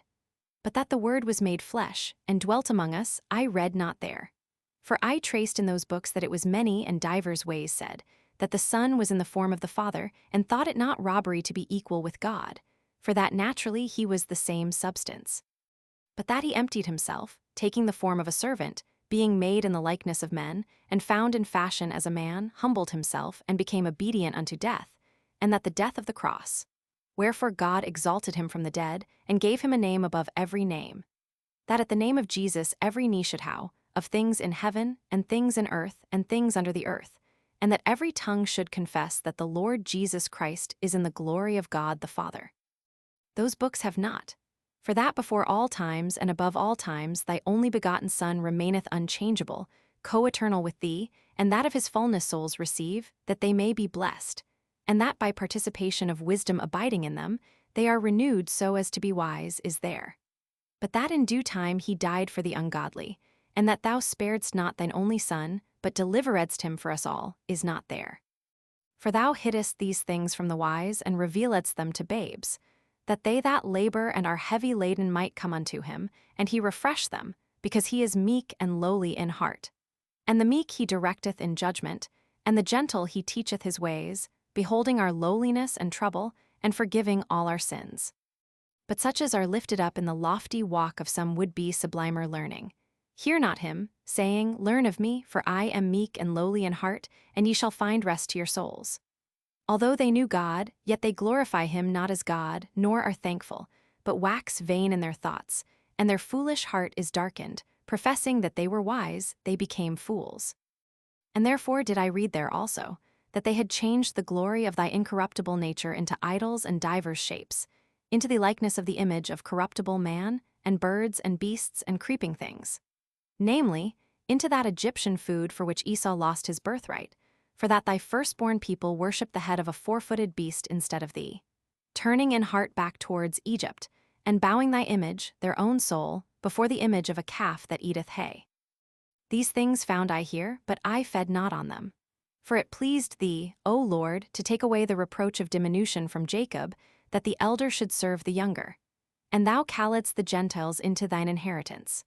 And I had come to thee from among the Gentiles, and I set my mind upon the gold which thou willedst thy people to take from Egypt, seeing thine it was, wheresoever it were. And to the Athenians thou saidst by thy apostle, that in thee we live, move, and have our being, as one of their own poets had said. And verily these books came from thence. But I set not my mind on the idols of Egypt, whom they served with thy gold, who changed the truth of God into a lie, and worshipped and served the creature more than the Creator. And being thence admonished to return to myself, I entered even into my inward self, thou being my guide. And able I was, for thou wert become my helper. And I entered and beheld with the eye of my soul, such as it was, above the same eye of my soul, above my mind, the light unchangeable. Not this ordinary light, which all flesh may look upon, nor as it were greater of the same kind, as though the brightness of this should be manifold brighter, and with its greatness take up all space. Not such was this light, but other, yea, far other from these. Nor was it above my soul, as oil is above water, nor yet as heaven above earth, but above to my soul, because it made me, and I below it, because I was made by it. He that knows the truth knows what that light is, and he that knows it knows eternity. Love knoweth it. O truth, who art eternity, and love, who art truth, and eternity, who art love. Thou art my God, to thee do I sigh night and day. Thee when I first knew, thou liftedst me up, that I might see there was what I might see, and that I was not yet such as to see. And thou didst beat back the weakness of my sight, streaming forth thy beams of light upon me most strongly, and I trembled with love and awe. And I perceived myself to be far off from thee, in the region of unlikeness, as if I heard this thy voice from on high. I am the food of grown men, grow, and thou shalt feed upon me, nor shalt thou convert me, like the food of thy flesh into thee, but thou shalt be converted into me. And I learned that thou for iniquity chastenest man, and thou madest my soul to consume away like a spider. And I said, Is truth therefore nothing, because it is not diffused through space finite or infinite? And thou creedst to me from afar. Yet verily I am that I am. And I heard, as the heart heareth, nor had I room to doubt, and I should sooner doubt that I live than that truth is not, which is clearly seen, being understood by those things which are made. And I beheld the other things below thee, and I perceived that they neither altogether are, nor altogether are not. For they are, since they are from thee, but are not, because they are not what thou art. For that truly is which remains unchangeably. It is good then for me to hold fast unto God, for if I remain not in him, I cannot in myself, but he remaining in himself reneweth all things. And thou art the Lord my God, since thou standest not in need of my goodness. And it was manifested unto me, that those things be good which yet are corrupted, which neither were they sovereignly good, nor unless they were good could be corrupted. For if sovereignly good, they were incorruptible; if not good at all, there were nothing in them to be corrupted. For corruption injures, but unless it diminished goodness, it could not injure. Either then corruption injures not, which cannot be, or which is most certain, all which is corrupted is deprived of good. But if they be deprived of all good, they shall cease to be. For if they shall be, and can now no longer be corrupted, they shall be better than before, because they shall abide incorruptibly.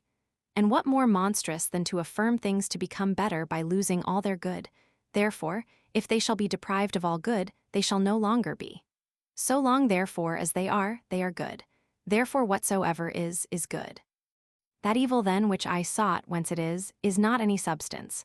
For were it a substance, it should be good. For either it should be an incorruptible substance, and so a chief good, or a corruptible substance, which unless it were good, could not be corrupted. I perceived therefore, and it was manifested to me that thou madest all things good, nor is there any substance at all, which thou madest not. And for that thou madest not all things equal, therefore are all things, because each is good, and altogether very good, because our God made all things very good. And to thee is nothing whatsoever evil. Yea, not only to thee, but also to thy creation as a whole, because there is nothing without which may break in and corrupt that order which thou hast appointed it. But in the parts thereof some things, because unharmonizing with others some, are accounted evil. Whereas those very things harmonize with others, and are good, and in themselves are good.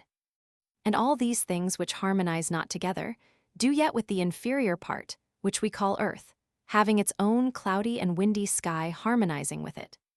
Far be it then that I should say, these things should not be. For should I see naught but these, I should indeed long for the better, but still must even for these alone praise thee.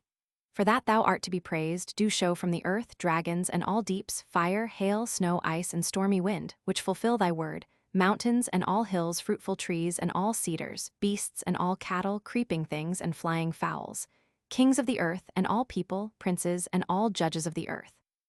Young men and maidens, old men and young, praise thy name. But when from heaven these praise thee our God, in the heights all thy angels, all thy hosts, sun and moon, all the stars and light, the heaven of heavens, and the waters that be above the heavens, praise thy name. I did not now long for things better, because I conceived of all. And with a sounder judgment I apprehended that the things above were better than these below, but altogether better than those above by themselves. There is no soundness in them, whom aught of thy creation displeaseth, as neither in me, when much which thou hast made displeased me. And because my soul durst not be displeased at my God, it would fain not account that thine, which displeased it. Hence it had gone into the opinion of two substances, and had no rest, but talked idly. And returning thence, it had made to itself a God, through infinite measures of all space, and thought it to be thee, and placed it in its heart, and had again become the temple of its own idol to the abominable. But after thou hadst soothed my head, unknown to me, and closed mine eyes that they should not behold vanity, I ceased somewhat of my former self, and my frenzy was lulled to sleep. And I awoke in thee, and saw the infinite, but in another way, and this sight was not derived from the flesh. And I looked back on other things, and I saw that they owed their being to thee, and were all bounded in thee, but in a different way, not as being in space, but because thou containest all things in thine hand in thy truth, and all things are true so far as they, nor is there any falsehood, unless when that is thought to be, which is not. And I saw that all things did harmonize, not with their places only, but with their seasons. And that thou, who only art eternal, didst not begin to work after innumerable spaces of times spent. For that all spaces of times, both which have passed, and which shall pass, neither go nor come, but through thee, working and abiding. And I perceived and found it nothing strange, that bread which is pleasant to a healthy palate is loathsome to one distempered, and to sore eyes light is offensive, which to the sound is delightful. And thy righteousness displeaseth the wicked, much more the viper and reptiles, which thou hast created good, fitting in with the inferior portions of thy creation, with which the very wicked also fit in, and that the more, by how much they be unlike thee, but with the superior creatures, by how much they become more like to thee. And I inquired what iniquity was, and found it to be no substance, but the perversion of the will, turned aside from thee, O God, the Supreme, towards these lower things, and casting out its bowels, and puffed up outwardly. And I wondered that I now loved thee, and no phantasm for thee. And yet did I not press on to enjoy my God, but was borne up to thee by thy beauty, and soon borne down from thee by mine own weight, sinking with sorrow into these inferior things. This weight was carnal custom. Yet dwelt there with me a remembrance of thee, nor did I any way doubt that there was one to whom I might cleave, but that I was not yet such as to cleave to thee. For that the body which is corrupted presseth down the soul, and the earthly tabernacle weigheth down the mind that museth upon many things. And most certain I was, that thy invisible works from the creation of the world are clearly seen, being understood by the things that are made, even thy eternal power and Godhead. For examining whence it was that I admired the beauty of bodies celestial or terrestrial, and what aided me in judging soundly on things mutable, and pronouncing, this ought to be thus, this not. Examining, I say, whence it was that I so judged, seeing I did so judge, I had found the unchangeable and true eternity of truth above my changeable mind. And thus by degrees I passed from bodies to the soul, which through the bodily senses perceives, and thence to its inward faculty, to which the bodily senses represent things external, whitherto reach the faculties of beasts, and thence again to the reasoning faculty, to which what is received from the senses of the body is referred to be judged, which finding itself also to be in me a thing variable, raised itself up to its own understanding, and drew away my thoughts from the power of habit, withdrawing itself from those troops of contradictory phantasms, that so it might find what that light was whereby it was bedewed, when, without all doubting, it cried out, that the unchangeable was to be preferred to the changeable. Whence also it knew that unchangeable, which, unless it had in some way known, it had had no sure ground to prefer it to the changeable. And thus with the flash of one trembling glance it arrived at that which is. And then I saw thy invisible things understood by the things which are made. But I could not fix my gaze thereon, and my infirmity being struck back, I was thrown again on my wonted habits, carrying along with me only a loving memory thereof, and a longing for what I had, as it were, perceived the odor of, but was not yet able to feed on. Then I sought a way of obtaining strength sufficient to enjoy thee, and found it not until I embraced that mediator betwixt God and men, the man Christ Jesus, who is over all God blessed forevermore, calling unto me, and saying, I am the way, the truth, and the life, and mingling that food which I was unable to receive with our flesh. For the Word was made flesh, that thy wisdom, whereby thou createdst all things, might provide milk for our infant state. For I did not hold to my Lord Jesus Christ, I, humbled, to the humble, nor knew I yet whereto his infirmity would guide us. For thy word, the eternal truth, far above the higher parts of thy creation, raises up the subdued unto itself. But in this lower world built for itself, a lowly habitation of our clay, whereby to abase from themselves such as would be subdued, and bring them over to himself, allaying their swelling, and fomenting their love to the end they might go on no further in self-confidence, but rather consent to become weak, seeing before their feet the divinity weak by taking our coats of skin. And wearied might cast themselves down upon it, and it rising might lift them up. But I thought otherwise, conceiving only of my Lord Christ as of a man of excellent wisdom, whom no one could be equaled unto. Especially for that being wonderfully born of a virgin, he seemed, in conformity therewith, through the divine care for us, to have attained that great eminence of authority, for an ensample of despising things temporal for the obtaining of immortality. But what mystery there lay in the Word was made flesh, I could not even imagine. Only I had learnt out of what is delivered to us in writing of him that he did eat, and drink, sleep, walk, rejoiced in spirit, was sorrowful, discoursed. That flesh did not cleave by itself unto thy word, but with the human soul and mind. All know this who know the unchangeableness of thy word, which I now knew as far as I could, nor did I at all doubt thereof. For now to move the limbs of the body by will, now not, now to be moved by some affection, now not, now to deliver wise sayings through human signs, now to keep silence, belong to soul and mind subject to variation. And should these things be falsely written of him, all the rest also would risk the charge, nor would there remain in those books any saving faith for mankind. Since then they were written truly, I acknowledged a perfect man to be in Christ, not the body of a man only, nor with the body a sensitive soul without a rational, but very man, whom, not only as being a form of truth, but for a certain great excellence of human nature and a more perfect participation of wisdom, I judged to be preferred before others. But Alypius imagined the Catholics to believe God to be so clothed with flesh, that besides God and flesh, there was no soul at all in Christ, and did not think that a human mind was ascribed to him. And because he was well persuaded that the actions recorded of him could only be performed by a vital and a rational creature, he moved the more slowly towards the Christian faith. But understanding afterwards that this was the error of the Apollinarian heretics, he joined in and was conformed to the Catholic faith.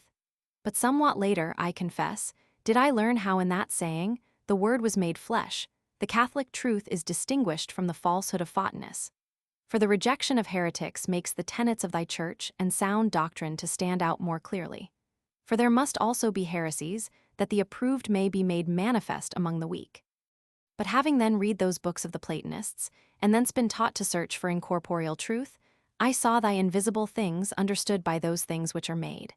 And though cast back, I perceived what that was which through the darkness of my mind I was hindered from contemplating, being assured that thou wert, and wert infinite, and yet not diffused in space, finite or infinite, and that thou truly art who art the same ever, in no part nor motion varying.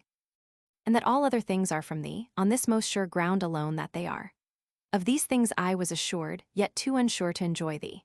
I prayed it as one well skilled, but had I not sought thy way in Christ our Saviour, I had proved to be not skilled but killed. For now I had begun to wish to seem wise, being filled with mine own punishment, yet I did not mourn, but rather scorn, puffed up with knowledge. For where was that charity building upon the foundation of humility, which is Christ Jesus? Or when should these books teach me it? Upon these, I believe, thou therefore willedst that I should fall, before I studied thy scriptures, that it might be imprinted on my memory how I was affected by them. And that afterwards when my spirits were tamed through thy books, and my wounds touched by thy healing fingers, I might discern and distinguish between presumption and confession, between those who saw whither they were to go, yet saw not the way, and the way that leadeth not to behold only, but to dwell in the beatific country. For had I first been formed in thy holy scriptures, and hadst thou in the familiar use of them grown sweet unto me, and had I then fallen upon those other volumes, they might perhaps have withdrawn me from the solid ground of piety, or, had I continued in that healthful frame which I had thence imbibed, I might have thought that it might have been obtained by the study of those books alone. Most eagerly then did I seize that venerable writing of thy Spirit, and chiefly the Apostle Paul. Whereupon those difficulties vanished away, wherein he once seemed to me to contradict himself, and the text of his discourse not to agree with the testimonies of the law and the prophets, and the face of that pure word appeared to me one and the same, and I learned to rejoice with trembling. So I began, and whatsoever truth I had read in those other books, I found here amid the praise of thy grace, that whoso sees may not so glory as if he had not received, not only what he sees, but also that he sees for what hath he which he hath not received. And that he may be not only admonished to behold thee, who art ever the same, but also healed to hold thee, and that he who cannot see afar off may yet walk on the way, whereby he may arrive, and behold and hold thee. For, though a man be delighted with the law of God after the inner man, what shall he do with that other law in his members, which warreth against the law of his mind, and bringeth him into captivity to the law of sin which is in his members? For thou art righteous, O Lord, but we have sinned and committed iniquity, and have done wickedly, and thy hand is grown heavy upon us, and we are justly delivered over unto that ancient sinner, the king of death, because he persuaded our will to be like his will, whereby he abode not in thy truth. What shall wretched man do? Who shall deliver him from the body of his death, but only thy grace, through Jesus Christ our Lord, whom thou hast begotten co-eternal, and formedst in the beginning of thy ways, in whom the prince of this world found nothing worthy of death, yet killed he him. And the handwriting, which was contrary to us, was blotted out. This those writings contain not. Those pages present not the image of this piety, the tears of confession, thy sacrifice, a troubled spirit, a broken and a contrite heart, the salvation of the people, the bridal city, the earnest of the Holy Ghost, the cup of our redemption. No man sings there, shall not my soul be submitted unto God, for of him cometh my salvation. For he is my God and my salvation, my guardian, I shall no more be moved. No one there hears him call, come unto me, all ye that labor. They scorn to learn of him, because he is meek and lowly in heart. For these things hast thou hid from the wise and prudent, and hast revealed them unto babes. For it is one thing from the mountain's shaggy top to see the land of peace, and to find no way thither, and in vain to essay through ways unpassable, opposed and beset by fugitives and deserters, under their captain the lion and the dragon, and another to keep on the way that leads thither, guarded by the host of the heavenly general, where they spoil not who have deserted the heavenly army, for they avoid it as very torment. These things did wonderfully sink into my bowels, when I read that least of thy apostles, and had meditated upon thy works, and trembled exceedingly.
Book 8. O my God, let me, with thanksgiving, remember and confess unto thee thy mercies on me. Let my bones be bedewed with thy love, and let them say unto thee, who is like unto thee, O Lord? Thou hast broken my bonds in sunder, I will offer unto thee the sacrifice of thanksgiving. And how thou hast broken them, I will declare, and all who worship thee when they hear this shall say, Blessed be the Lord in heaven and in earth, great and wonderful is his name. Thy words had stuck fast in my heart, and I was hedged round about on all sides by thee. Of thy eternal life I was now certain, though I saw it in a figure and as through a glass. Yet I had ceased to doubt that there was an incorruptible substance, whence was all other substance. Nor did I now desire to be more certain of thee, but more steadfast in thee. But for my temporal life, all was wavering, and my heart had to be purged from the old leaven. The way, the Saviour himself, well pleased me, but as yet I shrunk from going through its straightness. And thou didst put into my mind, and it seemed good in my eyes, to go to Simplicianus, who seemed to me a good servant of thine, and thy grace shone in him. I had heard also that from his very youth he had lived most devoted unto thee. Now he was grown into years, and by reason of so great age spent in such zealous following of thy ways, he seemed to me likely to have learned much experience. And so he had. Out of which store I wished that he would tell me, setting before him my anxieties, which were the fittest way for one in my case to walk in thy paths. For I saw the church full, and one went this way and another that way. But I was displeased that I led a secular life. Yea, now that my desires no longer inflamed me, as of old, with hopes of honor and profit, a very grievous burden it was to undergo so heavy a bondage.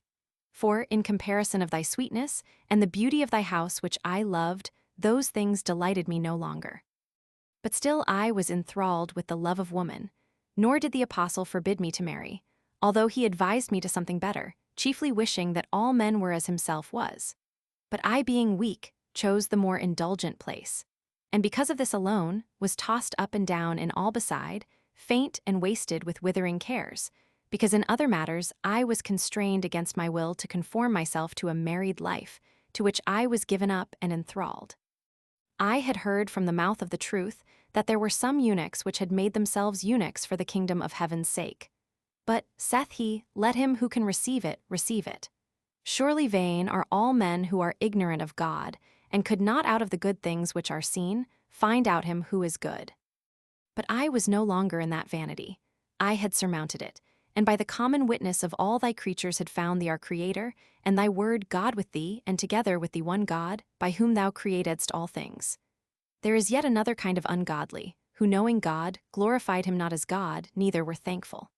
Into this also had I fallen, but thy right hand upheld me, and took me thence, and thou placedst me where I might recover. For thou hast said unto man, Behold, the fear of the Lord is wisdom, and desire not to seem wise, because they who affirmed themselves to be wise became fools. But I had now found the goodly pearl, which, selling all that I had, I ought to have bought, and I hesitated. To Simplicianus then I went, the father of Ambrose, a bishop now, in receiving thy grace, and whom Ambrose truly loved as a father. To him I related the mazes of my wanderings. But when I mentioned that I had read certain books of the Platonists, which Victorinus, sometime rhetoric professor of Rome, who had died a Christian, as I had heard, had translated into Latin, he testified his joy that I had not fallen upon the writings of other philosophers, full of fallacies and deceits, after the rudiments of this world, whereas the Platonists many ways led to the belief in God and his word. Then to exhort me to the humility of Christ, hidden from the wise, and revealed to little ones, he spoke of Victorinus himself, whom while at Rome he had most intimately known. And of him he related what I will not conceal.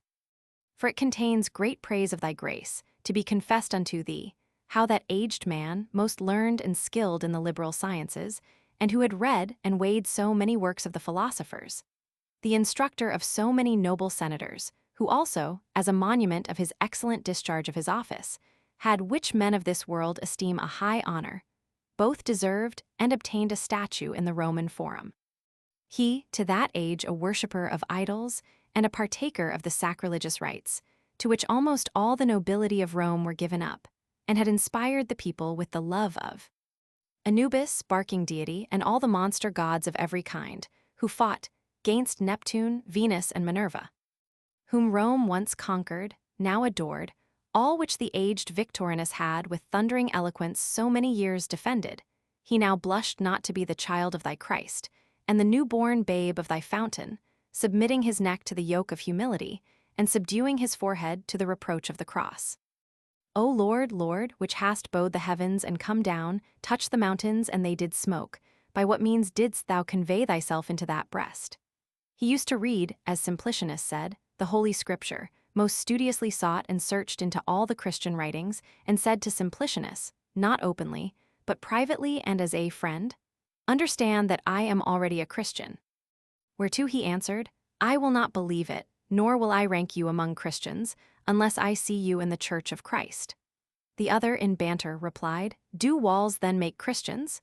And this he often said, that he was already a Christian, and Simplicianus as often made the same answer, and the conceit of the walls was by the other as often renewed. For he feared to offend his friends, proud demon worshippers, from the height of whose Babylonian dignity, as from cedars of Libanus, which the Lord had not yet broken down, he supposed the weight of enmity would fall upon him. But after that by reading and earnest thought he had gathered firmness, and feared to be denied by Christ before the holy angels, should he now be afraid to confess him before men, and appeared to himself guilty of a heavy offense, in being ashamed of the sacraments of the humility of thy word, and not being ashamed of the sacrilegious rites of those proud demons, whose pride he had imitated and their rites adopted, he became bold-faced against vanity, and shame-faced towards the truth. And suddenly and unexpectedly said to Simplicianus, as himself told me, Go we to the church, I wish to be made a Christian. But he, not containing himself for joy, went with him, and having been admitted to the first sacrament and become a catechumen, not long after he further gave in his name, that he might be regenerated by baptism, Rome wondering, the church rejoicing. The proud saw and were wroth, they gnashed with their teeth and melted away. But the Lord God was the hope of thy servant, and he regarded not vanities and lying madness. To conclude, when the hour was come for making profession of his faith, which at Rome they, who are about to approach to thy grace, deliver from an elevated place, in the sight of all the faithful, in a set form of words committed to memory, the presbyters, he said, offered Victorinus, as was done to such as seemed likely through bashfulness to be alarmed, to make his profession more privately. But he chose rather to profess his salvation in the presence of the holy multitude. For it was not salvation that he taught in rhetoric, and yet that he had publicly professed. How much less than ought he, when pronouncing thy word, to dread thy meek flock, who, when delivering his own words, had not feared a mad multitude. When then he went up to make his profession, all, as they knew him, whispered his name one to another with the voice of congratulation. And who there knew him not? And there ran a low murmur through all the mouths of the rejoicing multitude, Victorinus. Victorinus. Sudden was the burst of rapture, that they saw him, suddenly were they hushed that they might hear him. He pronounced the true faith with an excellent boldness, and all wished to draw him into their very heart. Yea, by their love and joy they drew him thither, such were the hands wherewith they drew him. Good God, what takes place in man, that he should more rejoice at the salvation of a soul despaired of, and freed from greater peril, than if there had always been hope of him, or the danger had been less? For so thou also, merciful Father, dost more rejoice over one penitent than over 99 just persons that need no repentance. And with much joyfulness do we hear, so often as we hear with what joy the sheep which had strayed is brought back upon the shepherd's shoulder, and the groat is restored to thy treasury, the neighbors rejoicing with the woman who found it. And the joy of the solemn service of thy house forceth to tears, when in thy house it is read of thy younger son, that he was dead and liveth again, had been lost and is found. For thou rejoicest in us, and in thy holy angels, holy through holy charity. For thou art ever the same. For all things which abide not the same nor forever, thou forever knowest in the same way. What then takes place in the soul, when it is more delighted at finding or recovering the things it loves than if it had ever had them? Yea, and other things witness hereunto, and all things are full of witnesses, crying out, So is it. The conquering commander triumpheth, yet had he not conquered unless he had fought, and the more peril there was in the battle, so much the more joy is there in the triumph. The storm tosses the sailors, threatens shipwreck. All wax pale at approaching death, sky and sea are calmed, and they are exceeding joyed as having been exceeding afraid. A friend is sick, and his pulse threatens danger. All who long for his recovery are sick in mind with him. He is restored, though as yet he walks not with his former strength, yet there is such joy as was not, when before he walked sound and strong. Yea, the very pleasures of human life men acquire by difficulties, not those only which fall upon us unlooked for, and against our wills, but even by self-chosen and pleasure-seeking trouble. Eating and drinking have no pleasure, unless there precede the pinching of hunger and thirst. Men given to drink, eat certain salt meats, to procure a troublesome heat, which the drink allaying, causes pleasure. It is also ordered that the affianced bride should not at once be given, lest as a husband he should hold cheap whom, as betrothed, he sighed not after. This law holds in foul and accursed joy, this in permitted and lawful joy, this in the very purest perfection of friendship, this, in him who was dead and lived again, had been lost and was found. Everywhere the greater joy is ushered in by the greater pain. What means this, O Lord my God, whereas thou art everlastingly joy to thyself, and some things around thee evermore rejoice in thee? What means this, that this portion of things thus ebbs and flows alternately displeased and reconciled? Is this their allotted measure?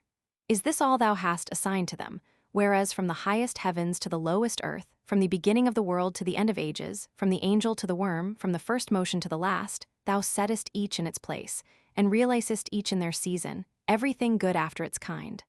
Woe is me! How high art thou in the highest, and how deep in the deepest? And thou never departest, and we scarcely return to thee. Up, Lord, and do, stir us up and recall us. Kindle and draw us, inflame, grow sweet unto us, let us now love, let us run.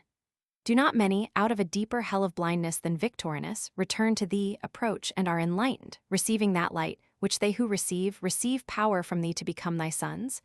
But if they be less known to the nations, even they that know them joy less for them. For when many joy together, each also has more exuberant joy for that they are kindled and inflamed one by the other. Again, because those known to many influence the more towards salvation and lead the way with many to follow. And therefore do they also who preceded them much rejoice in them, because they rejoice not in them alone. For far be it, that in thy tabernacle the persons of the rich should be accepted before the poor, or the noble before the ignoble. Seeing rather thou hast chosen the weak things of the world to confound the strong, and the base things of this world, and the things despised hast thou chosen, and those things which are not, that thou mightest bring to naught things that are. And yet even that least of thy apostles, by whose tongue thou soundedst forth these words, when through his warfare, Paulus the proconsul, his pride conquered, was made to pass under the easy yoke of thy Christ, and became a provincial of the great king. He also for his former name Saul was pleased to be called Paul, in testimony of so great a victory. For the enemy is more overcome in one, of whom he hath more hold, by whom he hath hold of more. But the proud he hath more hold of, through their nobility, and by them, of more through their authority.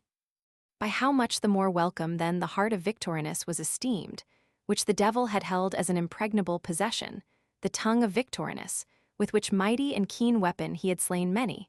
So much the more abundantly ought thy sons to rejoice, for that our king hath bound the strong man, and they saw his vessels taken from him and cleansed, and made meet for thy honor, and become serviceable for the Lord unto every good work. But when that man of thine, Simplicianus, related to me this of Victorinus, I was on fire to imitate him, for this very end had he related it. But when he had subjoined also, how in the days of the Emperor Julian a law was made, whereby Christians were forbidden to teach the liberal sciences or oratory, and how he, obeying this law, chose rather to give over the wordy school than thy word, by which thou makest eloquent the tongues of the dumb. He seemed to me not more resolute than blessed, in having thus found opportunity to wait on thee only. Which thing I was sighing for, bound as I was, not with another's irons, but by my own iron will. My will the enemy held, and thence had made a chain for me and bound me. For of a forward will was a less made, and a less served became custom, and custom not resisted became necessity.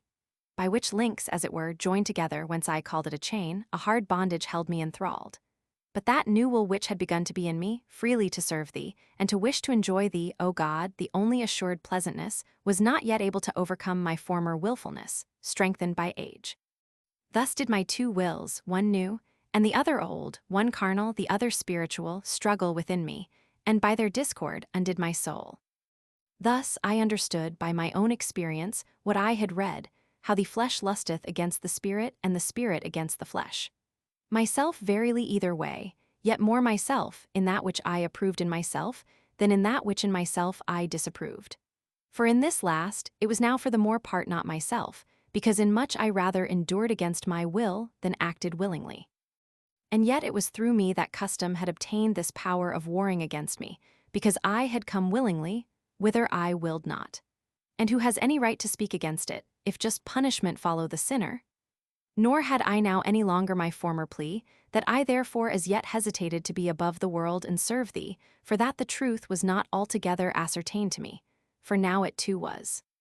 But I still under service to the earth, refused to fight under thy banner, and feared as much to be freed of all encumbrances, as we should fear to be encumbered with it. Thus with the baggage of this present world was I held down pleasantly, as in sleep. And the thoughts wherein I meditated on thee were like the efforts of such as would awake, who yet overcome with a heavy drowsiness, are again drenched therein. And as no one would sleep forever, and in all men's sober judgment waking is better, yet a man for the most part, feeling a heavy lethargy in all his limbs, defers to shake off sleep, and though half displeased, yet, even after it is time to rise, with pleasure yields to it. So was I assured that much better were it for me to give myself up to thy charity, than to give myself over to mine own cupidity. But though the former course satisfied me and gained the mastery, the latter pleased me and held me mastered. Nor had I anything to answer the calling to me, Awake, thou that sleepest, and arise from the dead, and Christ shall give thee light. And when thou didst on all sides show me that what thou saidst was true, I, convicted by the truth, had nothing at all to answer, but only those dull and drowsy words, anon, anon, presently, leave me but a little. But presently, had no present, and my little while went on for a long while. In vain I delighted in thy law according to the inner man, when another law in my members rebelled against the law of my mind, and led me captive under the law of sin which was in my members. For the law of sin is the violence of custom, whereby the mind is drawn and holden, even against its will. But deservedly, for that it willingly fell into it. who then should deliver me thus wretched from the body of this death, but thy grace only, through Jesus Christ our Lord.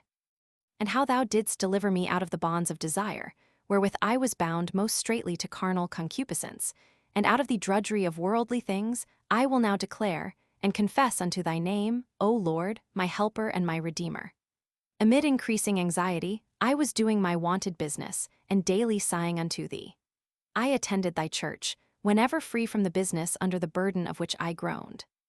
Alypius was with me, now after the third sitting released from his law business, and awaiting to whom to sell his counsel, as I sold the skill of speaking, if indeed teaching can impart it. Nebridius had now, in consideration of our friendship, consented to teach under Verecundus, a citizen and a grammarian of Milan, and a very intimate friend of us all, who urgently desired, and by the right of friendship challenged from our company, such faithful aid as he greatly needed. Nebridius, then, was not drawn to this by any desire of advantage, for he might have made much more of his learning had he so willed. But as a most kind and gentle friend, he would not be wanting to a good office, and slight our request. But he acted herein very discreetly, shunning to become known to personages great according to this world, avoiding the distraction of mind thence ensuing, and desiring to have it free and at leisure, as many hours as might be, to seek or read or hear something concerning wisdom. Upon a day then, Nebridius being absent, I recollect not why, lo, there came to see me and Alypius, one Pontitianus, our countryman so far as being an African, in high office in the emperor's court. What he would with us I know not, but we sat down to converse, and it happened that upon a table for some game before us, he observed a book, took, opened it, and contrary to his expectation, found it the Apostle Paul, for he thought it some of those books which I was wearing myself in teaching. Whereat smiling and looking at me, he expressed his joy and wonder that he had on a sudden found this book, and this only before my eyes. For he was a Christian and baptized, and often bowed himself before the our God and the church, in frequent and continued prayers. When then I had told him that I bestowed very great pains upon those scriptures, a conversation arose, suggested by his account, on Antony the Egyptian monk, whose name was in high reputation among thy servants, though to that hour unknown to us, which when he discovered, he dwelt the more upon that subject, informing and wondering at our ignorance of one so eminent. But we stood amazed, hearing thy wonderful works most fully attested, in times so recent, and almost in our own, wrought in the true faith and Church Catholic. We all wondered, we that they were so great, and he that they had not reached us. Thence his discourse turned to the flocks in the monasteries, and their holy ways, a sweet-smelling savour unto thee, and the fruitful deserts of the wilderness, whereof we knew nothing. And there was a monastery at Milan, full of good brethren, without the city walls, under the fostering care of Ambrose, and we knew it not. He went on with his discourse, and we listened in intent silence. He told us then how one afternoon at Triers, when the emperor was taken up with the Circensian games, he and 3 others, his companions, went out to walk in gardens near the city walls. And there, as they happened to walk in pairs, one went apart with him, and the other 2 wandered by themselves. And these, in their wanderings, lighted upon a certain cottage, inhabited by certain of thy servants, poor in spirit, of whom is the kingdom of heaven, and there they found a little book containing the life of Antony. This one of them began to read, admire, and kindle at it, and as he read, to meditate on taking up such a life, and giving over his secular service to serve thee. And these 2 were of those whom they style agents for the public affairs. Then suddenly, filled with a holy love and a sober shame, in anger with himself cast his eyes upon his friend, saying, Tell me, I pray thee, what would we attain by all these labors of ours? What aim we at? What serve we for? Can our hopes in court rise higher than to be the emperor's favorites? And in this, what is there not brittle and full of perils? And by how many perils arrive we at a greater peril, and when arrive we thither, but a friend of God, if I wish it, I become now at once. So spake he. And in pain with the travail of a new life, he turned his eyes again upon the book, and read on, and was changed inwardly, where thou sawest, and his mind was stripped of the world, as soon appeared. For as he read and rolled up and down the waves of his heart, he stormed at himself a while, then discerned and determined on a better course. And now being thine, said to his friend, Now have I broken loose from those our hopes, and am resolved to serve God. And this, from this hour, in this place, I begin upon. If thou likest not to imitate me, oppose not. The other answered, he would cleave to him to partake so glorious a reward, so glorious a service. Thus both being now thine, were building the tower at the necessary cost, the forsaking all that they had, and following thee. Then Pontianus and the other with him, that had walked in other parts of the garden, came in search of them to the same place, and finding them, reminded them to return, for the day was now far spent. But they, relating their resolution and purpose, and how that will was begun and settled in them, begged them, if they would not join, not to molest them. But the others, though nothing altered from their former selves, did yet bewail themselves, as he affirmed, and piously congratulated them, recommending themselves to their prayers. And so, with hearts lingering on the earth, went away to the palace. But the other two, fixing their heart on heaven, remained in the cottage. And both had affianced brides, who when they heard hereof, also dedicated their virginity unto God. Such was the story of Pontianus. But thou, O Lord, while he was speaking, didst turn me round towards myself, taking me from behind my back where I had placed me, unwilling to observe myself, and setting me before my face, that I might see how foul I was, how crooked and defiled, bespotted and ulcerous. And I beheld and stood aghast, and whither to flee from myself I found not. And if I sought to turn mine eye from off myself, he went on with his relation, and thou again didst set me over against myself, and thrustedst me before my eyes, that I might find out mine iniquity and hate it. I had known it, but made as though I saw it not, winked at it, and forgot it. But now, the more ardently I loved those whose healthful affections I heard of, that they had resigned themselves wholly to thee to be cured, the more did I abhor myself, when compared with them. For many of my years, some 12, had now run out with me since my 19th, when upon the reading of Cicero's Hortensius, I was stirred to an earnest love of wisdom. And still I was deferring to reject mere earthly felicity, and give myself to search out that, whereof not the finding only, but the very search was to be preferred to the treasures and kingdoms of the world, though already found, and to the pleasures of the body, though spread around me at my will. But I, wretched, most wretched, in the very commencement of my early youth, had begged chastity of thee, and said, give me chastity and continency, only not yet. For I feared lest thou shouldest hear me soon, and soon cure me of the disease of concupiscence, which I wished to have satisfied, rather than extinguished. And I had wandered through crooked ways in a sacrilegious superstition, not indeed assured thereof, but as preferring it to the others which I did not seek religiously, but opposed maliciously. And I had thought that I therefore deferred from day to day to reject the hopes of this world, and follow thee only, because there did not appear aught certain, whither to direct my course. And now was the day come wherein I was to be laid bare to myself, and my conscience was to upbraid me. Where art thou now, my tongue? Thou saidst that for an uncertain truth thou likest not to cast off the baggage of vanity. Now it is certain, and yet that burden still oppresseth thee, while they who neither have so worn themselves out with seeking it, nor for often years and more have been thinking thereon, have had their shoulders lightened, and received wings to fly away. Thus was I gnawed within, and exceedingly confounded with a horrible shame, while Pontianus was so speaking. And he having brought to a close his tale and the business he came for, went his way, and I into myself. What said I not against myself? With what scourges of condemnation lashed I not my soul, that it might follow me, striving to go after thee? Yet it drew back, refused, but excused not itself. All arguments were spent and confuted, there remained a mute shrinking, and she feared, as she would death, to be restrained from the flux of that custom, whereby she was wasting to death. Then in this great contention of my inward dwelling, which I had strongly raised against my soul, in the chamber of my heart, troubled in mind and countenance, I turned upon Alypius. What ails us? I exclaim. What is it? What hurtest thou? The unlearned start up and take heaven by force, and we with our learning, and without heart, lo, where we wallow in flesh and blood. Are we ashamed to follow, because others are gone before, and not ashamed not even to follow? Some such words I uttered, and my fever of mind tore me away from him, while he, gazing on me in astonishment, kept silence. For it was not my wonted tone, and my forehead, cheeks, eyes, color, tone of voice, spake my mind more than the words I uttered. A little garden there was to our lodging, which we had the use of, as of the whole house, for the master of the house, our host, was not living there. Thither had the tumult of my breast hurried me, where no man might hinder the hot contention wherein I had engaged with myself, until it should end as thou knewest, I knew not. Only I was healthfully distracted and dying, to live, knowing what evil thing I was, and not knowing what good thing I was shortly to become. I retired then into the garden, and Alypius on my steps. For his presence did not lessen my privacy, or how could he forsake me so disturbed? We sate down as far removed as might be from the house. I was troubled in spirit, most vehemently indignant that I entered not into thy will and covenant, O my God, which all my bones cried out unto me to enter, and praised it to the skies.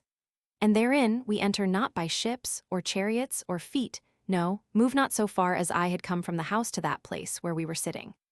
For not to go only, but to go in thither was nothing else but to will to go, but to will resolutely and thoroughly. Not to turn and toss this way and that, a maimed and half-divided will, struggling, with one part sinking as another rose. Lastly, in the very fever of my irresoluteness, I made with my body many such motions as men sometimes would, but cannot, if either they have not the limbs, or these be bound with bands, weakened with infirmity, or any other way hindered.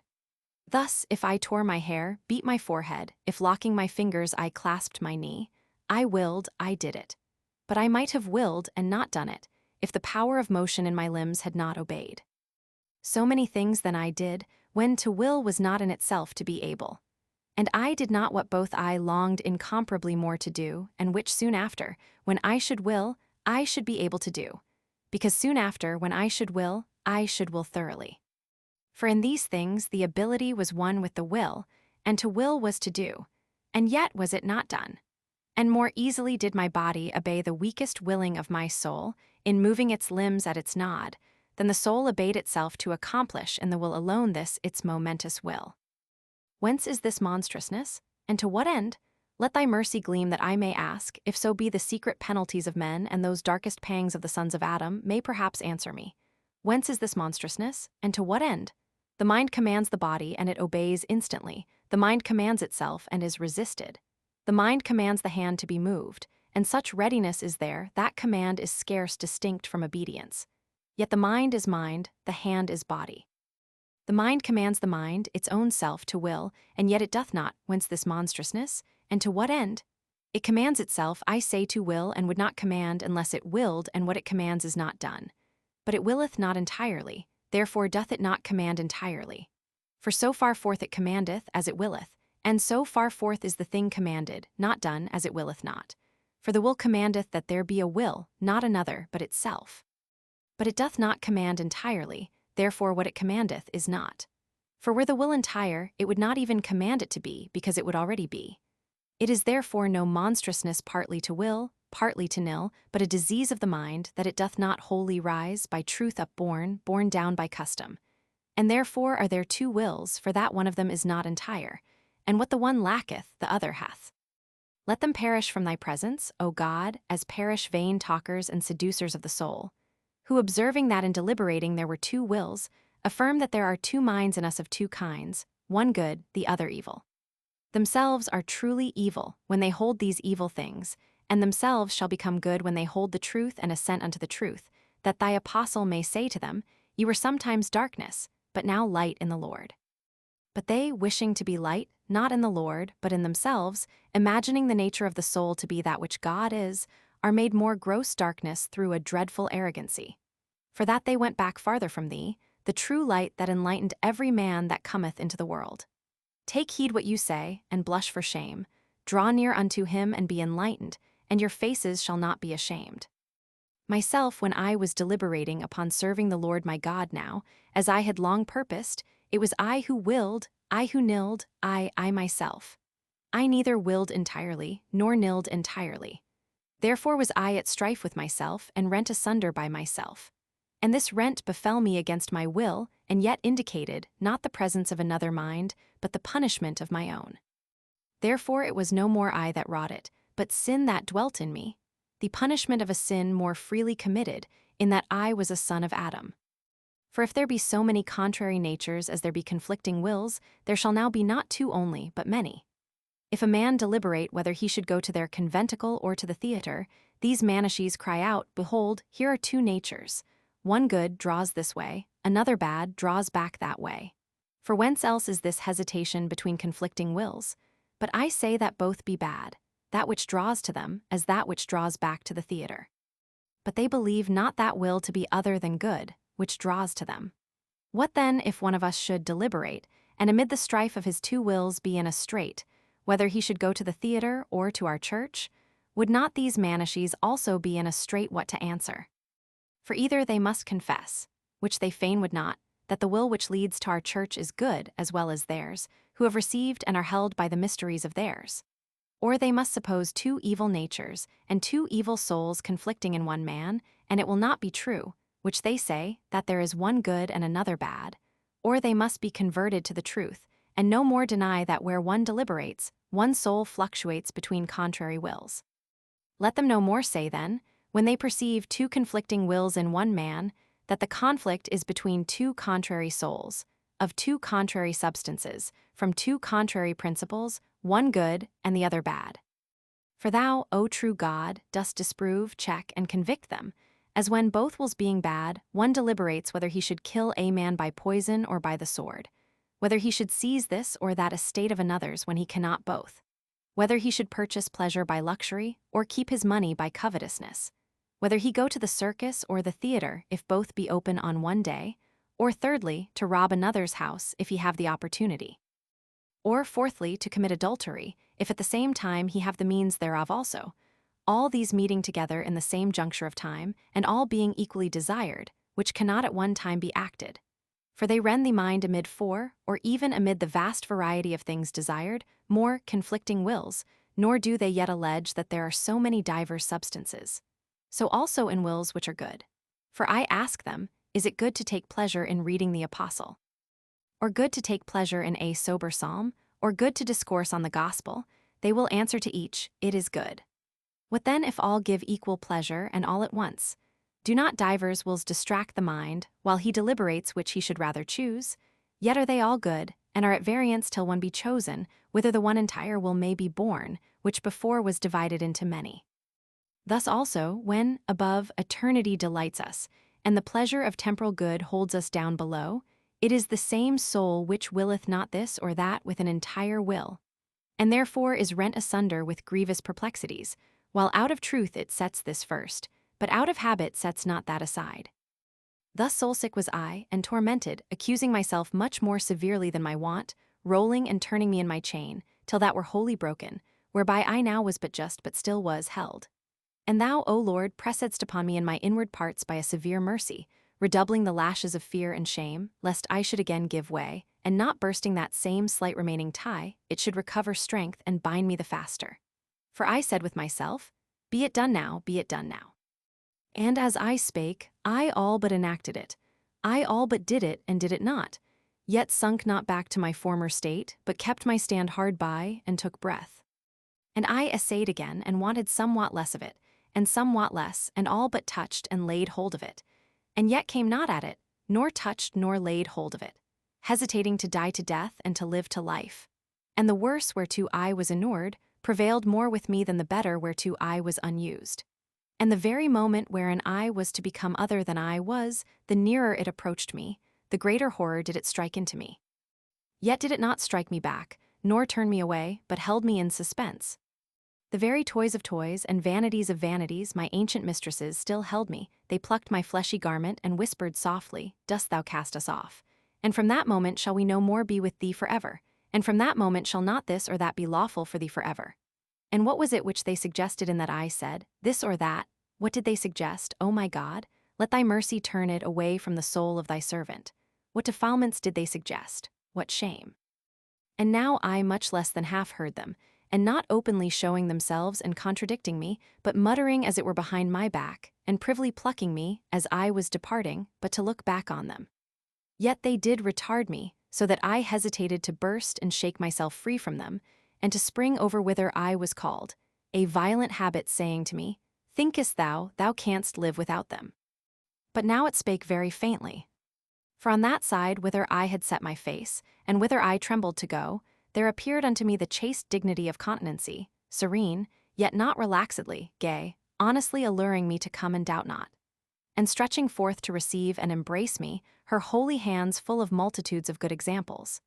There were so many young men and maidens here, a multitude of youth and every age, grave widows and aged virgins. and continence herself in all, not barren, but a fruitful mother of children of joys by thee her husband, O Lord. And she smiled on me with a persuasive mockery, as would she say, Canst not thou what these youths, what these maidens can? Or can they either in themselves, and not rather in the Lord their God? The Lord their God gave me unto them. Why standest thou in thyself, and so standest not? Cast thyself upon him, fear not he will not withdraw himself that thou shouldest fall, cast thyself fearlessly upon him, he will receive and will heal thee. And I blushed exceedingly, for that I yet heard the muttering of those toys and hung in suspense. And she again seemed to say, Stop thine ears against those thy unclean members on the earth, that they may be mortified. They tell thee of delights, but not as doth the law of the Lord thy God. This controversy in my heart was self against self only. But Alypius, sitting close by my side in silence, waited the issue of my unwanted emotion. But when a deep consideration had from the secret bottom of my soul drawn together and heaped up all my misery in the sight of my heart, there arose a mighty storm, bringing a mighty shower of tears. Which that I might pour forth wholly, in its natural expressions, I rose from Alypius. Solitude was suggested to me as fitter for the business of weeping, so I retired so far that even his presence could not be a burden to me. Thus was it then with me, and he perceived something of it, for something I suppose I had spoken, wherein the tones of my voice appeared choked with weeping, and so had risen up. He then remained where we were sitting, most extremely astonished. I cast myself down I know not how, under a certain fig tree, giving full vent to my tears, and the floods of mine eyes gushed out an acceptable sacrifice to thee. And not indeed in these words, yet to this purpose, spake I much unto thee, and thou, O Lord, how long? How long, Lord, wilt thou be angry forever? Remember not our former iniquities, for I felt that I was held by them. I sent up these sorrowful words, how long, tomorrow and tomorrow? Why not now? Why not is there this hour an end to my uncleanness? So was I speaking and weeping in the most bitter contrition of my heart, when lo, I heard from a neighboring house a voice, as of boy or girl, I know not, chanting and oft repeating, Take up and read, take up and read. Instantly, my countenance altered, I began to think most intently whether children were wont in any kind of play to sing such words, nor could I remember ever to have heard the like. So checking the torrent of my tears, I arose, interpreting it to be no other than a command from God to open the book, and read the first chapter one should find. For I had heard of Antony, that coming in during the reading of the gospel, he received the admonition, as if what was being read was spoken to him, Go, sell all that thou hast, and give to the poor, and thou shalt have treasure in heaven, and come and follow me. And by such oracle he was forthwith converted unto thee. Eagerly then I returned to the place where Alypius was sitting, for there had I laid the volume of the apostle when I arose thence. I seized, opened, and in silence read that section on which my eyes first fell. Not in rioting and drunkenness, not in chambering and wantonness, not in strife and envying, but put ye on the Lord Jesus Christ, and make not provision for the flesh, in concupiscence. No further would I read, nor needed I, for instantly at the end of this sentence, by a light as it were of serenity infused into my heart, all the darkness of doubt vanished away. Then putting my finger between, or some other mark, I shut the volume, and with a calmed countenance made it known to Alypius. And what was wrought in him, which I knew not, he thus showed me. He asked to see what I had read. I showed him, and he looked even further than I had read, and I knew not what followed. This followed, him that is weak in the faith receive, which he applied to himself and disclosed to me. And by this admonition was he strengthened, and by a good resolution and purpose, and most corresponding to his character, wherein he did always very far differ from me, for the better, without any turbulent delay he joined me. Thence we go in to my mother, we tell her. She rejoiceth. We relate in order how it took place. She leaps for joy, and triumpheth, and blesseth thee, who are able to do above that which we ask or think. For she perceived that thou hadst given her more for me than she was wont to beg by her pitiful and most sorrowful groanings. For thou convertedst me unto thyself, so that I sought neither wife, nor any hope of this world, standing in that rule of faith, where thou hadst showed me unto her in a vision, so many years before. And thou didst convert her mourning into joy, much more plentiful than she had desired, and in a much more precious and purer way than she erst required, by having grandchildren of my body.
Book 9.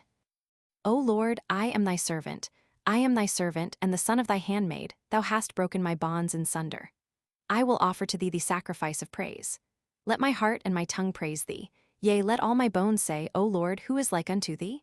Let them say, and answer thou me, and say unto my soul, I am thy salvation. Who am I, and what am I? What evil have not been either my deeds, or if not my deeds, my words, or if not my words, my will? But thou, O Lord, art good and merciful, and thy right hand had respect unto the depth of my death, and from the bottom of my heart emptied that abyss of corruption. And this thy whole gift was, to nill what I willed, and to will what thou willedst. But where through all those years, and out of what low and deep recess was my free will called forth in a moment, whereby to submit my neck to thy easy yoke, and my shoulders unto thy light burden, O Christ Jesus, my helper and my redeemer. How sweet did it at once become to me to want the sweetnesses of those toys, and what I feared to be parted from was now a joy to part with. For thou didst cast them forth from me, thou true and highest sweetness. Thou castest them forth, and for them enteredst in thyself, sweeter than all pleasure, though not to flesh and blood, brighter than all light, but more hidden than all depths, higher than all honor, but not to the high in their own conceits. Now was my soul free from the biting cares of canvassing and getting, and weltering in filth, and scratching off the itch of lust. And my infant tongue spake freely to thee, my brightness, and my riches, and my health, the Lord my God. And I resolved in thy sight, not tumultuously to tear, but gently to withdraw, the service of my tongue from the marts of lip labor. That the young, no students in thy law, nor in thy peace, but in lying dotages and law skirmishes, should no longer buy at my mouth arms for their madness. And very seasonably, it now wanted but very few days unto the vacation of the vintage, and I resolved to endure them, then in a regular way to take my leave, and having been purchased by thee, no more to return for sale. Our purpose then was known to thee, but to men other than our own friends was it not known. For we had agreed among ourselves not to let it out abroad to any. Although to us, now ascending from the valley of tears, and singing that song of degrees, thou hadst given sharp arrows and destroying coals against the subtle tongue, which, as though advising for us, would thwart, and would out of love devour us, as it doth its meat.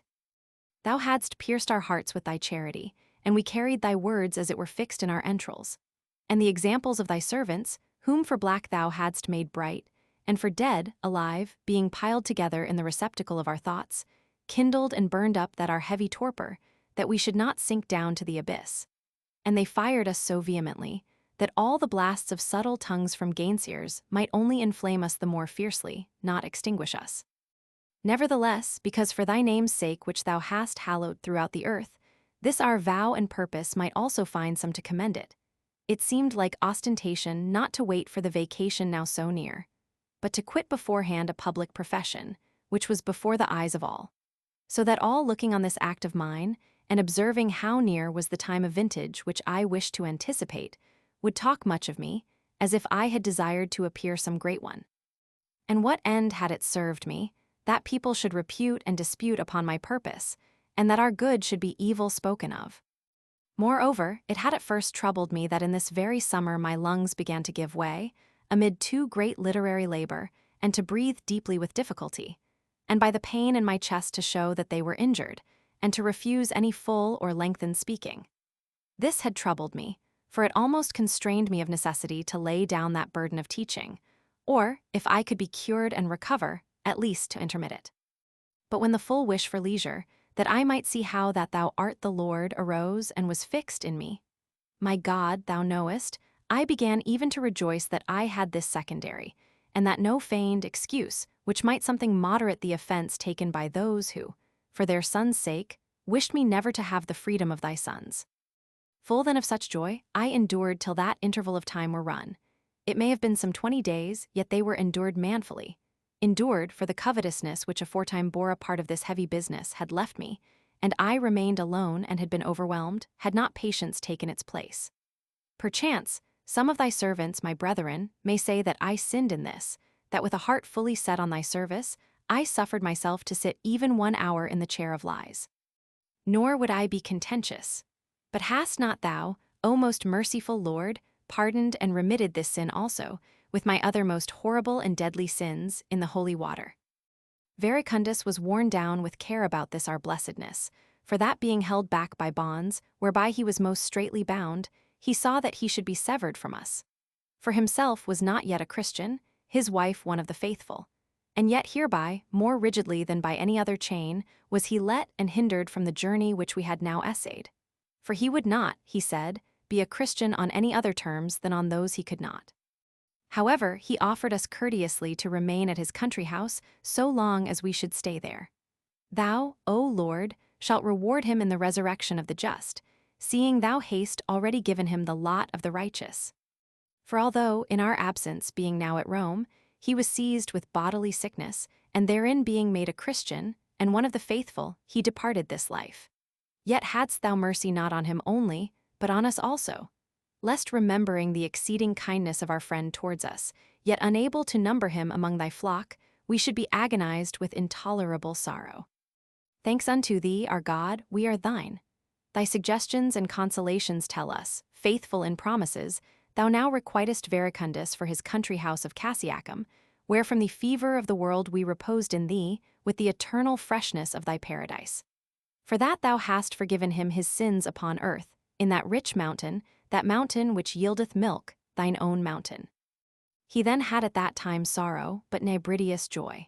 For although he also, not being yet a Christian, had fallen into the pit of that most pernicious error, believing the flesh of thy Son to be a phantom, yet emerging thence, he believed as we did, not as yet endued with any sacraments of thy church, but a most ardent searcher out of truth. Whom not long after our conversion and regeneration by thy baptism, being also a faithful member of the Church Catholic, and serving thee in perfect chastity and continence amongst his people in Africa, his whole house having through him first been made Christian, didst thou release from the flesh. And now he lives in Abraham's bosom. Whatever that be, which is signified by that bosom, there lives my Nebridius, my sweet friend, and thy child, O Lord, adopted of a freed man, there he liveth. For what other place is there for such a soul? There he liveth, whereof he asked much of me, a poor inexperienced man. Now lays he not his ear to my mouth, but his spiritual mouth unto thy fountain, and drinketh as much as he can receive, wisdom in proportion to his thirst, endlessly happy. Nor do I think that he is so inebriated therewith as to forget me, seeing thou, Lord, whom he drinketh, art mindful of us. So were we then, comforting Verecundus, who sorrowed as far as friendship permitted that our conversion was of such sort, and exhorting him to become faithful, according to his measure, namely, of a married estate, and awaiting Nebridius to follow us, which, being so near, he was all but doing. And so, lo.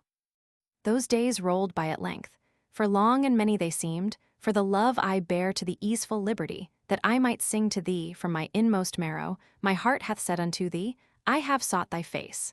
Thy face, Lord, will I seek. Now was the day come wherein I was indeed to be freed of my rhetoric professorship, whereof in thought I was already freed. And it was done. Thou didst rescue my tongue, whence thou hadst before rescued my heart, and I bless thee, rejoicing, retiring with all mine to the villa. What I there did in writing, which was now enlisted in thy service, though still in this breathing time as it were, panting from the school of pride, my books may witness, as well what I debated with others, as what with myself alone before thee, what with Nebridius, who was absent, my epistles bear witness.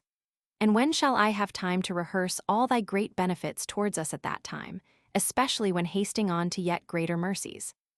For my remembrance recalls me, and pleasant is it to me, O Lord, to confess to thee, by what inward goads thou tamest me, and how thou hast even me, lowering the mountains and hills of my high imaginations, straightening my crookedness and smoothing my rough ways, and how thou also subduedst the brother of my heart, Alypius, unto the name of thy only begotten, our Lord and Saviour Jesus Christ, which he would not at first vouchsafe to have inserted in our writings.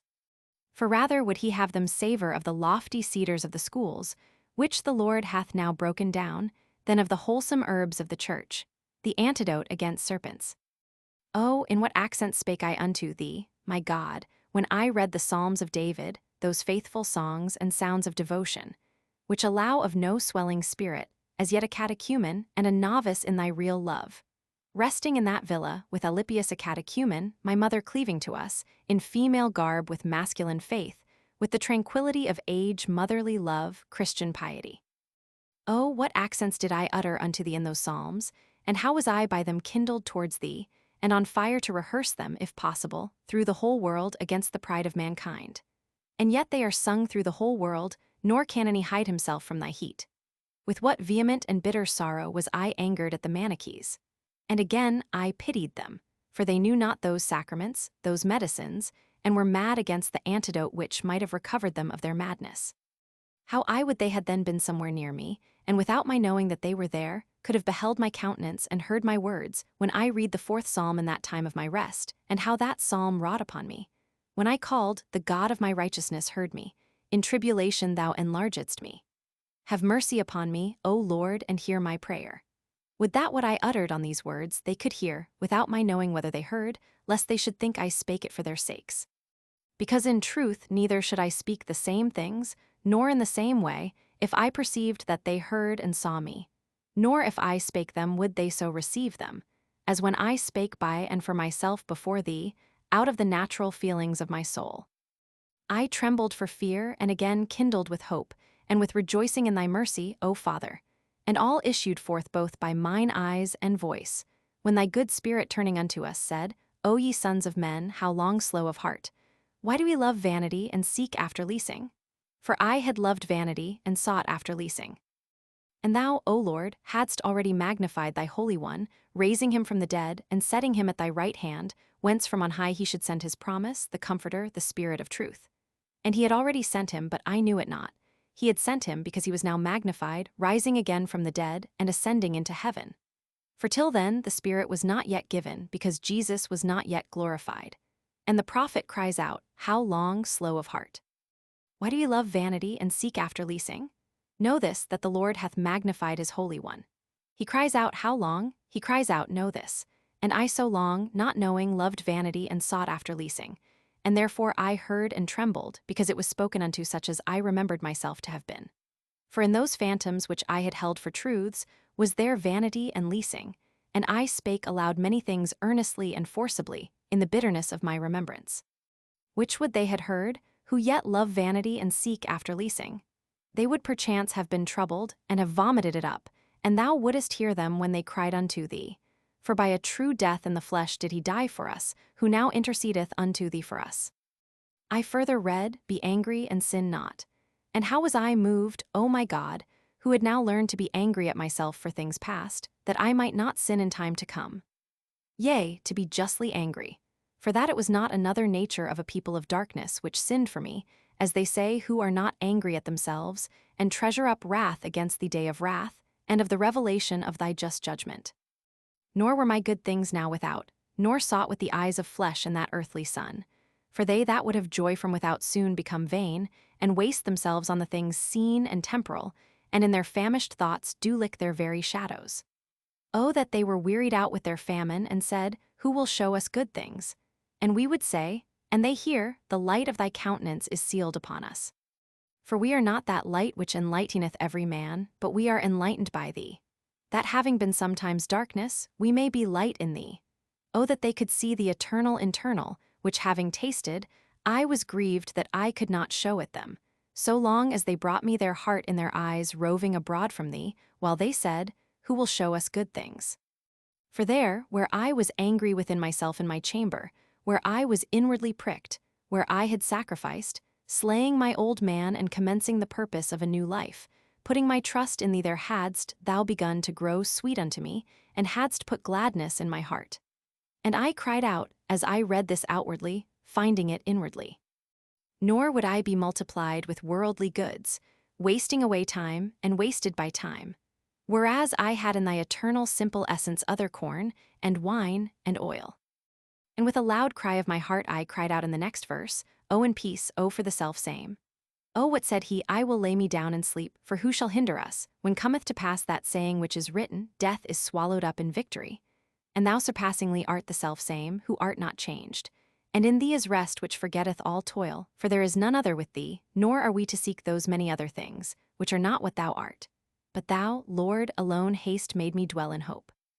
I read and kindled, nor found I what to do to those deaf and dead, of whom myself had been, a pestilent person, a bitter and a blind bawler against those writings, which are honeyed with the honey of heaven, and lightsome with thine own light. and I was consumed with zeal at the enemies of this scripture. When shall I recall all which passed in those holy days? Yet neither have I forgotten, nor will I pass over the severity of thy scourge and the wonderful swiftness of thy mercy. Thou didst then torment me with pain in my teeth, which when it had come to such height that I could not speak, it came into my heart to desire all my friends present to pray for me to thee, the God of all manner of health. And this I wrote on wax, and gave it them to read.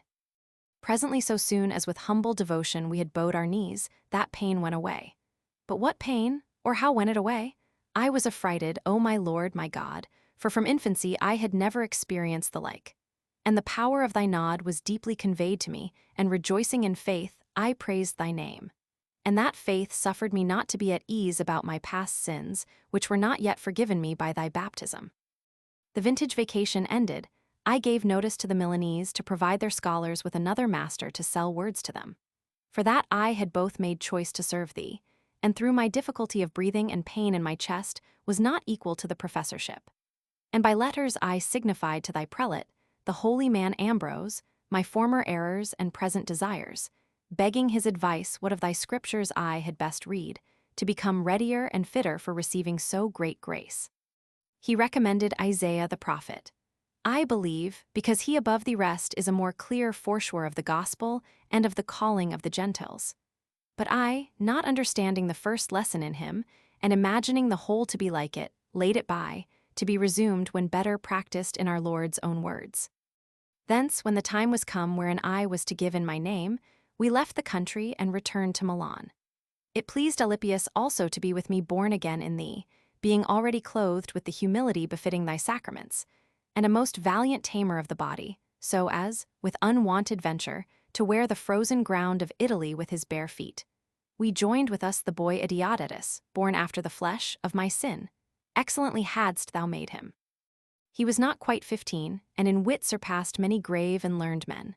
I confess unto thee thy gifts, O Lord my God, Creator of all, and abundantly able to reform our deformities, for I had no part in that boy but the sin.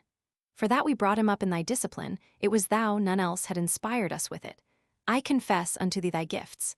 There is a book of ours entitled The Master. It is a dialogue between him and me. Thou knowest that all there ascribed to the person conversing with me were his ideas in his 16th year. Much besides, and yet more admirable, I found in him. That talent struck awe into me, and who but thou could be the workmaster of such wonders? Soon didst thou take his life from the earth, and I now remember him without anxiety, fearing nothing for his childhood or youth, or his whole self. Him we joined with us, our contemporary in grace, to be brought up in thy discipline, and we were baptized, and anxiety for our past life vanished from us. Nor was I sated in those days with the wondrous sweetness of considering the depth of thy counsels concerning the salvation of mankind. How did I weep, in thy hymns and canticles, touched to the quick by the voices of thy sweet-attuned church. The voices flowed into mine ears, and the truth distilled into my heart, whence the affections of my devotion overflowed, and tears ran down, and happy was I therein. Not long had the Church of Milan begun to use this kind of consolation and exhortation, the brethren zealously joining with harmony of voice and hearts. For it was a year, or not much more, that Justina, mother to the Emperor Valentinian, a child, persecuted thy servant Ambrose in favor of her heresy, to which she was seduced by the Arians. The devout people kept watch in the church, ready to die with their bishop, thy servant. There my mother, thy handmaid, bearing a chief part of those anxieties and watchings, lived for prayer. We, yet unwarmed by the heat of thy spirit, still were stirred up by the sight of the amazed and disquieted city. Then it was first instituted that after the manner of the Eastern churches, hymns and psalms should be sung, lest the people should wax faint through the tediousness of sorrow. And from that day to this the custom is retained, divers, yea, almost all, thy congregations, throughout other parts of the world following herein.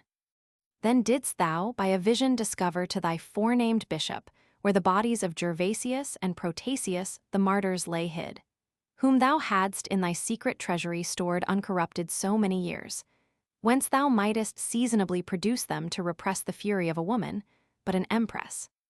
For when they were discovered and dug up, and with due honor translated to the Ambrosian Basilica, not only they who were vexed with unclean spirits, the devils confessing themselves, were cured, but a certain man who had for many years been blind, a citizen and well known to the city, asking and hearing the reason of the people's confused joy, sprang forth desiring his guide to lead him thither. Led thither, he begged to be allowed to touch with his handkerchief the bier of thy saints, whose death is precious in thy sight. Which when he had done and put to his eyes, they were forthwith opened. Thence did the fame spread, thence thy praises glowed, shone, thence the mind of that enemy, though not turned to the soundness of believing, was yet turned back from her fury of persecuting. Thanks to thee, O my God. Whence and whither hast thou thus led my remembrance, that I should confess these things also unto thee? Which great though they be, I had passed by in forgetfulness. And yet then, when the odor of thy ointments was so fragrant, did we not run after thee? Therefore did I more weep among the singing of thy hymns, formerly sighing after thee, and at length breathing in thee, as far as the breath may enter into this our house of grass. Thou that makest men to dwell of one mind in one house, didst join with us Euodius also, a young man of our own city, who being an officer of court was before us converted to thee and baptized, and quitting his secular warfare, girded himself to thine. We were together, about to dwell together in our devout purpose. We sought where we might serve thee most usefully, and were together returning to Africa, whitherward being as far as Ostia, my mother departed this life. Much I omit, as hastening much. Receive my confessions and thanksgivings, O my God, for innumerable things whereof I am silent. But I will not omit whatsoever my soul would bring forth concerning that thy handmaid who brought me forth, both in the flesh, that I might be born to this temporal light, and in heart, that I might be born to light eternal. Not her gifts, but thine in her, would I speak of, for neither did she make nor educate herself. Thou createdst her, nor did her father and mother know what a one should come from them. And the scepter of thy Christ, the discipline of thine only Son, in a Christian house, a good member of thy church, educated her in thy fear. Yet for her good discipline was she wont to commend not so much her mother's diligence, as that of a certain decrepit maidservant, who had carried her father when a child, as little ones used to be carried at the backs of elder girls. For which reason, and for her great age and excellent conversation, was she in that Christian family, well respected by its heads. Whence also the charge of her master's daughters was entrusted to her, to which she gave diligent heed, restraining them earnestly, when necessary, with a holy severity, and teaching them with a grave discretion. For except at those hours wherein they were most temperately fed at their parents' table, she would not suffer them, though parched with thirst, to drink even water, preventing an evil custom, and adding this wholesome advice: Ye drink water now, because you have not wine in your power. But when you come to be married, and be made mistresses of cellars and cupboards, you will scorn water, but the custom of drinking will abide. By this method of instruction, and the authority she had, she refrained the greediness of childhood, and molded their very thirst to such an excellent moderation that what they should not, that they would not. And yet, as thy handmaid told me her son, there had crept upon her a love of wine. For when, as the manner was, she, as though a sober maiden, was bidden by her parents to draw wine out of the hogshead, holding the vessel under the opening, before she poured the wine into the flagon, she sipped a little with the tip of her lips, for more her instinctive feelings refused. For this she did, not out of any desire of drink, but out of the exuberance of youth, whereby it boils over in mirthful freaks, which in youthful spirits are wont to be kept under by the gravity of their elders. And thus by adding to that little, daily littles, for whoso despiseth little things shall fall by little and little, she had fallen into such a habit as greedily to drink off her little cup brim, full almost of wine. Where was then that discreet old woman, and that her earnest countermanding? Would aught avail against a secret disease, if thy healing hand, O Lord, watch not over us? Father, mother, and governors absent, thou present, who createdst, who callest, who also by those set over us, workest something towards the salvation of our souls. What didst thou then, O my God? How didst thou cure her? How heal her? Didst thou not out of another soul bring forth a hard and a sharp taunt, like a lancet out of thy secret store, and with one touch remove all that foul stuff? For a maid-servant with whom she used to go to the cellar, falling to words, as it happens with her little mistress, when alone with her, taunted her with this fault, with most bitter insult, calling her wine-bibber. With which taunt she, stung to the quick, saw the foulness of her fault, and instantly condemned and forsook it. As flattering friends pervert, so reproachful enemies mostly correct. Yet not what by them thou doest, but what themselves purposed dost thou repay them. For she in her anger sought to vex her young mistress, not to amend her, and did it in private, either for that the time and place of the quarrel so found them, or lest herself also should have anger, for discovering it thus late. But thou, Lord, governor of all in heaven and earth, who turnest to thy purposes the deepest currents, and the ruled turbulence of the tide of times, didst by the very unhealthiness of one soul heal another. Lest any, when he observes this, should ascribe it to his own power, even when another, whom he wished to be reformed, is reformed through words of his. Brought up thus modestly and soberly, and made subject rather by thee to her parents, than by her parents to thee, so soon as she was of marriageable age, being bestowed upon a husband, she served him as her lord, and did her diligence to win him unto thee, preaching thee unto him by her conversation, by which thou ornamentedst her, making her reverently amiable and admirable unto her husband. And she so endured the wronging of her bed as never to have any quarrel with her husband thereon. For she looked for thy mercy upon him, that believing in thee he might be made chaste. But besides this he was fervid, as in his affections so in anger. But she had learnt not to resist an angry husband, not in deed only, but not even in word. Only when he was smoothed and tranquil, and in a temper to receive it, she would give an account of her actions, if haply he had over hastily taken offence. In a word, while many matrons who had milder husbands, yet bore even in their faces marks of shame, would in familiar talk blame their husbands' lives, she would blame their tongues, giving them, as in jest, earnest advice, that from the time they heard the marriage writings read to them, they should account them as indentures, whereby they were made servants, and so, remembering their condition, ought not to set themselves up against their lords. And when they, knowing what a choleric husband she endured, marveled that it had never been heard, nor by any token perceived, that Patricius had beaten his wife, or that there had been any domestic difference between them, even for one day, and confidentially asking the reason, she taught them her practice above mentioned. Those wives who observed it found the good and returned thanks. Those who observed it not found no relief and suffered.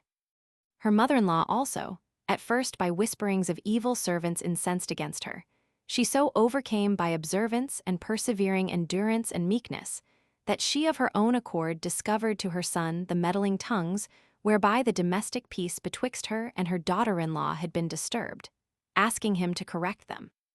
Then, when in compliance with his mother, and for the well-ordering of the family, he had with stripes corrected those discovered, at her will who had discovered them, she promised the like reward to any who, to please her, should speak ill of her daughter-in-law to her. And none now venturing, they lived together with a remarkable sweetness of mutual kindness. This great gift also thou bestowedst, O my God, my mercy, upon that good handmaid of thine, in whose womb thou createdst me, that between any disagreeing and discordant parties where she was able, she showed herself such a peacemaker, that hearing on both sides most bitter things, such as swelling and indigested choler uses to break out into, when the crudities of enmities are breathed out in sour discourses to a present friend against an absent enemy, she never would disclose aught of the one unto the other, but what might tend to their reconcilement.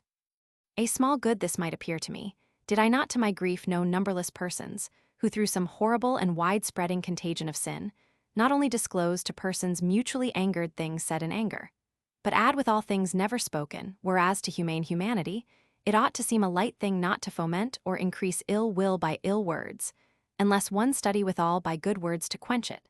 Such was she thyself, her most inward instructor, teaching her in the school of the heart. Finally, her own husband, towards the very end of his earthly life, did she gain unto thee, nor had she to complain of that in him as a believer, which before he was a believer she had borne from him. She was also the servant of thy servants, whosoever of them knew her, did in her much praise and honor and love thee, for that through the witness of the fruits of a holy conversation they perceived thy presence in her heart. For she had been the wife of one man, had requited her parents, had governed her house piously, was well reported of for good works, had brought up children, so often travailing in birth of them, as she saw them swerving from thee. Lastly, of all of us thy servants, O Lord, whom on occasion of thy own gift thou sufferest to speak, us, who before her sleeping in thee lived united together, having received the grace of thy baptism, did she so take care of, as though she had been mother of us all, so served us, as though she had been child to us all. the day now approaching whereon she was to depart this life, which day thou well knewest, we knew not. It came to pass thyself, as I believe, by thy secret ways so ordering it, that she and I stood alone, leaning in a certain window, which looked into the garden of the house where we now lay, at Ostia, where, removed from the din of men, we were recruiting from the fatigues of a long journey, for the voyage. We were discoursing then together, alone, very sweetly. And forgetting those things which are behind, and reaching forth unto those things which are before, we were inquiring between ourselves in the presence of the truth, which thou art, of what sort the eternal life of the saints was to be, which eye hath not seen, nor ear heard, nor hath it entered into the heart of man. But yet we gasped with the mouth of our heart, after those heavenly streams of thy fountain, the fountain of life, which is with thee. That being bedewed thence according to our capacity, we might in some sort meditate upon so high a mystery.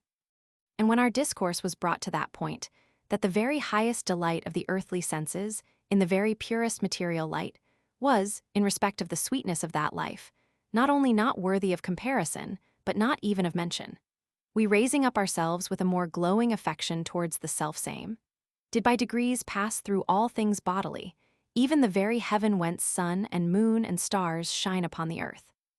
Yea, we were soaring higher yet by inward musing and discourse and admiring of thy works. And we came to our own minds and went beyond them, that we might arrive at that region of never-failing plenty, where thou feedest Israel forever with the food of truth, and where life is the wisdom by whom all these things are made, and what have been, and what shall be, and she is not made, but is, as she hath been, and so shall she be ever. Yea, rather to have been, and hereafter to be, are not in her, but only to be, seeing she is eternal. For to have been, and to be hereafter, are not eternal. And while we were discoursing and panting after her, we slightly touched on her with the whole effort of our heart, and we sighed, and there we leave bound the first fruits of the Spirit, and return to vocal expressions of our mouth, where the word spoken has beginning and end. And what is like unto thy word, our Lord, who endureth in himself without becoming old, and maketh all things new? We were saying then, if to any the tumult of the flesh were hushed, hushed the images of earth and waters and air, hushed also the pole of heaven, yea, the very soul be hushed to herself, and by not thinking on self surmount self, hushed all dreams and imaginary revelations, every tongue and every sign, and whatsoever exists only in transition, since if any could hear, all these say, we made not ourselves, but he made us that abideth for ever. If then having uttered this, they too should be hushed, having roused only our ears to him who made them, and he alone speak, not by them but by himself, that we may hear his word, not through any tongue of flesh, nor angel's voice, nor sound of thunder, nor in the dark riddle of a similitude, but might hear whom in these things we love, might hear his very self without these, as we too now strained ourselves, and in swift thought touched on that eternal wisdom which abideth over all. Could this be continued on, and other visions of kind far unlike be withdrawn, and this one ravish and absorb and wrap up its beholder amid these inward joys, so that life might be forever like that one moment of understanding which now we sighed after, were not this, enter into thy master's joy? And when shall that be? When we shall all rise again, though we shall not all be changed. Such things was I speaking, and even if not in this very manner and these same words, yet, Lord, thou knowest that in that day when we were speaking of these things, and this world with all its delights became, as we spake, contemptible to us, my mother said, Son, for mine own part one have no further delight in anything in this life. What I do here any longer, and to what I am here, I know not, now that my hopes in this world are accomplished. One thing there was for which I desired to linger for a while in this life, that I might see thee a Catholic Christian before I died. My God hath done this for me more abundantly, that I should now see thee withal, despising earthly happiness, become his servant. What do I hear? What answer I made her unto these things I remember not. For scarce 5 days after, or not much more, she fell sick of a fever, and in that sickness one day she fell into a swoon and was for a while withdrawn from these visible things. We hastened round her, but she was soon brought back to her senses, and looking on me and my brother standing by her, said to us inquiringly, Where was I? And then looking fixedly on us with grief amazed. Here, saith she, shall you bury your mother. I held my peace and refrained weeping. But my brother spake something, wishing for her, as the happier lot, that she might die, not in a strange place, but in her own land. Whereat she with anxious look checking him with her eyes, for that he still savored such things, and then looking upon me. Behold, saith she, what he saith. And soon after to us both, Lay, she saith, this body anywhere, let not the care for that any way disquiet you. This only I request, that you would remember me at the Lord's altar, wherever you be.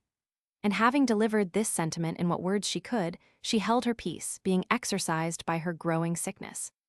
But I, considering thy gifts, thou unseen God, which thou instillest into the hearts of thy faithful ones, whence wondrous fruits do spring, did rejoice and give thanks to thee, recalling what I before knew, how careful and anxious she had ever been as to her place of burial, which she had provided and prepared for herself by the body of her husband. For because they had lived in great harmony together, she also wished, so little can the human mind embrace things divine, to have this addition to that happiness, and to have it remembered among men, that after her pilgrimage beyond the seas, what was earthly of this united pair had been permitted to be united beneath the same earth. But when this emptiness had through the fullness of thy goodness begun to cease in her heart, I knew not, and rejoiced admiring what she had so disclosed to me, though indeed in that our discourse also in the window, when she said, What do I hear any longer?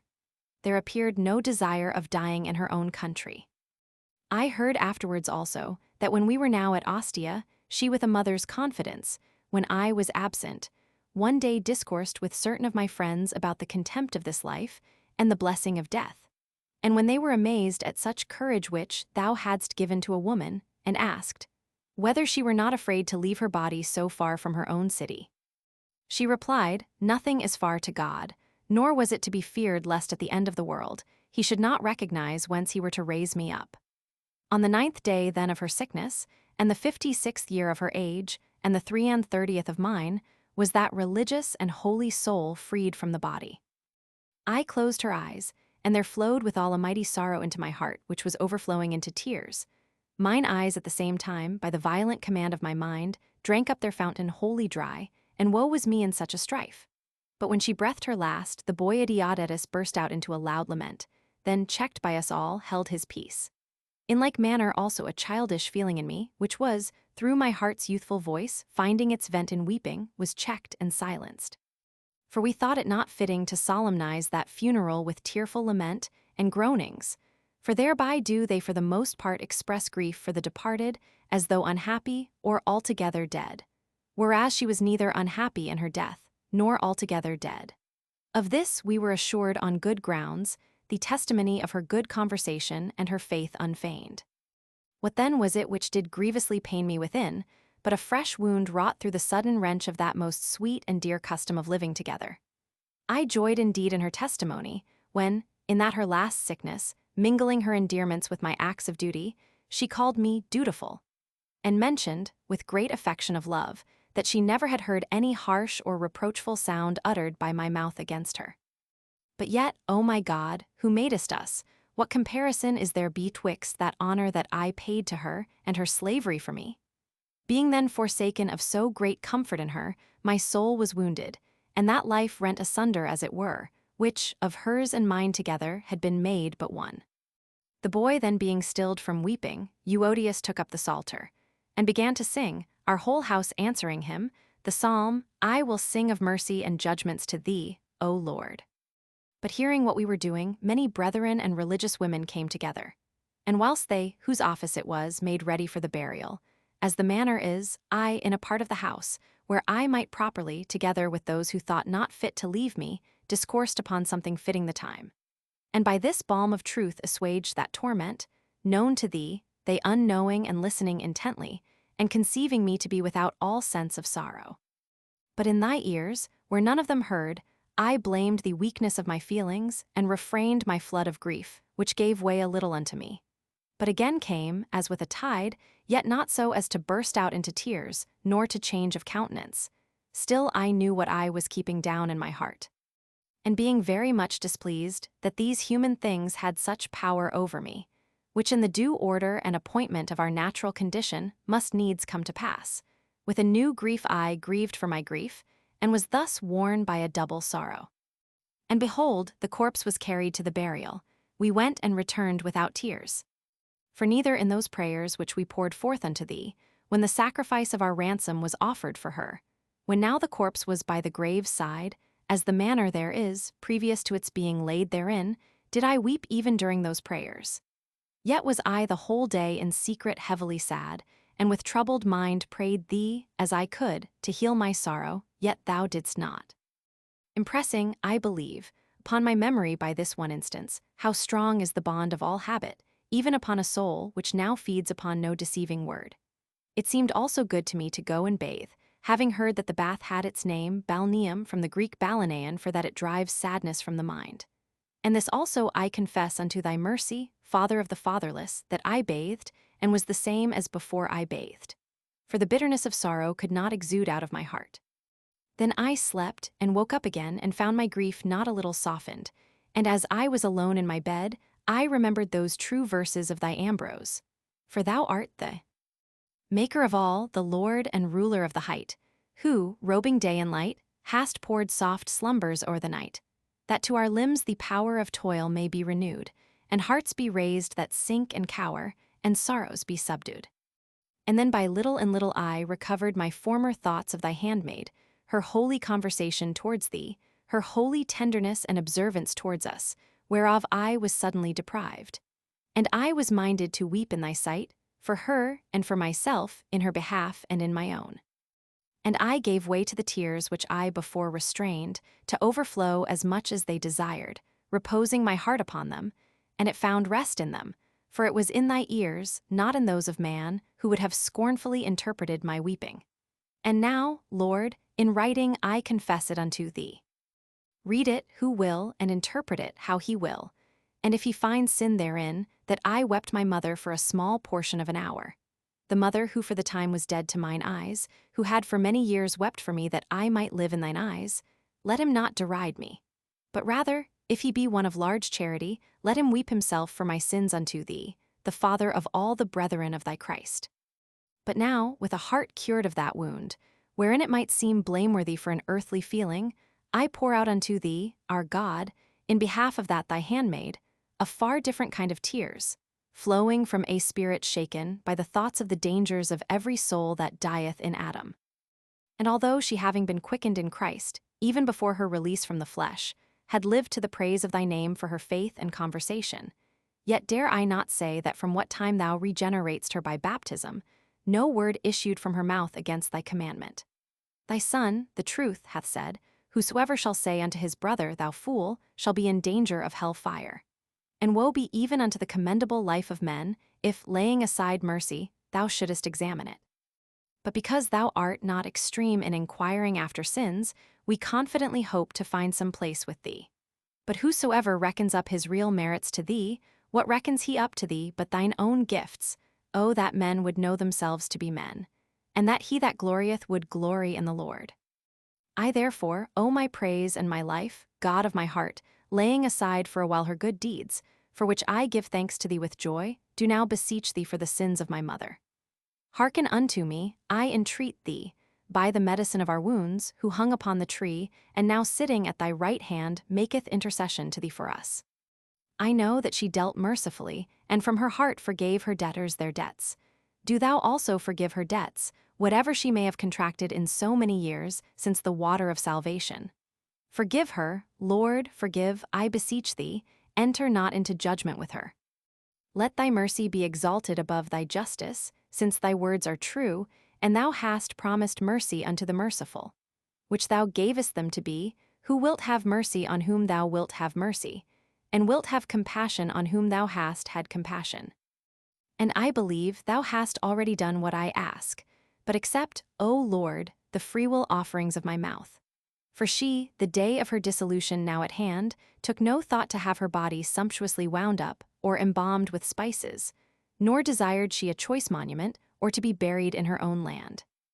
These things she enjoined us not, but desired only to have her name commemorated at thy altar, which she had served without intermission of one day. Whence she knew the holy sacrifice to be dispensed, by which the handwriting that was against us is blotted out, through which the enemy was triumphed over, who summing up our offenses, and seeking what to lay to our charge, found nothing in him, in whom we conquer. Who shall restore to him the innocent blood? who repay him the price wherewith he bought us, and so take us from him? Unto the sacrament of which our ransom, thy handmaid bound her soul by the bond of faith. Let none sever her from thy protection. Let neither the lion nor the dragon interpose himself by force or fraud. For she will not answer that she owes nothing, lest she be convicted and seized by the crafty accuser.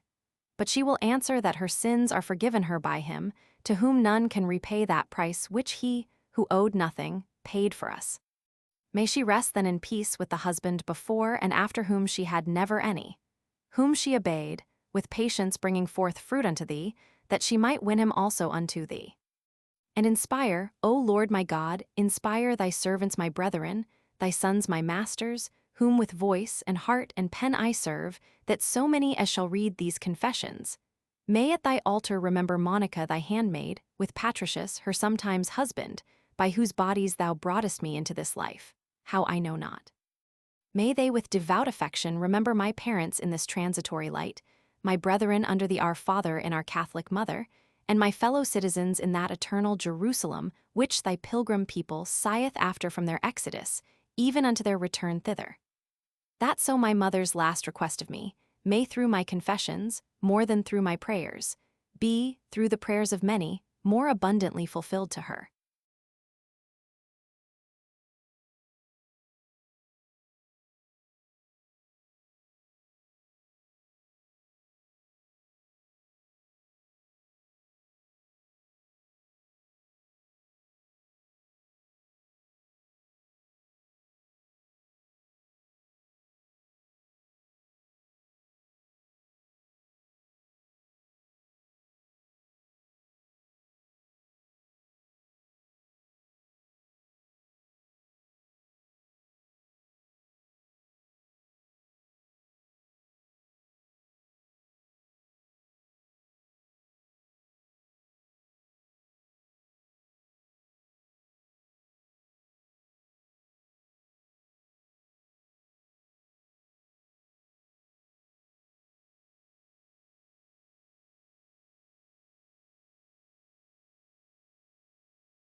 Book 10.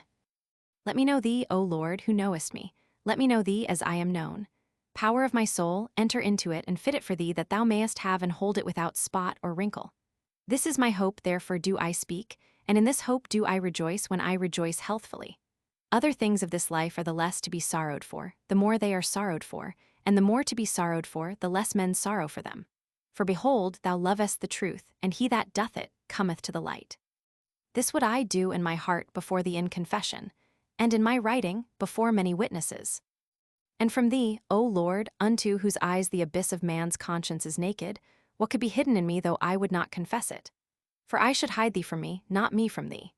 But now, for that my groaning is witness that I am displeased with myself, thou shinest out, and art pleasing and beloved and longed for, that I may be ashamed of myself and renounce myself and choose thee, and neither please thee nor myself, but in thee. To thee therefore, O Lord, am I open, whatever I am, and with what fruit I confess unto thee, I have said. Nor do I it with words and sounds of the flesh, but with the words of my soul, and the cry of the thought which thy ear knoweth. For when I am evil, then to confess to thee is nothing else than to be displeased with myself, but when holy, nothing else than not to ascribe it to myself. Because thou, O Lord, blessest the godly, but first thou justifieth him when ungodly. My confession then, O my God, in thy sight is made silently, and not silently. For in sound it is silent, in affection it cries aloud. For neither do I utter anything right unto men, which thou hast not before heard from me, nor dost thou hear any such thing from me, which thou hast not first said unto me. What then have I to do with men, that they should hear my confessions as if they could heal all my infirmities a race, curious to know the lives of others, slothful to amend their own? Why seek they to hear from me what I am, who will not hear from thee what themselves are? And how know they, when from myself they hear of myself, whether I say true, seeing no man knows what is in man, but the spirit of man which is in him? But if they hear from thee of themselves, they cannot say, The Lord lieth. For what is it to hear from thee of themselves, but to know themselves? And who knoweth and saith, It is false, unless himself lieth? But because charity believeth all things, that is, among those whom knitting unto itself it maketh one, I also, O Lord, will in such wise confess unto thee, that men may hear, to whom I cannot demonstrate whether I confess truly. Yet they believe me, whose ears charity openeth unto me.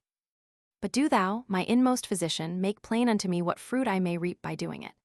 For the confessions of my past sins, which thou hast forgiven and covered, that thou mightest bless me in thee, changing my soul by faith and thy sacrament, when read and heard, stir up the heart, that it sleep not in despair and say, I cannot. But awake in the love of thy mercy and the sweetness of thy grace, whereby whoso is weak is strong, when by it he became conscious of his own weakness. And the good delight to hear of the past evils of such as are now freed from them, not because they are evils, but because they have been and are not. With what fruit then, O Lord my God, to whom my conscience daily confesseth, trusting more in the hope of thy mercy than in her own innocency, with what fruit, I pray, do I by this book confess to men also in thy presence what I now am, not what I have been? For that other fruit I have seen and spoken of. But what I now am, at the very time of making these confessions, divers desire to know, who have or have not known me, who have heard from me or of me. But their ear is not at my heart where I am, whatever I am. They wish then to hear me confess what I am within, whither neither their eye, nor ear, nor understanding can reach. They wish it, as ready to believe but will they know. For charity, whereby they are good, telleth them that in my confessions I lie not, and she in them believeth me. But for what fruit would they hear this? Do they desire to joy with me, when they hear how near, by thy gift, I approach unto thee? And to pray for me, when they shall hear how much I am held back by my own weight, to such will I discover myself.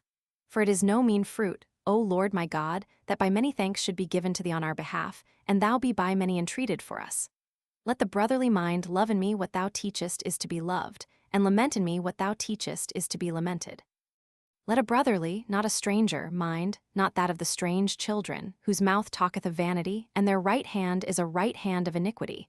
But that brotherly mind which when it approveth, rejoiceth for me, and when it disapproveth me, is sorry for me. Because whether it approveth or disapproveth, it loveth me. To such will I discover myself. They will breathe freely at my good deeds, sigh for my ill. My good deeds are thine appointments and thy gifts, my evil ones are my offenses and thy judgments. Let them breathe freely at the one, sigh at the other, and let hymns and weeping go up into thy sight, out of the hearts of my brethren, thy censors. And do thou, O Lord, be pleased with the incense of thy holy temple, have mercy upon me according to thy great mercy for thine own name's sake, and no ways forsaking what thou hast begun, perfect my imperfections. This is the fruit of my confessions of what I am, not of what I have been, to confess this, not before thee only, in a secret exultation with trembling, and a secret sorrow with hope. But in the ears also of the believing sons of men, sharers of my joy and partners in my mortality, my fellow citizens and fellow pilgrims, who are gone before, or are to follow on, companions of my way. These are thy servants, my brethren, whom thou willest to be thy sons, my masters, whom thou commandest me to serve, if I would live with thee of thee. But this thy word were little did it only command by speaking, and not go before in performing. This then I do in deed and word, this I do under thy wings, in over great peril, were not my soul subdued unto thee under thy wings, and my infirmity known unto thee. I am a little one, but my Father ever liveth, and my guardian is sufficient for me. For he is the same who begat me and defends me, and thou thyself art all my good, thou, Almighty, who are with me, yea, before I am with thee. To such then whom thou commandest me to serve will I discover, not what I have been, but what I now am and what I yet am. But neither do I judge myself. Thus therefore I would be heard. For thou, Lord, dost judge me. Because although no man knoweth the things of a man, but the spirit of a man which is in him, yet is there something of man, which neither the spirit of man that is in him itself knoweth. But thou, Lord, knowest all of him who hast made him. Yet I, though in thy sight I despise myself, and account myself dust and ashes, yet know I something of thee, which I know not of myself. And truly now we see through a glass darkly, not face to face as yet.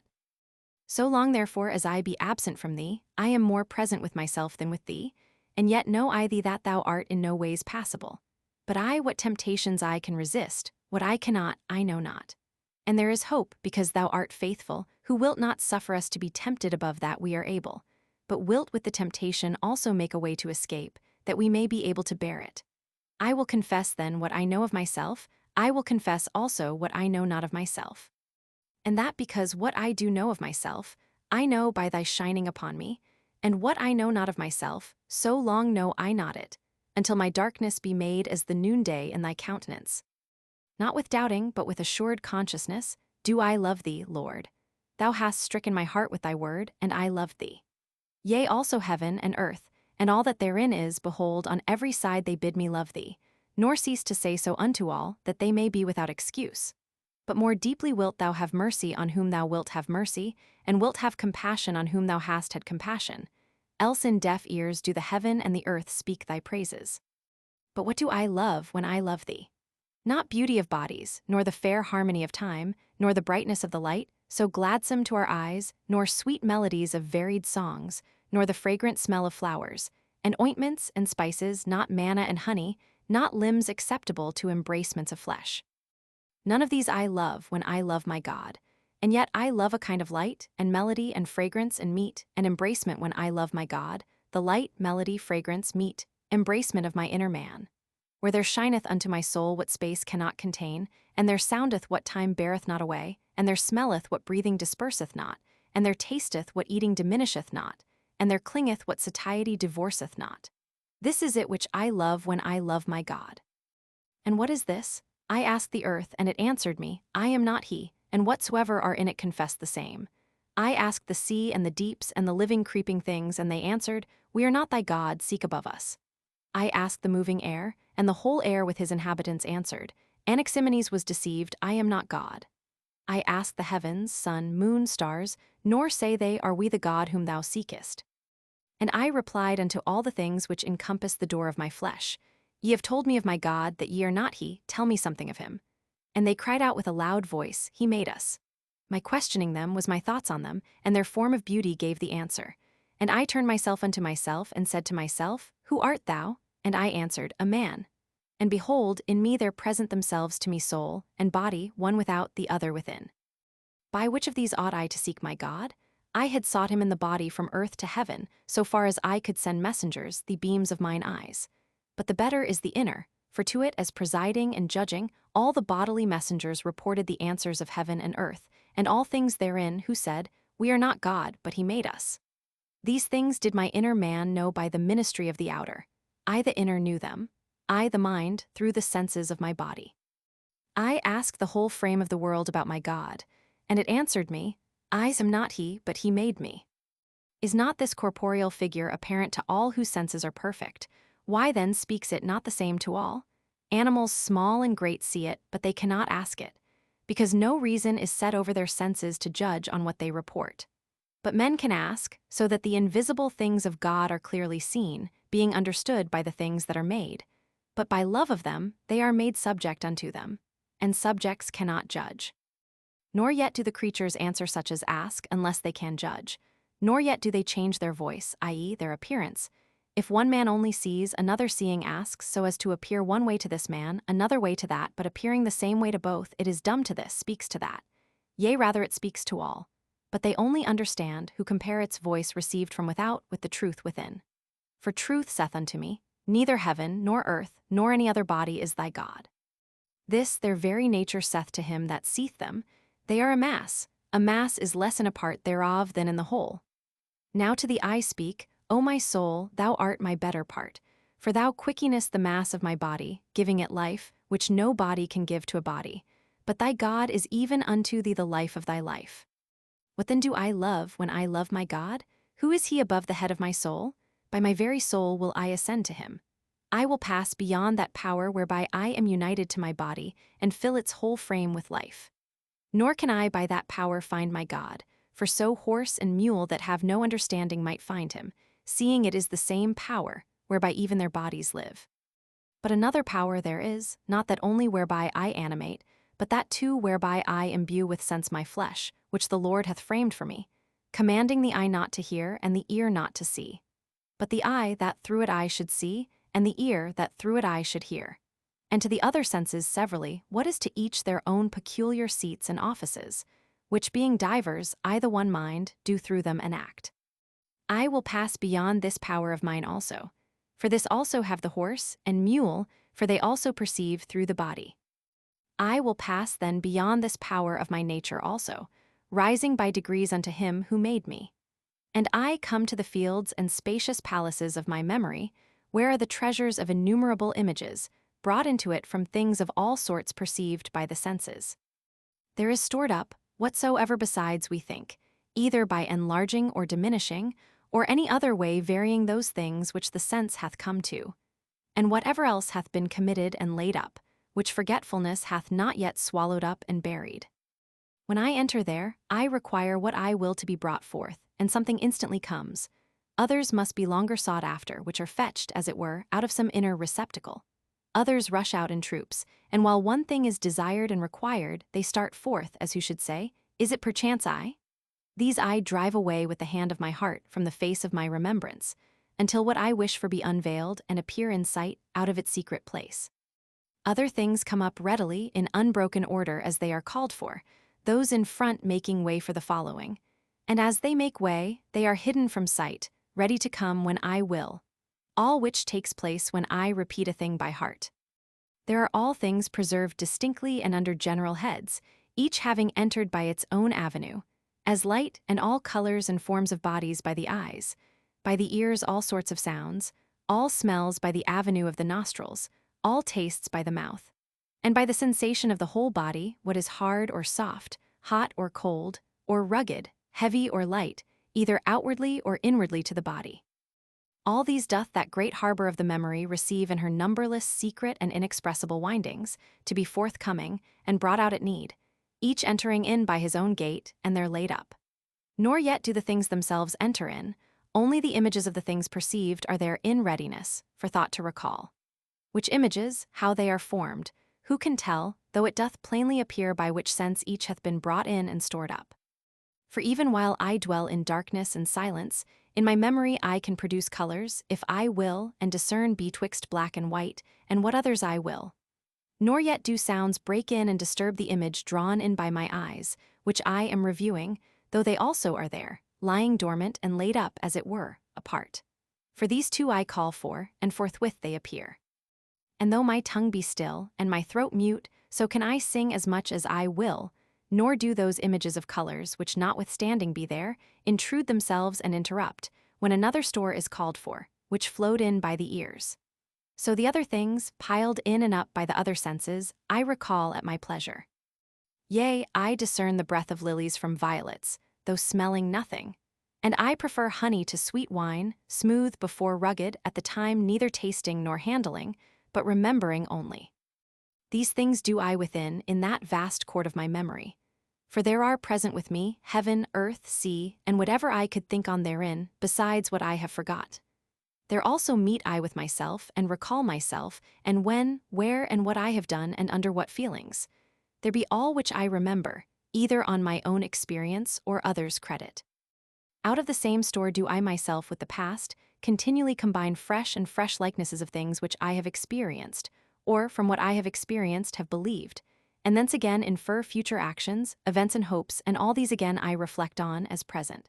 I will do this or that, say I to myself, in that great receptacle of my mind, stored with the images of things so many and so great, and this or that will follow. Oh, that this or that might be. God avert this or that. So speak I to myself. And when I speak, the images of all I speak of are present, out of the same treasury of memory, nor would I speak of any thereof, were the images wanting. Great is this force of memory, excessive great, O my God, a large and boundless chamber, who ever sounded the bottom thereof. Yet is this a power of mine, and belongs unto my nature, nor do I myself comprehend all that I am. Therefore is the mind too strait to contain itself. And where should that be which it containeth not of itself? Is it without it, and not within? How then doth it not comprehend itself? A wonderful admiration surprises me, amazement seizes me upon this. And men go abroad to admire the heights of mountains, the mighty billows of the sea, the broad tides of rivers, the compass of the ocean, and the circuits of the stars, and pass themselves by. Nor wonder that when I spake of all these things, I did not see them with mine eyes, yet could not have spoken of them, unless I then actually saw the mountains, billows, rivers, stars which I had seen, and that ocean which I believe to be inwardly in my memory, and that with the same vast spaces between as if I saw them abroad. Yet did not I by seeing draw them into myself, when with mine eyes I beheld them, nor are they themselves with me, but their images only. And I know by what sense of the body each was impressed upon me. Yet not these alone does the unmeasurable capacity of my memory retain. Here also is all, learnt of the liberal sciences, and as yet unforgotten, removed as it were to some inner place, which is yet no place. Nor are they the images thereof, but the things themselves. For what is literature, what the art of disputing, how many kinds of questions there be? Whatsoever of these I know, in such manner exists in my memory, as that I have not taken in the image, and left out the thing, or that it should have sounded and passed away like a voice fixed on the ear by that impress, whereby it might be recalled as if it sounded, when it no longer sounded. Or as a smell while it passes and evaporates into air affects the sense of smell, whence it conveys into the memory an image of itself, which remembering, we renew, or as meat, which verily in the belly hath now no taste, and yet in the memory still in a manner tasteth, or as anything which the body by touch perceiveth, and which when removed from us, the memory still conceives. For those things are not transmitted into the memory, but their images only are with an admirable swiftness caught up, and stored as it were in wondrous cabinets, and thence wonderfully by the act of remembering, brought forth. But now when I hear that there be 3 kinds of questions, whether the thing be, what it is, of what kind it is, I do indeed hold the images of the sounds of which those words be composed, and that those sounds with a noise pass through the air, and now are not. But the things themselves which are signified by those sounds, I never reached with any sense of my body, nor ever discerned them otherwise than in my mind. Yet in my memory have I laid up not their images, but themselves. Which how they entered into me, let them say if they can, for I have gone over all the avenues of my flesh, but cannot find by which they entered. For the eyes say, if those images were colored, we reported of them. The ears say, if they sound, we gave knowledge of them. The nostrils say, if they smell, they passed by us. The taste says, unless they have a savor, ask me not. The touch says, if it have not size, I handled it not. If I handled it not, I gave no notice of it. Whence and how entered these things into my memory? I know not how. For when I learned them, I gave not credit to another man's mind, but recognized them in mine, and approving them for true, I commended them to it, laying them up as it were, whence I might bring them forth when I willed. In my heart then they were, even before I learned them, but in my memory they were not. Where then?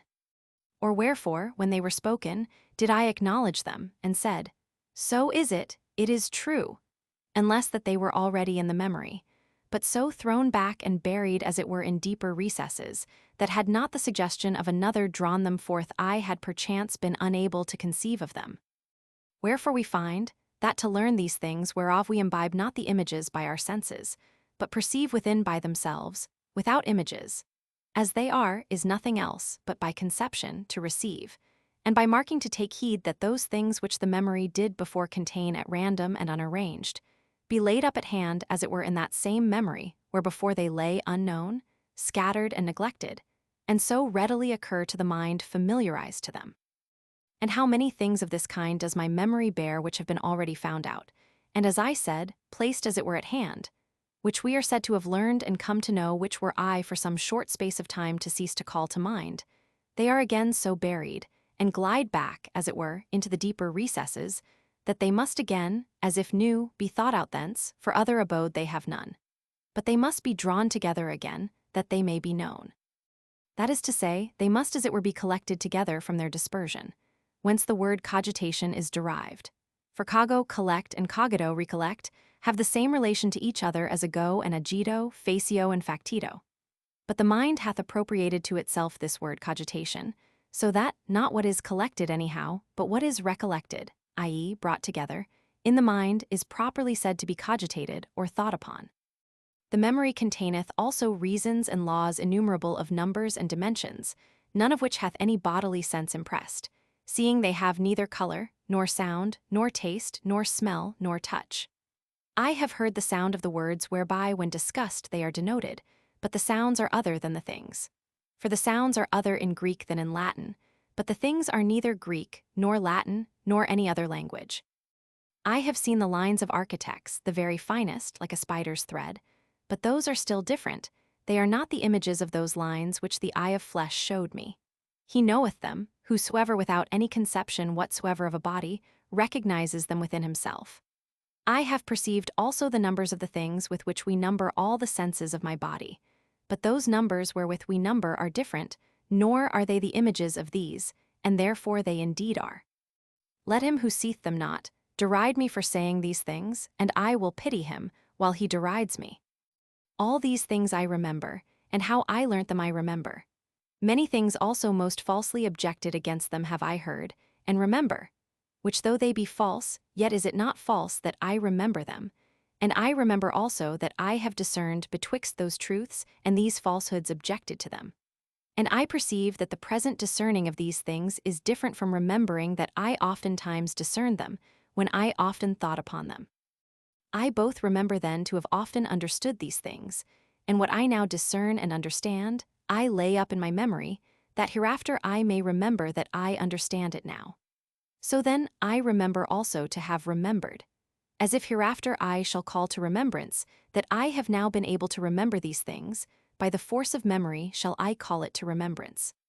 The same memory contains also the affections of my mind, not in the same manner that my mind itself contains them when it feels them, but far otherwise according to a power of its own. For without rejoicing I remember myself to have joyed, and without sorrow do I recollect my past sorrow. And that I once feared, I review without fear, and without desire call to mind a past desire. Sometimes, on the contrary, with joy do I remember my past sorrow, and with sorrow joy. Which is not wonderful, as to the body, for mind is one thing, body another.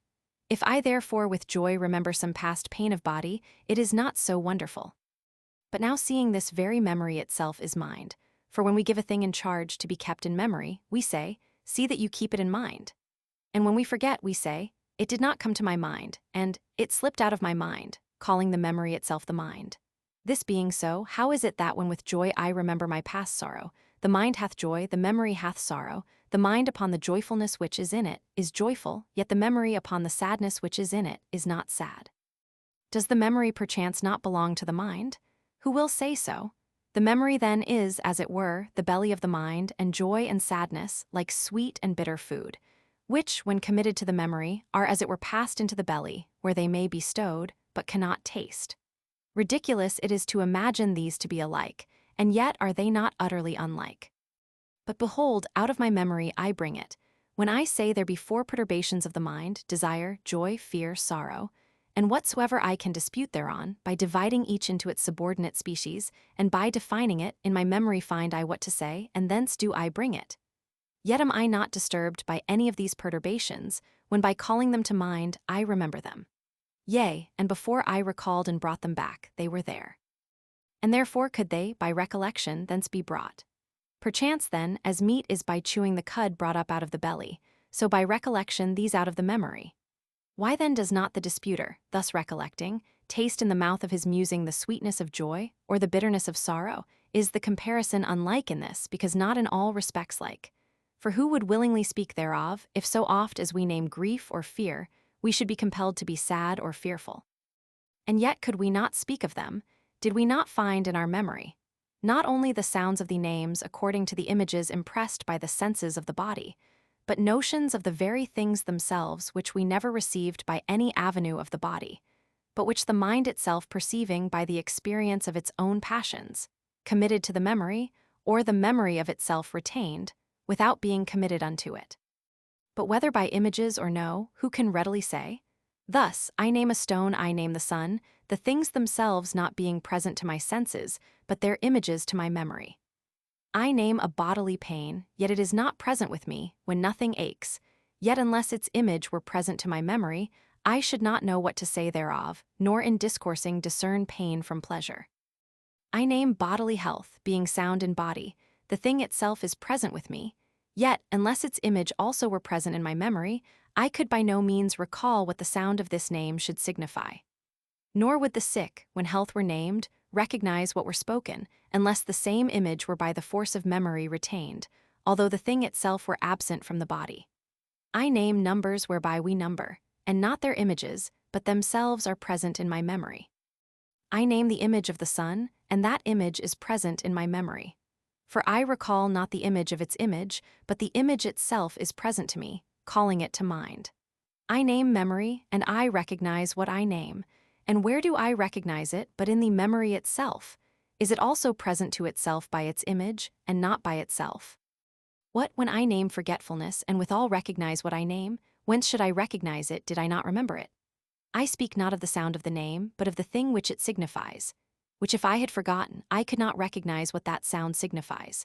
When then I remember memory, memory itself is, through itself, present with itself. But when I remember forgetfulness, there are present both memory and forgetfulness. Memory whereby I remember, forgetfulness which I remember. But what is forgetfulness but the privation of memory? How then is it present that I remember it, since when present I cannot remember? But if what we remember we hold it in memory, yet, unless we did remember forgetfulness, we could never at the hearing of the name recognize the thing thereby signified, then forgetfulness is retained by memory. Present then it is, that we forget not, and being so, we forget. It is to be understood from this that forgetfulness when we remember it is not present to the memory by itself, but by its image. Because if it were present by itself, it would not cause us to remember, but to forget. Who now shall search out this? Who shall comprehend how it is? Lord, I truly toil therein, yea, and toil in myself.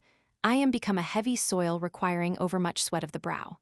For we are not now searching out the regions of heaven, or measuring the distances of the stars, or inquiring the balancings of the earth. It is I myself who remember, I the mind. It is not so wonderful if what I myself am not be far from me, but what is nearer to me than myself. And lo, the force of mine own memory is not understood by me, though I cannot so much as name myself without it. For what shall I say, when it is clear to me that I remember forgetfulness? Shall I say that that is not in my memory, which I remember? Or shall I say that forgetfulness is for this purpose in my memory, that I might not forget? Both were most absurd. What third way is there? How can I say that the image of forgetfulness is retained by my memory, not forgetfulness itself, when I remember it? How could I say this either, seeing that when the image of anything is impressed on the memory, the thing itself must needs be first present, whence that image may be impressed? For thus do I remember Carthage, thus all places where I have been, thus men's faces whom I have seen, and things reported by the other senses, thus the health or sickness of the body. For when these things were present, my memory received from them images, which being present with me, I might look on and bring back in my mind, when I remembered them in their absence. If then this forgetfulness is retained in the memory through its image, not through itself, then plainly itself was once present, that its image might be taken. But when it was present, how did it write its image in the memory, seeing that forgetfulness by its presence effaces even what it finds already noted? And yet, in whatever way, although that way be past conceiving and explaining, yet certain am I that I remember forgetfulness itself also, whereby what we remember is effaced. Great is the power of memory, a fearful thing, O my God, a deep and boundless manifoldness, and this thing is the mind, and this am I myself. What am I then, O my God? What nature am I? A life various and manifold, and exceeding immense.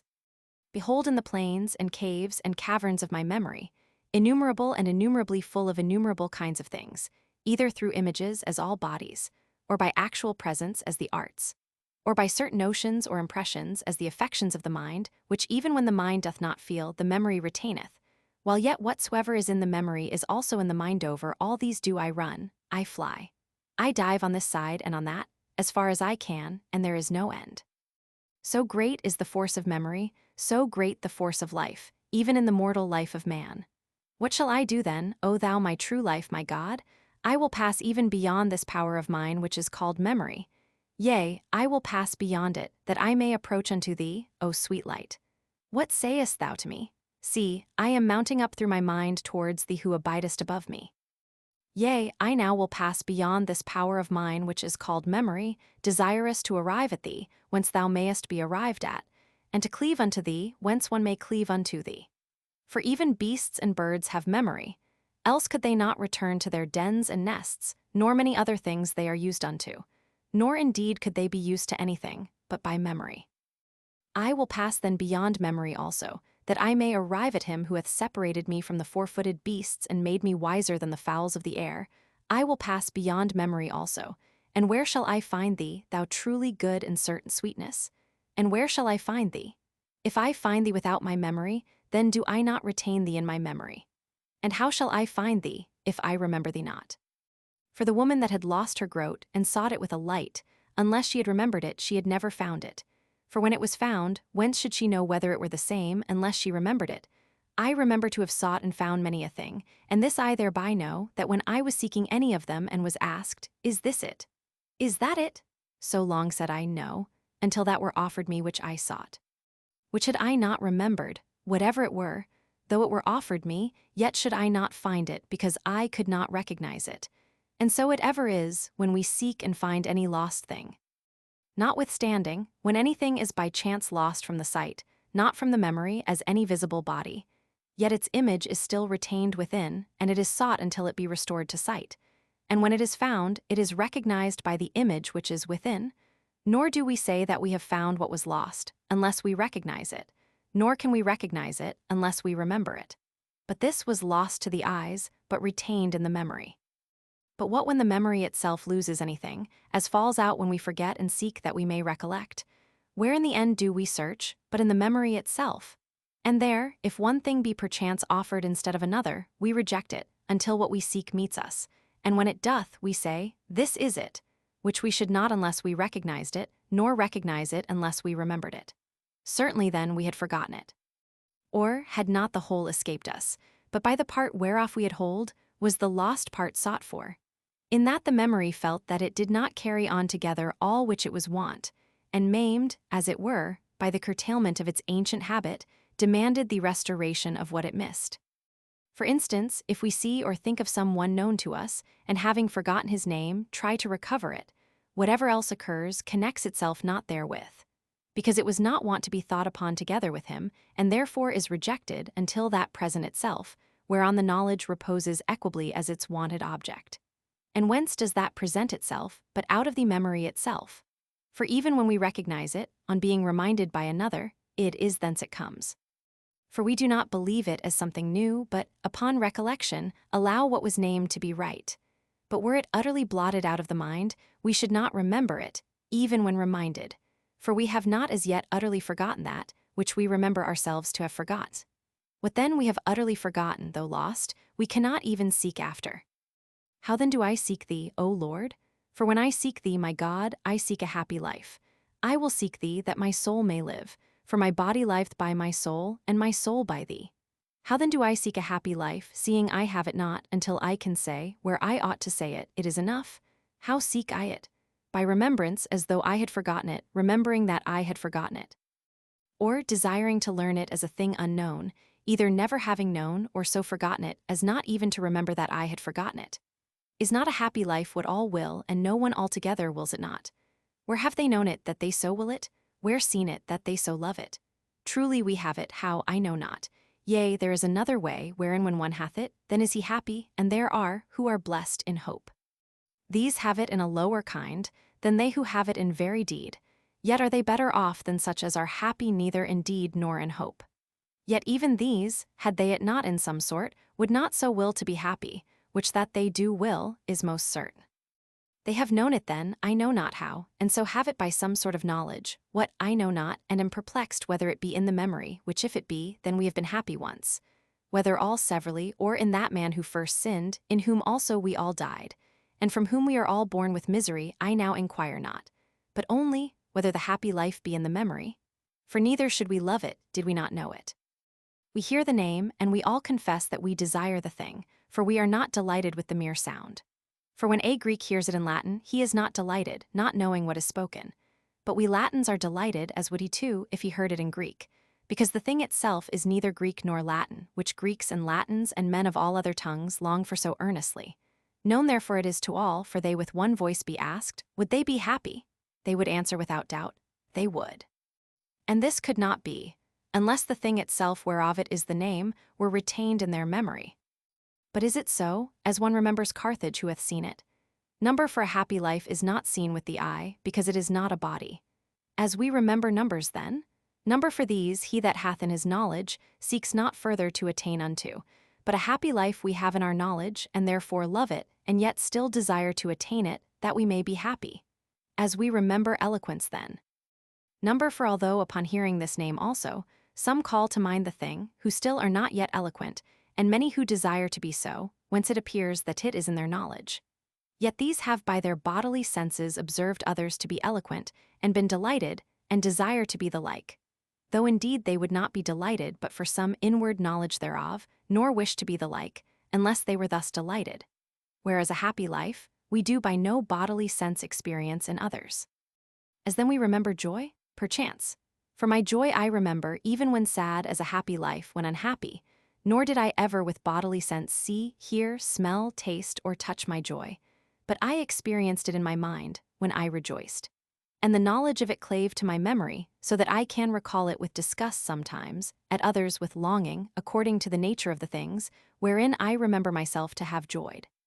For even from foul things have I been immersed in a sort of joy, which now recalling, I detest and execrate, otherwhiles in good and honest things, which I recall with longing, although perchance no longer present. And therefore with sadness I recall former joy. Where then and when did I experience my happy life, that I should remember and love and long for it? Nor is it I alone, or some few besides, but we all would fain be happy, which, unless by some certain knowledge we knew, we should not with so certain a will desire. But how is this, that if two men be asked whether they would go to the wars, one, perchance, would answer that he would, the other, that he would not. But if they were asked whether they would be happy, both would instantly without any doubting say they would, and for no other reason would the one go to the wars, and the other not, but to be happy.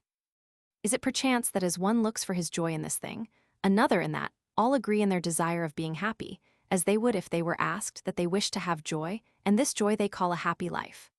Although then one obtains this joy by one means, another by another, all have one end, which they strive to attain, namely joy. Which being a thing which all must say they have experienced, it is therefore found in the memory, and recognized whenever the name of a happy life is mentioned. Far be it, Lord, far be it from the heart of thy servant who here confesseth unto thee, far be it, that be the joy what it may, I should therefore think myself happy. For there is a joy which is not given to the ungodly, but to those who love thee for thine own sake, whose joy thou thyself art. And this is the happy life, to rejoice to thee of thee for thee. This is it, and there is no other. For they who think there is another, pursue some other and not the true joy. Yet is not there will turned away from some semblance of joy. It is not certain then that all wish to be happy, inasmuch as they who wish not to joy in thee, which is the only happy life, do not truly desire the happy life. Or do all men desire this, but because the flesh lusteth against the spirit, and the spirit against the flesh, that they cannot do what they would, they fall upon that which they can, and are content therewith? Because, what they are not able to do, they do not will so strongly as would suffice to make them able. For I ask anyone, had he rather joy in truth or in falsehood, they will as little hesitate to say in the truth, as to say that they desire to be happy, for a happy life is joy in the truth. For this is a joying in thee, who art the truth, O God my light, health of my countenance my God. This is the happy life which all desire, this life which alone is happy, all desire, to joy in the truth all desire. I have met with many that would deceive, who would be deceived? No one. Where then did they know this happy life, save where they know the truth also? For they love it also, since they would not be deceived. And when they love a happy life, which is no other than joying in the truth, then also do they love the truth, which yet they would not love, were there not some notice of it in their memory. Why then joy they not in it? Why are they not happy? Because they are more strongly taken up with other things which have more power to make them miserable, than that which they so faintly remember to make them happy. For there is yet a little light in men. Let them walk, that the darkness overtake them not. But why doth truth generate hatred? And the man of thine, preaching the truth, become an enemy to them? Whereas a happy life is loved, which is nothing else but joying in the truth, unless that truth is in that kind loved, that they who love anything else would gladly have that which they love to be the truth, and because they would not be deceived, would not be convinced that they are so. Therefore do they hate the truth for that thing's sake which they loved instead of the truth. They love truth when she enlightens, they hate her when she reproves. For since they would not be deceived, and would deceive, They love her when she discovers herself unto them, and hate her when she discovers them. Whence she shall so repay them, that they who would not be made manifest by her, she both against their will makes manifest, and herself becometh not manifest unto them. Thus, yea, thus doth the mind of man, thus blind and sick, foul and ill-favored, wish to be hidden, but that aught should be hidden from it, it wills not. But the contrary is requited it, that itself should not be hidden from the truth, but the truth is hid from it. Yet even thus miserable, it had rather joy in truths than in falsehoods. Happy then will it be, when, no distraction interposing, it shall joy in that only truth, by whom all things are true. See what a space I have gone over in my memory seeking thee, O Lord, and I have not found thee without it. Nor have I found anything concerning thee but what I have kept in memory ever since I learnt thee. For since I learnt thee, I have not forgotten thee. For where I found truth, there found I my God, the truth itself, which since I learnt, I have not forgotten. Since then I learnt thee, thou recitest in my memory, and there do I find thee when I call thee to remembrance and delight in thee. These be my holy delights, which thou hast given me in thy mercy, having regard to my poverty. But where in my memory recitest thou, O Lord, where recitest thou there? What manner of lodging hast thou framed for thee? What manner of sanctuary hast thou builded for thee? Thou hast given this honor to my memory, to reside in it, but in what quarter of it thou recitest, that am I considering. For in thinking on thee, I passed beyond such parts of it as the beasts also have, for I found thee not there among the images of corporeal things. And I came to those parts to which I committed the affections of my mind, nor found thee there. And I entered into the very seat of my mind, which it hath in my memory, inasmuch as the mind remembers itself also, neither wert thou there. For as thou art not a corporeal image, nor the affection of a living being, as when we rejoice, condole, desire, fear, remember, forget, or the like, so neither art thou the mind itself, because thou art the Lord God of the mind. And all these are changed, but thou remainest unchangeable over all, and yet hast vouchsafed to dwell in my memory, since I learnt thee. And why seek I now in what place thereof thou dwellest, as if there were places therein? Sure I am, that in it thou dwellest, since I have remembered thee ever since I learnt thee, and there I find thee, when I call thee to remembrance. Where then did I find thee that I might learn thee? For in my memory thou wert not before I learned thee. Where then did I find thee that I might learn thee but in the above me? Place there is none, we go backward and forward, and there is no place. Everywhere, O truth, dost thou give audience to all who ask counsel of thee, and at once answerest all, though on manifold matters they ask thy counsel. Clearly dost thou answer, though all do not clearly hear. All consult thee on what they will, though they hear not always what they will. He is thy best servant who looks not so much to hear that from thee which himself willeth, as rather to will that, which from thee he heareth. Too late loved I thee, O thou beauty of ancient days, yet ever new, too late I loved thee. And behold, thou wert within, and I abroad, and there I searched for thee, deformed I, plunging amid those fair forms which thou hadst made. Thou wert with me, but I was not with thee. Things held me far from thee, which unless they were in thee were not at all. Thou calledst, and shoutedst, and burstest my deafness. Thou flashedst, shonest, and scatteredst my blindness. Thou breathedst odors, and I drew in breath and panted for thee. I tasted, and hunger and thirst. Thou touchedst me, and I burned for thy peace. When I shall with my whole self cleave to thee, I shall know where have sorrow or labor, and my life shall wholly live as wholly full of thee. But now since whom thou fillest, thou liftest up, because I am not full of thee, I am a burden to myself. Lamentable joys strive with joyous sorrows, and on which side is the victory I know not. Woe is me, Lord, have pity on me. My evil sorrows strive with my good joys, and on which side is the victory I know not. Woe is me, Lord, have pity on me. Woe is me. Lo, I hide not my wounds, thou art the physician, I the sick, thou merciful, I miserable. Is not the life of man upon earth all trial, who wishes for troubles and difficulties? Thou commandest them to be endured, not to be loved. No man loves what he endures, though he love to endure. For though he rejoices that he endures, he had rather there were nothing for him to endure. In adversity I long for prosperity, in prosperity I fear adversity. What middle place is there betwixt these two, where the life of man is not all trial? Woe to the prosperities of the world once and again, through fear of adversity and corruption of joy. Woe to the adversities of the world once and again, and the third time from the longing for prosperity, and because adversity itself is a hard thing, and lest it shatter endurance. Is not the life of man upon earth all trial, without any interval? And all my hope is nowhere but in thy exceeding great mercy. Give what thou enjoinest, and enjoin what thou wilt. Thou enjoinest us continency, and when I knew, saith one, that no man can be continent unless God give it, this also was a part of wisdom to know whose gift she is. By continency verily are we bound up and brought back into one, whence we were dissipated into many. For too little doth he love thee, who loves anything with thee, which he loveth not for thee. O love, who ever burnest and never consumest. O charity, my God, kindle me. Thou enjoinest continency. Give me what thou enjoinest, and enjoin what thou wilt. Verily thou enjoinest me continency from the lust of the flesh, the lust of the eyes, and the ambition of the world. Thou enjoinest continency from concubinage, and for wedlock itself thou hast counselled something better than what thou hast permitted.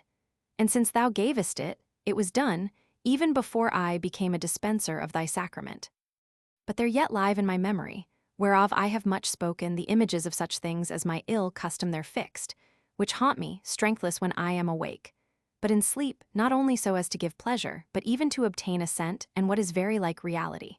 Yea, so far prevails the illusion of the image in my soul and in my flesh, that when asleep false visions persuade to that which when waking, the true cannot. Am I not then myself, O Lord my God? And yet there is so much difference betwixt myself and myself, within that moment wherein I pass from waking to sleeping, or return from sleeping to waking. Where is reason then, which, awake, resisteth such suggestions? And should the things themselves be urged on it, it remaineth unshaken. Is it clasped up with the eyes? Is it lulled asleep with the senses of the body? And whence is it that often even in sleep we resist, and mindful of our purpose, and abiding most chastely in it, yield no assent to such enticements? And yet so much difference there is, that when it happeneth otherwise, upon waking we return to peace of conscience. And by this very difference discover that we did not, what yet we be sorry that in some way it was done in us. Art thou not mighty, God Almighty, so as to heal all the diseases of my soul, and by thy more abundant grace to quench even the impure motions of my sleep?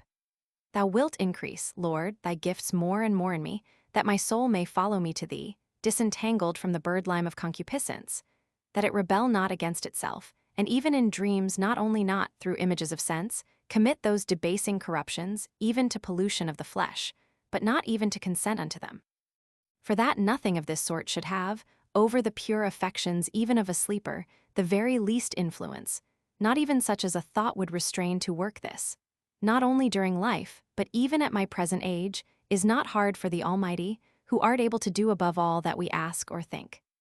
But what I yet am in this kind of my evil, have I confessed unto my good Lord, rejoicing with trembling in that which thou hast given me, and bemoaning that wherein I am still imperfect, hoping that thou wilt perfect thy mercies in me, even to perfect peace, which my outward and inward man shall have with thee, when death shall be swallowed up in victory. There is another evil of the day, which I would were sufficient for it. For by eating and drinking we repair the daily decays of our body, until thou destroy both belly and meat, when thou shalt slay my emptiness with a wonderful fullness, and clothe this incorruptible with an eternal incorruption. But now the necessity is sweet unto me, against which sweetness I fight that I be not taken captive, and carry on a daily war by fastings, often bringing my body into subjection, and my pains are removed by pleasure. For hunger and thirst are in a manner pains, they burn and kill like a fever, unless the medicine of nourishments come to our aid. Which since it is at hand through the consolations of thy gifts, with which land and water and air serve our weakness, our calamity is termed gratification. This hast thou taught me, that I should set myself to take food as physic. But while I am passing from the discomfort of emptiness to the content of replenishing, in the very passage the snare of concupiscence besets me. For that passing is pleasure, nor is there any other way to pass thither, whither we needs must pass. And health being the cause of eating and drinking, there joineth itself as an attendant a dangerous pleasure, which mostly endeavors to go before it, so that I may for her sake do what I say I do, or wish to do, for health's sake. Nor have each the same measure, for what is enough for health is too little for pleasure. And oft it is uncertain, whether it be the necessary care of the body, which is yet asking for sustenance, or whether a voluptuous deceivableness of greediness is proffering its services. In this uncertainty the unhappy soul rejoiceth, and therein prepares an excuse to shield itself, glad that it appeareth not what sufficeth for the moderation of health, that under the cloak of health it may disguise the matter of gratification. These temptations I daily endeavor to resist, and I call on thy right hand, and to thee do I refer my perplexities, because I have as yet no settled counsel herein. I hear the voice of my God commanding, let not your hearts be overcharged with surfeiting and drunkenness. Drunkenness is far from me, thou wilt have mercy, that it come not near me. But full feeding sometimes creepeth upon thy servant, thou wilt have mercy, that it may be far from me. For no one can be continent unless thou give it. Many things thou givest us, praying for them, and what good soever we have received before we prayed, from thee we received it. Yea, to the end we might afterwards know this, did we before receive it. Drunkard was I never, but drunkards have I known made sober by thee. From thee then it was, that they who never were such should not so be, as from thee it was, that they who have been should not ever so be, and from thee it was, that both might know from whom it was. I heard another voice of thine, go not after thy lusts, and from thy pleasure turn away. Yea, by thy favor have I heard that which I have much loved, neither if we eat shall we abound, neither if we eat not shall we lack, which is to say, neither shall the one make me plenteous, nor the other miserable. I heard also another, for I have learned in whatsoever state I am, therewith to be content. I know how to abound, and how to suffer need. I can do all things through Christ that strengtheneth me. Behold a soldier of the heavenly camp, not the dust which we are. But remember, Lord, that we are dust, and that of dust thou hast made man, and he was lost and is found. Nor could he of himself do this, because he whom I so loved, saying this through the inbreathing of thy inspiration, was of the same dust. I can do all things, saith he, through him that strengtheneth me. Strengthen me, that I can. Give what thou enjoinest, and enjoin what thou wilt. He confesses to have received, and when he glorieth in the Lord he glorieth. Another have I heard begging that he might receive. Take from me, saith he, the desires of the belly, whence it appeareth, O my holy God, that thou givest, when that is done which thou commandest to be done. Thou hast taught me, good Father, that to the pure all things are pure, but that it is evil unto the man that eateth with offense, and that every creature of thine is good, and nothing to be refused which is received with thanksgiving. And that meat commendeth us not to God, and that no man should judge us in meat or drink, and that he which eateth, let him not despise him that eateth not, and let not him that eateth not judge him that eateth. These things have I learned, thanks be to thee, praise to thee, my God, my Master, knocking at my ears, enlightening my heart, deliver me out of all temptation. I fear not uncleanness of meat, but the uncleanness of lusting.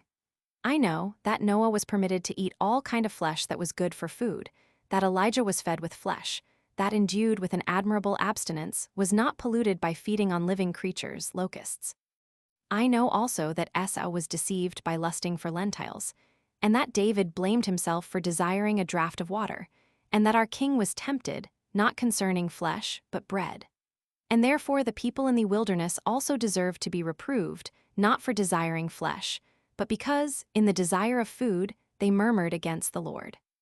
Placed then amid these temptations, I strive daily against concupiscence in eating and drinking. For it is not of such nature that I can settle on cutting it off once for all, and never touching it afterward, as I could of concubinage. The bridle of the throat, then, is to be held attempered between slackness and stiffness. And who is he, O Lord, who is not some wit transported beyond the limits of necessity? Whoever he is a great one. Let him make thy name great. But I am not such, for I am a sinful man. Yet do I too magnify thy name, and he maketh intercession to thee for my sins who hath overcome the world, numbering me among the weak members of his body. Because thine eyes have seen that of him which is imperfect, and in thy book shall all be written. With the allurements of smells I am not much concerned. When absent, I do not miss them. When present, I do not refuse them, yet ever ready to be without them. So I seem to myself, perchance I am deceived. For that also is a mournful darkness whereby my abilities within me are hidden from me, so that my mind, making inquiry into herself of her own powers, ventures not readily to believe herself, because even what is in it is mostly hidden, unless experience reveal it. And no one ought to be secure in that life, the whole whereof is called a trial, that he who hath been capable of worse to be made better, may not likewise of better be made worse. Our only hope, only confidence, only assured promise is thy mercy. The delights of the ear had more firmly entangled and subdued me, but thou didst loosen and free me. Now, in those melodies which thy words breathe soul into, when sung with a sweet and attuned voice, I do a little repose, yet not so as to be held thereby, but that I can disengage myself when I will. But with the words which are their life, and whereby they find admission into me, themselves seek in my affections a place of some estimation, and I can scarcely assign them one suitable. For at one time I seem to myself to give them more honor than is seemly, feeling our minds to be more holily and fervently raised unto a flame of devotion, by the holy words themselves when thus sung, than when not, and that the several affections of our spirit, by a sweet variety, have their own proper measures in the voice and singing, by some hidden correspondence wherewith they are stirred up.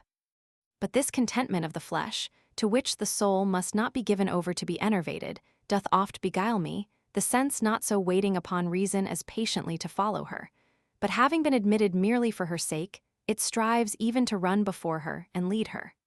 Thus in these things I unawares sin, but afterwards am aware of it.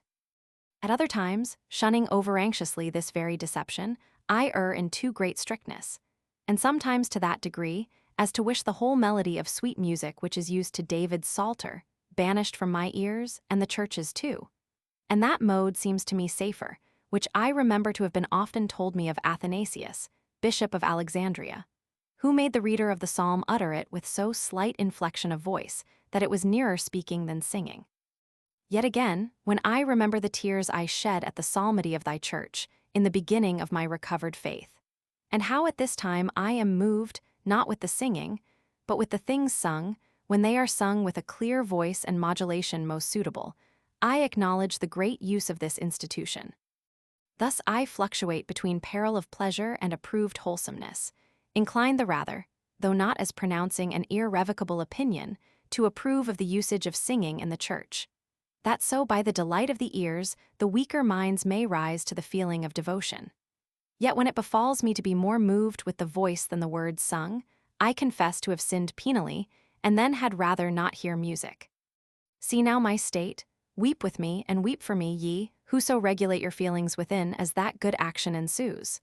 For you who do not act, these things touch not you. But thou, O Lord my God, hearken, behold, and see, and have mercy and heal me, thou, in whose presence I have become a problem to myself, and that is my infirmity. There remains the pleasure of these eyes of my flesh, on which to make my confessions in the hearing of the ears of thy temple, those brotherly and devout ears, and so to conclude the temptations of the lust of the flesh, which yet assail me, groaning earnestly, and desiring to be clothed upon with my house from heaven.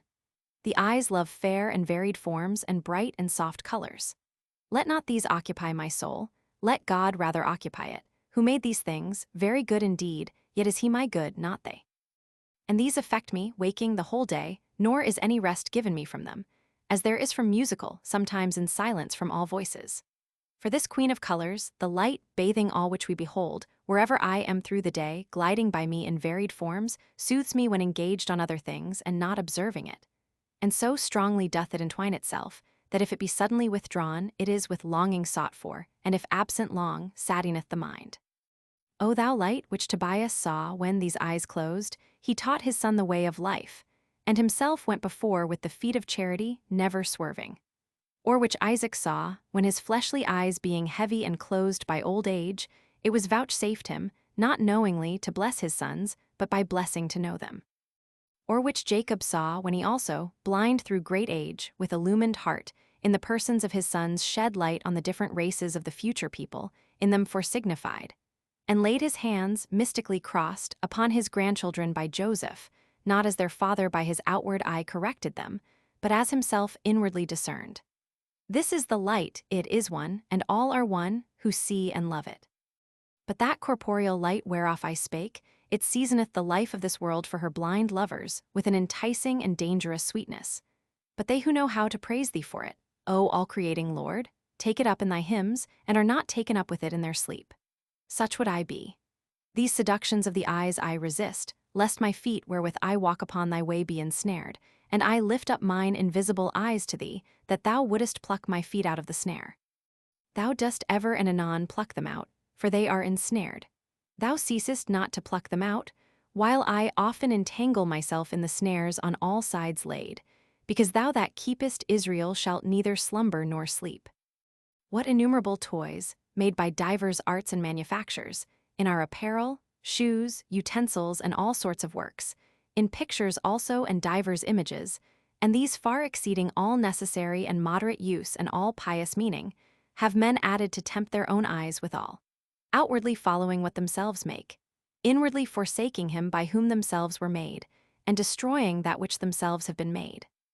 But I, my God and my glory, do hence also sing a hymn to thee, and do consecrate praise to him who consecrateth me, because those beautiful patterns which through men's souls are conveyed into their cunning hands, come from that beauty, which is above our souls, which my soul day and night sigheth after.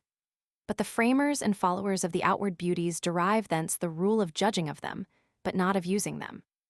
And he is there, though they perceive him not, that so they might not wander, but keep their strength for thee, and not scatter it abroad upon pleasurable weariness. And I, though I speak and see this, entangle my steps with these outward beauties. But thou pluckest me out, O Lord, thou pluckest me out, because thy loving kindness is before my eyes.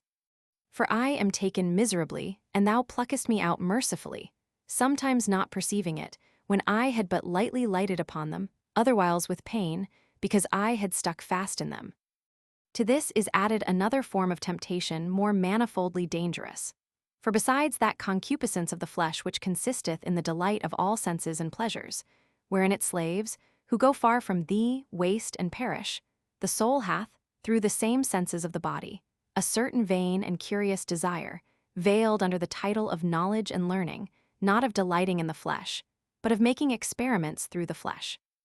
The seat whereof being in the appetite of knowledge, and sight being the sense chiefly used for attaining knowledge, it is in divine language called the lust of the eyes.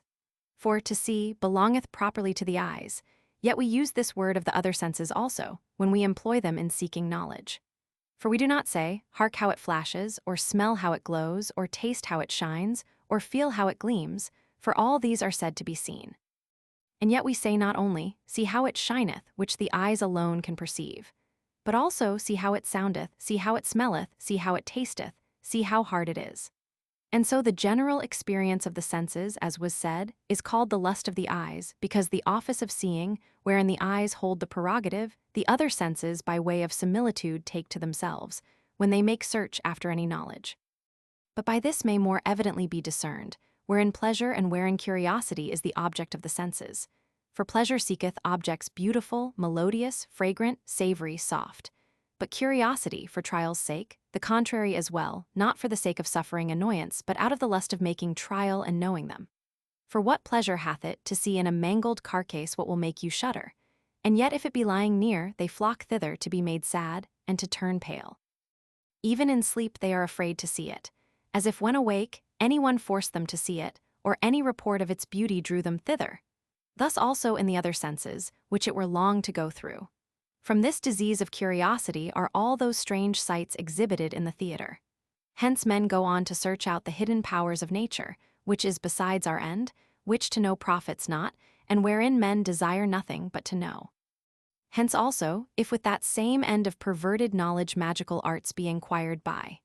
Hence also in religion itself, is God tempted, when signs and wonders are demanded of him, not desired for any good end, but merely to make trial of. In this so vast wilderness, full of snares and dangers, behold many of them I have cut off and thrust out of my heart, as thou hast given me, O God of my salvation. And yet when dare I say, since so many things of this kind buzz on all sides about our daily life, when dare I say that nothing of this sort engages my attention or causes in me an idle interest? True, the theaters do not now carry me away, nor care I to know the courses of the stars, nor did my soul ever consult ghosts departed. All sacrilegious mysteries I detest. From thee, O Lord my God, to whom I owe humble and single-hearted service, by what artifices and suggestions doth the enemy deal with me to desire some sign? But I beseech thee by our King, and by our pure and holy country, Jerusalem, that as any consenting thereto is far from me, so may it ever be further and further. But when I pray thee for the salvation of any, my end and intention is far different. Thou givest and wilt give me to follow thee willingly, doing what thou wilt. Notwithstanding, in how many most petty and contemptible things is our curiosity daily tempted, and how often we give way, who can recount? How often do we begin as if we were tolerating people telling vain stories, lest we offend the weak? Then by degrees we take interest therein.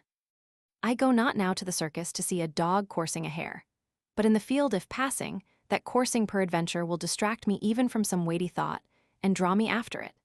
Not that I turn aside the body of my beast, yet still incline my mind thither.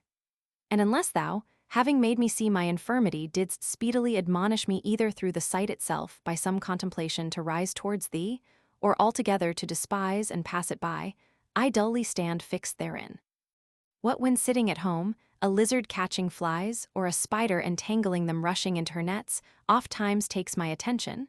Is the thing different because they are but small creatures? I go on from them to praise thee, the wonderful creator and orderer of all, but this does not first draw my attention. It is one thing to rise quickly, another not to fall. And of such things is my life full, and my one hope is thy wonderful great mercy. For when our heart becomes the receptacle of such things, and is overcharged with throngs of this abundant vanity, then are our prayers also thereby often interrupted and distracted. And whilst in thy presence we direct the voice of our heart to thine ears, this so great concern is broken off by the rushing in of I know not what idle thoughts. Shall we then account this also among things of slight concernment, or shall aught bring us back to hope, save thy complete mercy, since thou hast begun to change us? And thou knowest how far thou hast already changed me, who first healedst me of the lust of vindicating myself, that so thou mightest forgive all the rest of my iniquities, and heal all my infirmities, and redeem life from corruption, and crown me with mercy and pity, and satisfy my desire with good things. Who didst curb my pride with thy fear, and tame my neck to thy yoke. And now I bear it, and it is light unto me, because so hast thou promised and hast made it. And verily so it was, and I knew it not, when I feared to take it. But O Lord, thou alone Lord without pride, because thou art the only true Lord who hast no Lord, hath this third kind of temptation also ceased from me, or can it cease through this whole life? To wish, namely, to be feared and loved of men, for no other end, but that we may have a joy therein which is no joy? A miserable life this, and a foul boastfulness. Hence especially it comes that men do neither purely love nor fear thee. And therefore dost thou resist the proud, and givest grace to the humble. Yea, thou thunderest down upon the ambitions of the world, and the foundations of the mountains tremble.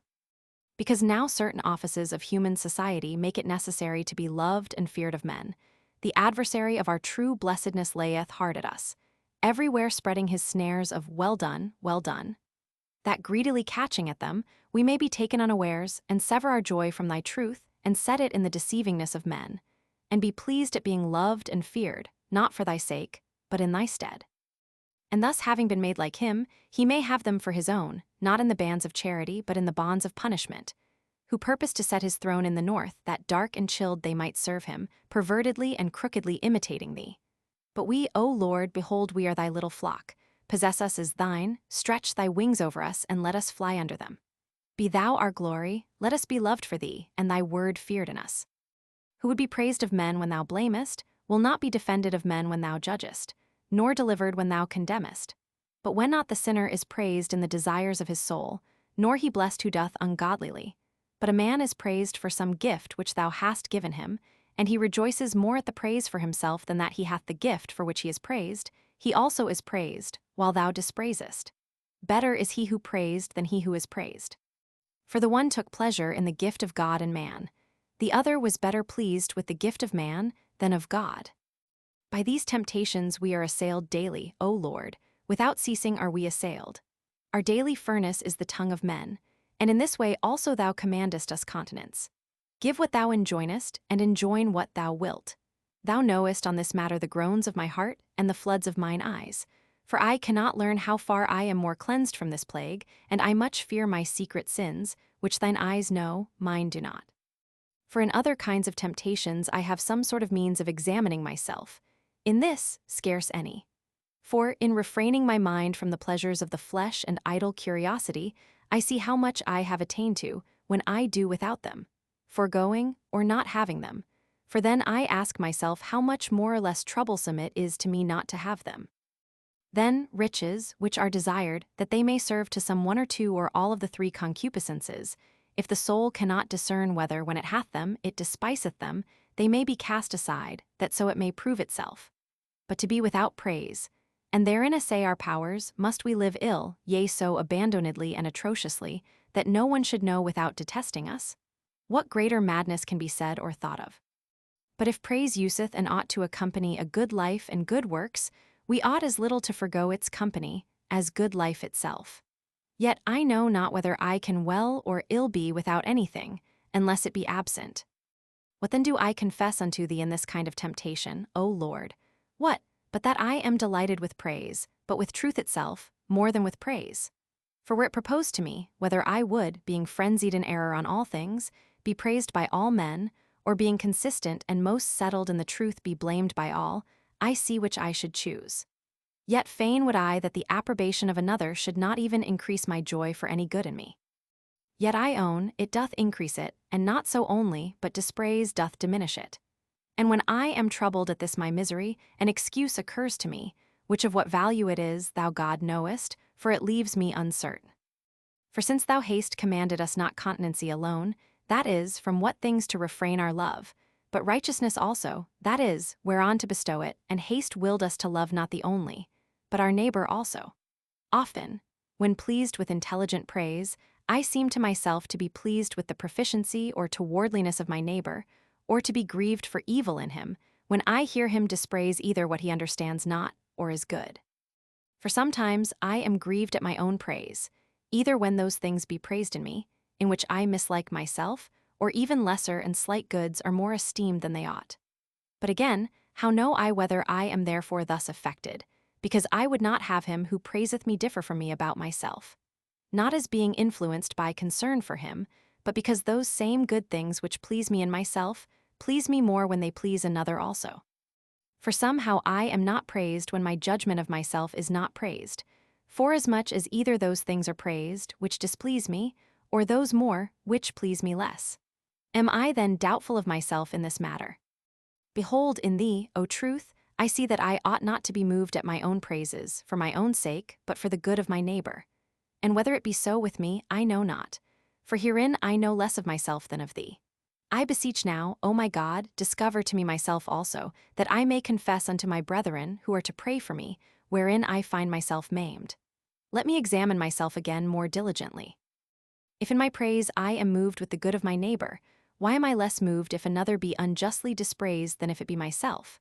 Why am I more stung by reproach cast upon myself, than at that cast upon another, with the same injustice before me? Know I not this also? Or is it at last that I deceive myself, and do not the truth before thee in my heart and tongue? This madness put far from me, O Lord, lest mine own mouth be to me the sinner's oil to make fat my head. I am poor and needy.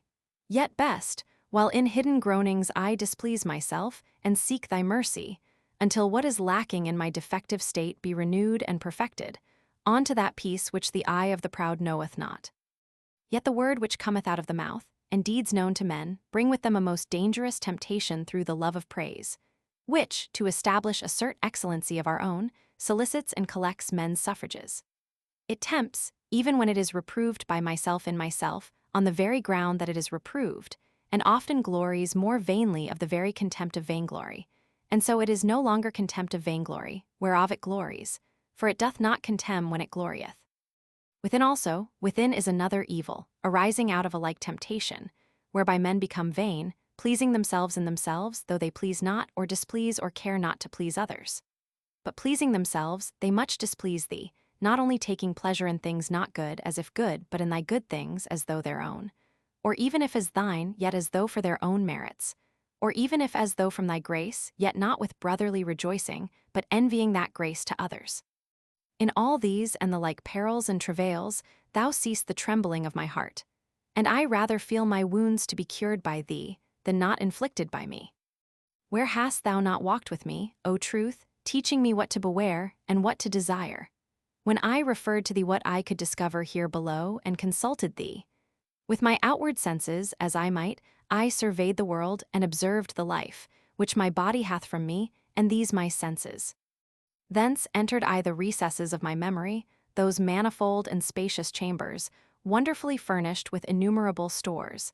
And I considered and stood aghast, being able to discern nothing of these things without thee, and finding none of them to be thee.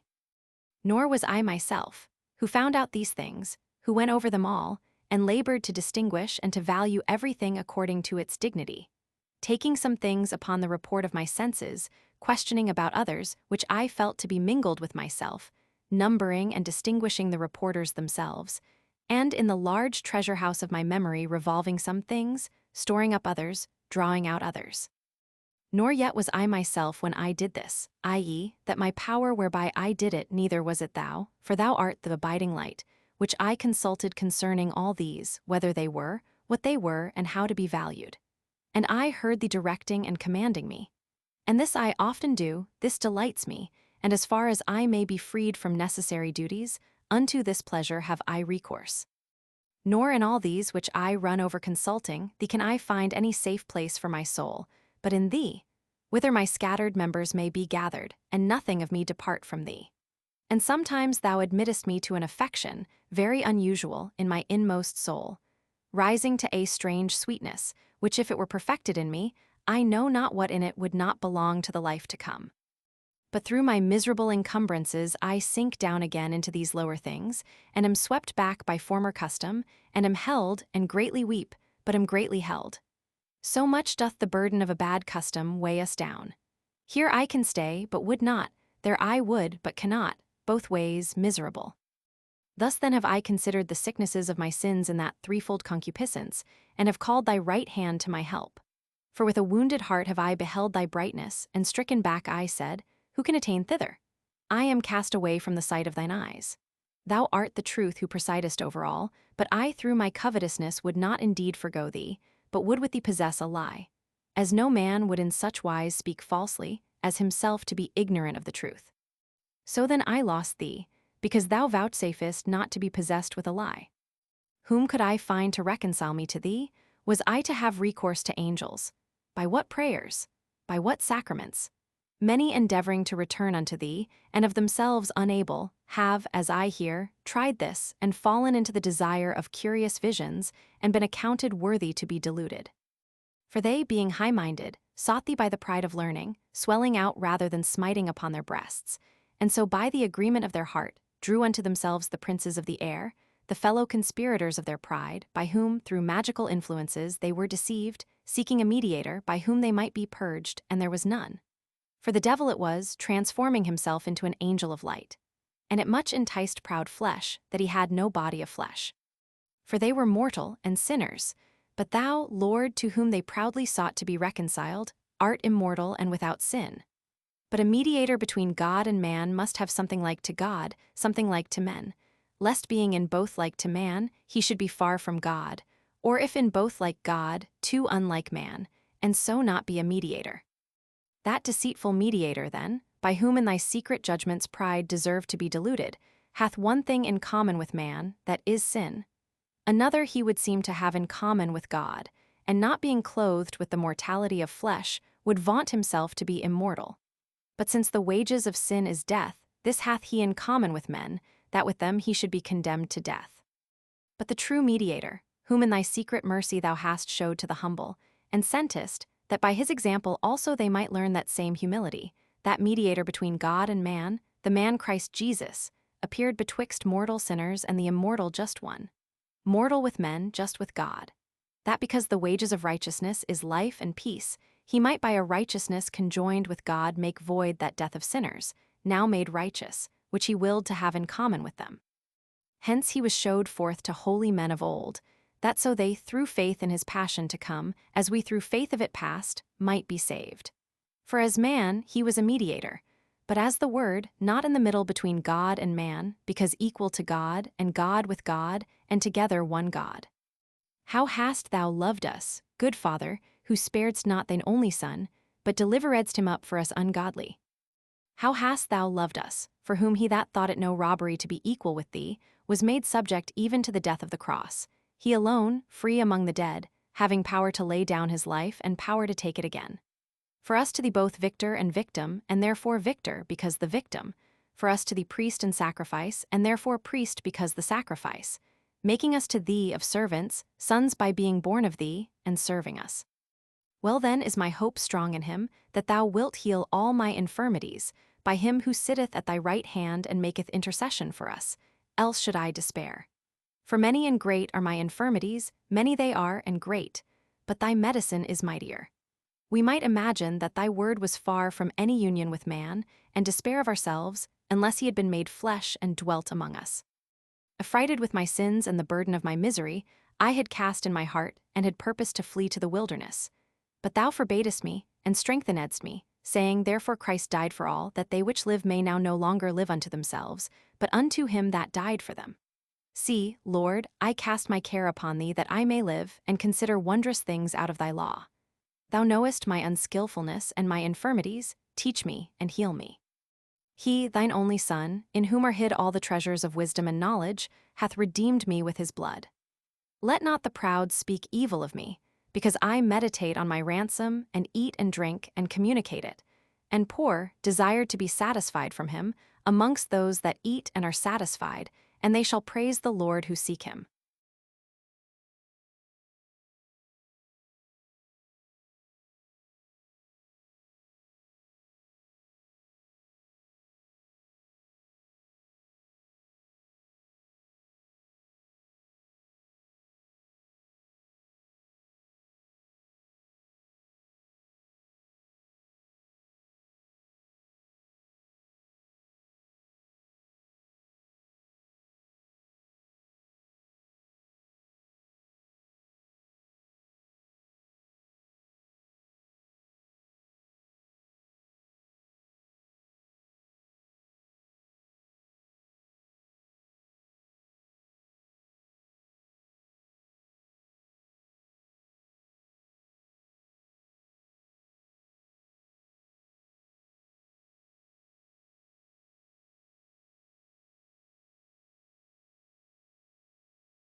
Book 11. Lord, since eternity is thine, art thou ignorant of what I say to thee? Or dost thou see in time what passeth in time? Why then do I lay in order before thee so many relations?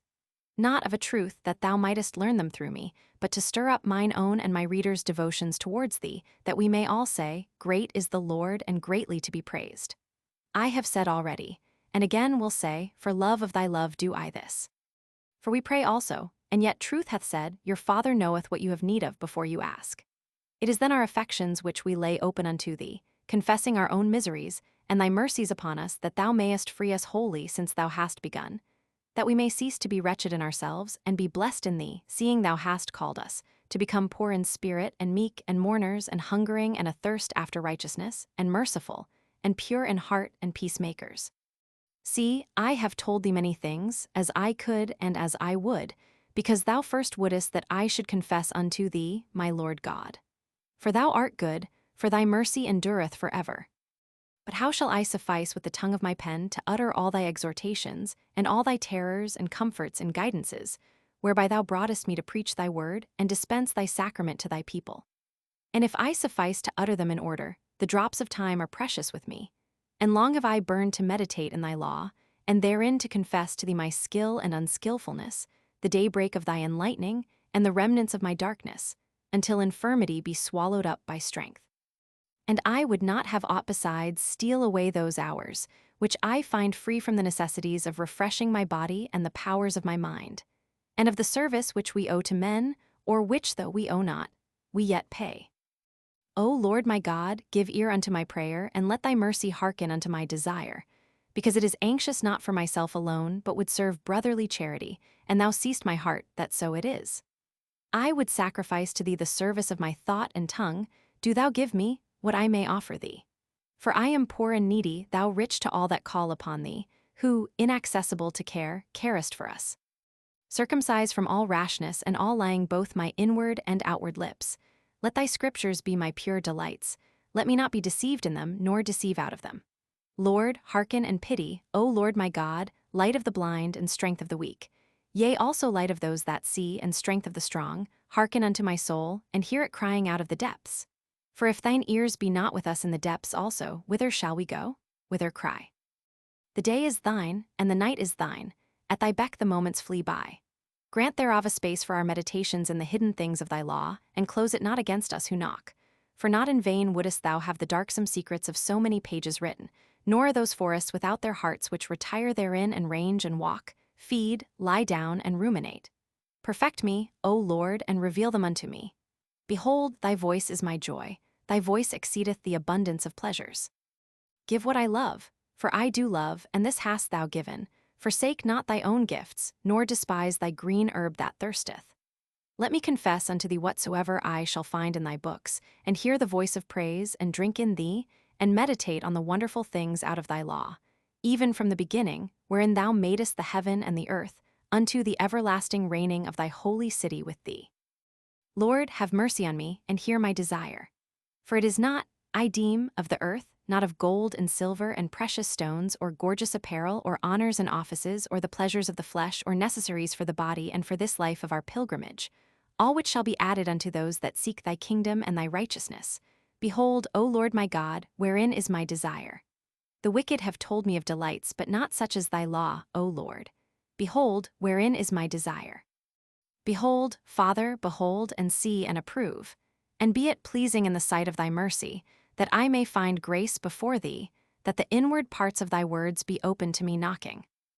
I beseech by our Lord Jesus Christ thy Son, the man of thy right hand, the Son of Man, whom thou hast established for thyself as thy mediator in ours, through whom thou soughtest us, not seeking thee, but soughtest us, that we might seek thee thy word, through whom thou madest all things, and among them me also, thy only begotten, through whom thou calledst to adoption the believing people, and therein me also. I beseech thee by him, who sitteth at thy right hand, and intercedeth with thee for us. In whom are hidden all the treasures of wisdom and knowledge, these do I seek in thy books. Of him did Moses write, this saith himself, this saith the truth. I would hear and understand, how in the beginning thou madest the heaven and earth. Moses wrote this, wrote and departed, passed hence from thee to thee, nor is he now before me. For if he were, I would hold him and ask him, and beseech him by thee to open these things unto me, and would lay the ears of my body to the sounds bursting out of his mouth. And should he speak Hebrew, in vain will it strike on my senses, nor would aught of it touch my mind.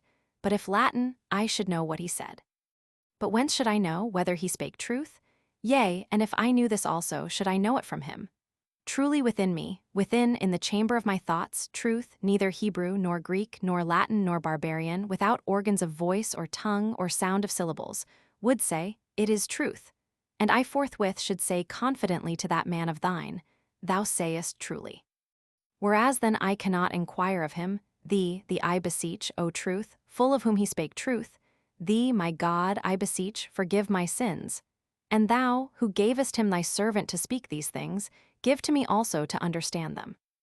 Behold, the heavens and the earth are, they proclaim that they were created, for they change and vary. Whereas whatsoever hath not been made, and yet is, hath nothing in it which before it had not, and this it is to change and vary.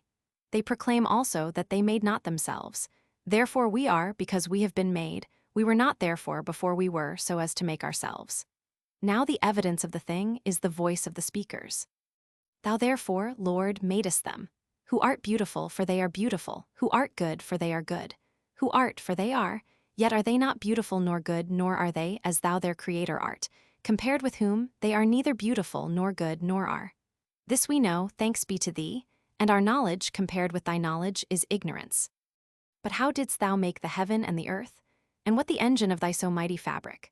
For it was not as a human artificer, forming one body from another, according to the discretion of his mind, which can in some way invest with such a form as it seeth in itself by its inward eye. And whence should he be able to do this, unless thou hadst made that mind? And he invests with a form what already existeth, and hath a being, as clay, or stone, or wood, or gold, or the like. And whence should they be, hadst not thou appointed them? Thou madest the artificer his body, thou the mind commanding the limbs, thou the matter whereof he makes anything, thou the apprehension whereby to take in his art, and see within what he doth without. Thou the sense of his body, whereby, as by an interpreter, he may from mind to matter convey that which he doth, and report to his mind what is done, that it within may consult the truth, which presideth over itself, whether it be well done or no. All these praise thee, the Creator of all. But how dost thou make them? How, O God, didst thou make heaven and earth? Verily, neither in the heaven nor in the earth didst thou make heaven and earth, nor in the air or waters, seeing these also belong to the heaven and the earth, nor in the whole world didst thou make the whole world, because there was no place where to make it before it was made that it might be. Nor didst thou hold anything in thy hand, whereof to make heaven and earth. For whence shouldest thou have this, which thou hadst not made, thereof to make anything? For what is but because thou art? Therefore thou spokest, and they were made, and in thy word thou madest them. But how didst thou speak? In the way that the voice came out of the cloud, saying, This is my beloved Son. For that voice passed by and passed away, began and ended. The syllables sounded and passed away, the second after the first, the third after the second, and so forth in order, until the last after the rest, and silence after the last. Whence it is abundantly clear and plain that the motion of a creature expressed it, itself temporal, serving thy eternal will. And these thy words, created for a time, the outward ear reported to the intelligent soul, whose inward ear lay listening to thy eternal word. But she compared these words sounding in time with that thy eternal word in silence, and said, It is different, far different. These words are far beneath me, nor are they, because they flee and pass away, but the word of my Lord abideth above me forever. If then in sounding and passing words thou saidst that heaven and earth should be made, and so madest heaven and earth, there was a corporeal creature before heaven and earth, by whose motions in time that voice might take his course in time. But there was not corporeal before heaven and earth. Or if there were, surely thou hadst, without such a passing voice, created that, whereof to make this passing voice, by which to say, Let the heaven and the earth be made.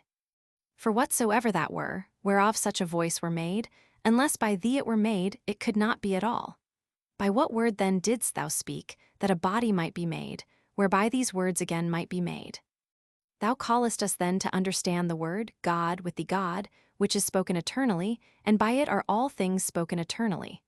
For what was spoken was not spoken successively, one thing concluded that the next might be spoken, but all things together and eternally. Else have we time and change, and not a true eternity nor true immortality. This I know, O my God, and give thanks. I know, I confess to thee, O Lord, and with me there knows and blesses thee, whoso is not unthankful to a sure truth.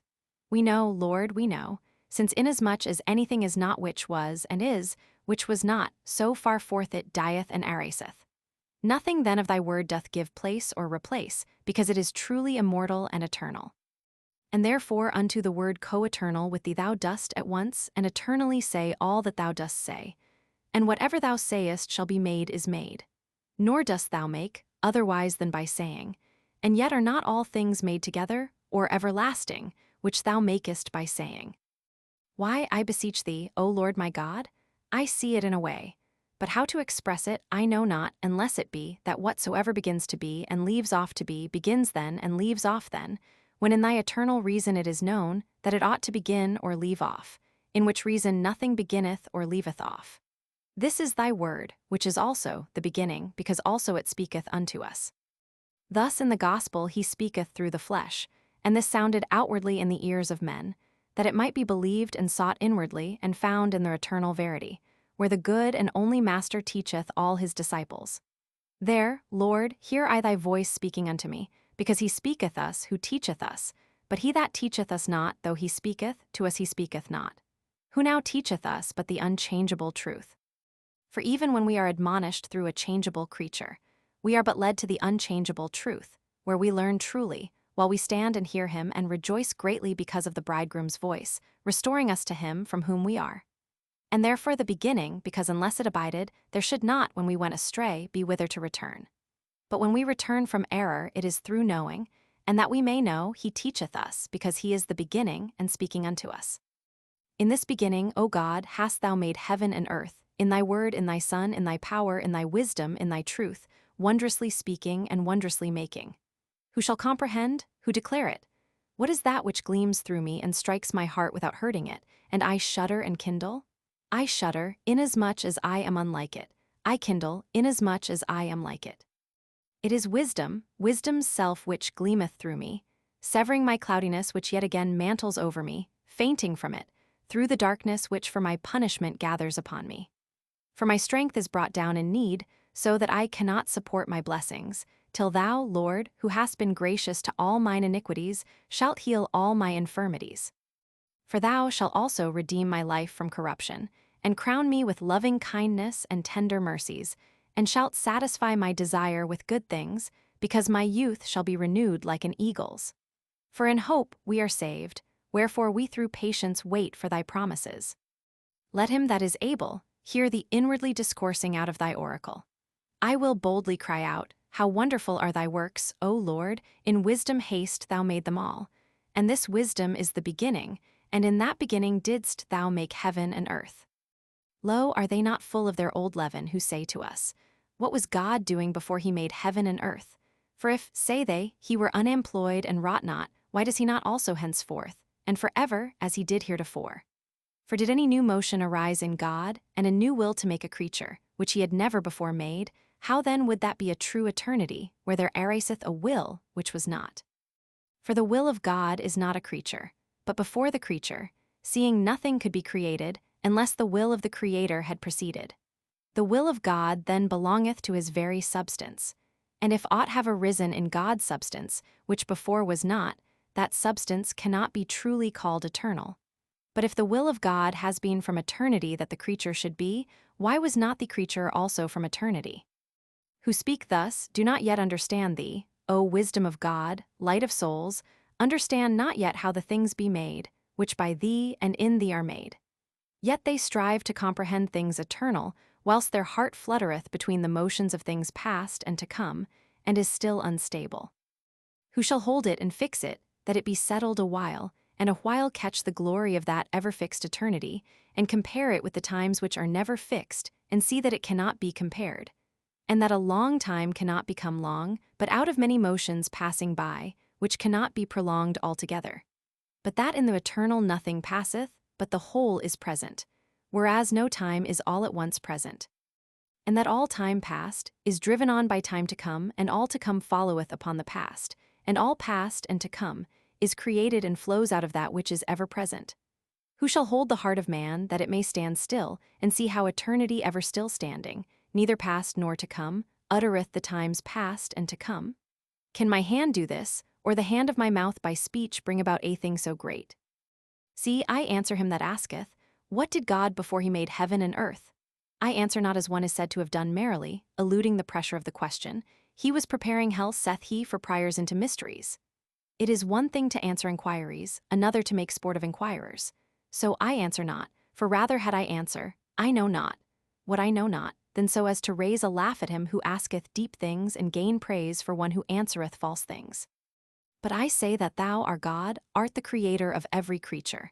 And if by the name heaven and earth every creature be understood, I boldly say that before God made heaven and earth, he did not make anything. For if he made, what did he make but a creature? And would I knew whatsoever I desire to know to my profit, as I know that no creature was made before there was made any creature. But if any excursive brain rove over the images of forepast times, and wonder that thou the God almighty and all-creating and all-supporting, maker of heaven and earth, didst for innumerable ages forbear from so great a work before thou wouldest make it, let him awake and consider that he wonders at false conceits. For whence could innumerable ages pass by, which thou madest not, thou the author and creator of all ages? Or what times should there be, which were not made by thee? Or how should they pass by, if they never were? Seeing then thou art the creator of all times, if any time was before thou madest heaven and earth, why say they that thou didst forgo working? For that very time didst thou make, nor could times pass by before thou madest those times. But if before heaven and earth there was no time, why is it demanded what thou then didst? For there was no then when there was no time. Nor dost thou by time precede time, else shouldest thou not precede all times. But thou precedest all things past by the sublimity of an ever-present eternity, and surpassest all future because they are future, and when they come they shall be past. But thou art the same, and thy years fail not. Thy years neither come nor go, whereas ours both come and go, that they all may come. Thy years stand together because they do stand, nor are departing thrust out by coming years, for they pass not away. But ours shall all be when they shall no more be. Thy years are one day, and thy day is not daily, but today, seeing thy today gives not place unto tomorrow, for neither doth it replace yesterday. Thy today is eternity, therefore didst thou beget the co-eternal, to whom thou saidst, This day have I begotten thee. Thou hast made all things, and before all times thou art, neither in any time was time not. At no time then hadst thou not made anything, because time itself thou madest. And no times are co-eternal with thee, because thou abidest, but if they abode, they should not be times. For what is time? Who can readily and briefly explain this? Who can even in thought comprehend it so as to utter a word about it? But what in discourse do we mention more familiarly and knowingly than time? And we understand when we speak of it. We understand also when we hear it spoken of by another. What then is time? If no one asks me, I know. If I wish to explain it to one that asketh, I know not. Yet I say boldly that I know that if nothing passed away, time past were not. And if nothing were coming, a time to come were not. And if nothing were, time present were not. Those two times then, past and to come, how are they, seeing the past now is not, and that to come is not yet? But the present should it always be present, and never pass into time past. Verily it should not be time, but eternity. If time present, if it is to be time, only cometh into existence because it passeth into time past, how can we say that either this is, whose cause of being is, that it shall not be? So, namely, that we cannot truly say that time is, but because it is tending not to be. And yet we say, a long time and a short time, still only of time past or to come. A long time past, for example, we call 100 years since, and a long time to come 100 years hence. But a short time past, we call suppose often days since, and a short time to come often days hence. But in what sense is that long or short which is not? For the past is not now, and the future is not yet. Let us not then say, it is long, but of the past, it hath been long, and of the future, it will be long. O my Lord, my light, shall not here also thy truth mock at man? For that past time which was it long when it was now past, or when it was yet present? For then might it be long, when there was what could be long, but when past it was no longer, wherefore neither could that be long, which was not at all. Let us not then say, time past hath been long. For we shall not find what hath been long, seeing that since it was past it is no more, but let us say, that present time was long. Because when it was present it was long. For it had not yet passed away so as not to be, and therefore there was what could be long. But after it was past, that ceased also to be long, which ceased to be.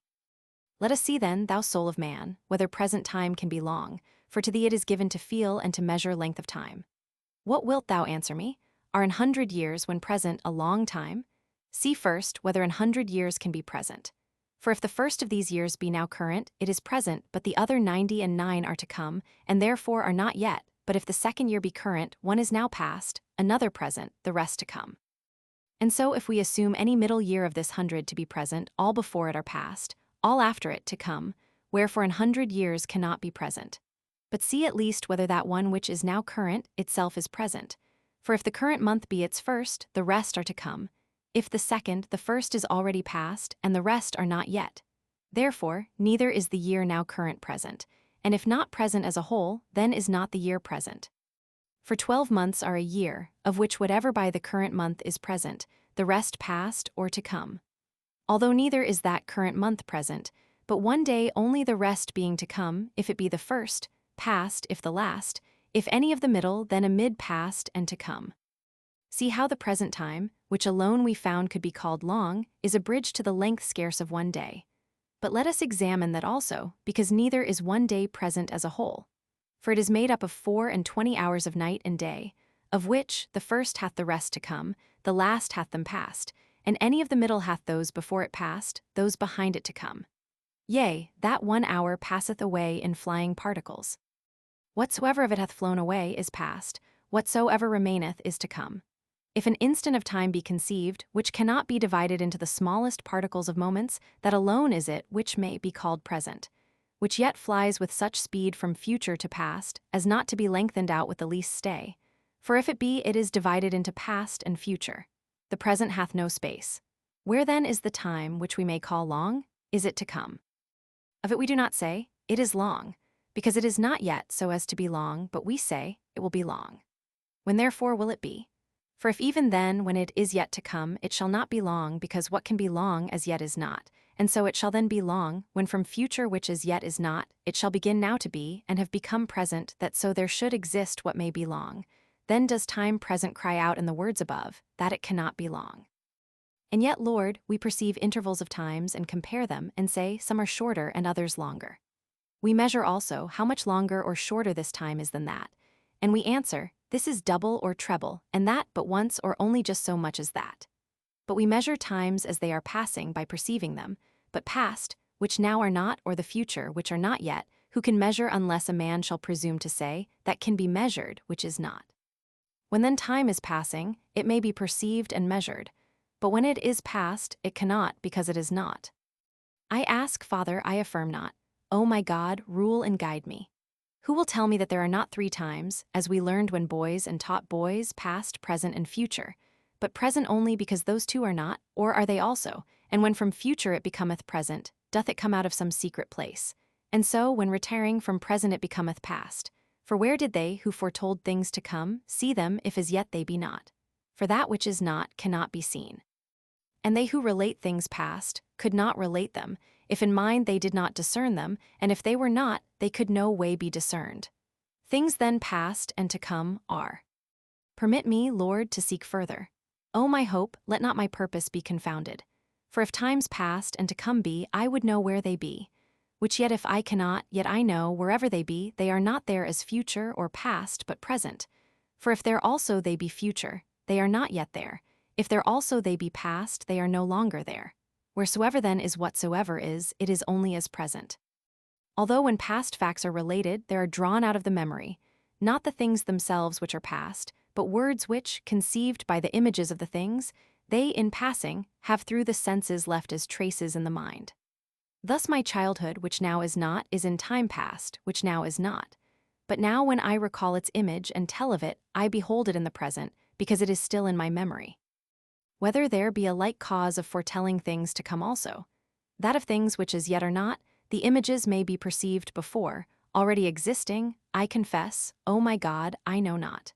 This indeed I know, that we generally think before on our future actions, and that forethinking is present, but the action whereof we forethink is not yet, because it is to come. Which, when we have set upon, and have begun to do what we were forethinking, then shall that action be. Because then it is no longer future, but present. Which way soever then this secret foreperceiving of things to come be, that only can be seen which is. But what now is not future, but present.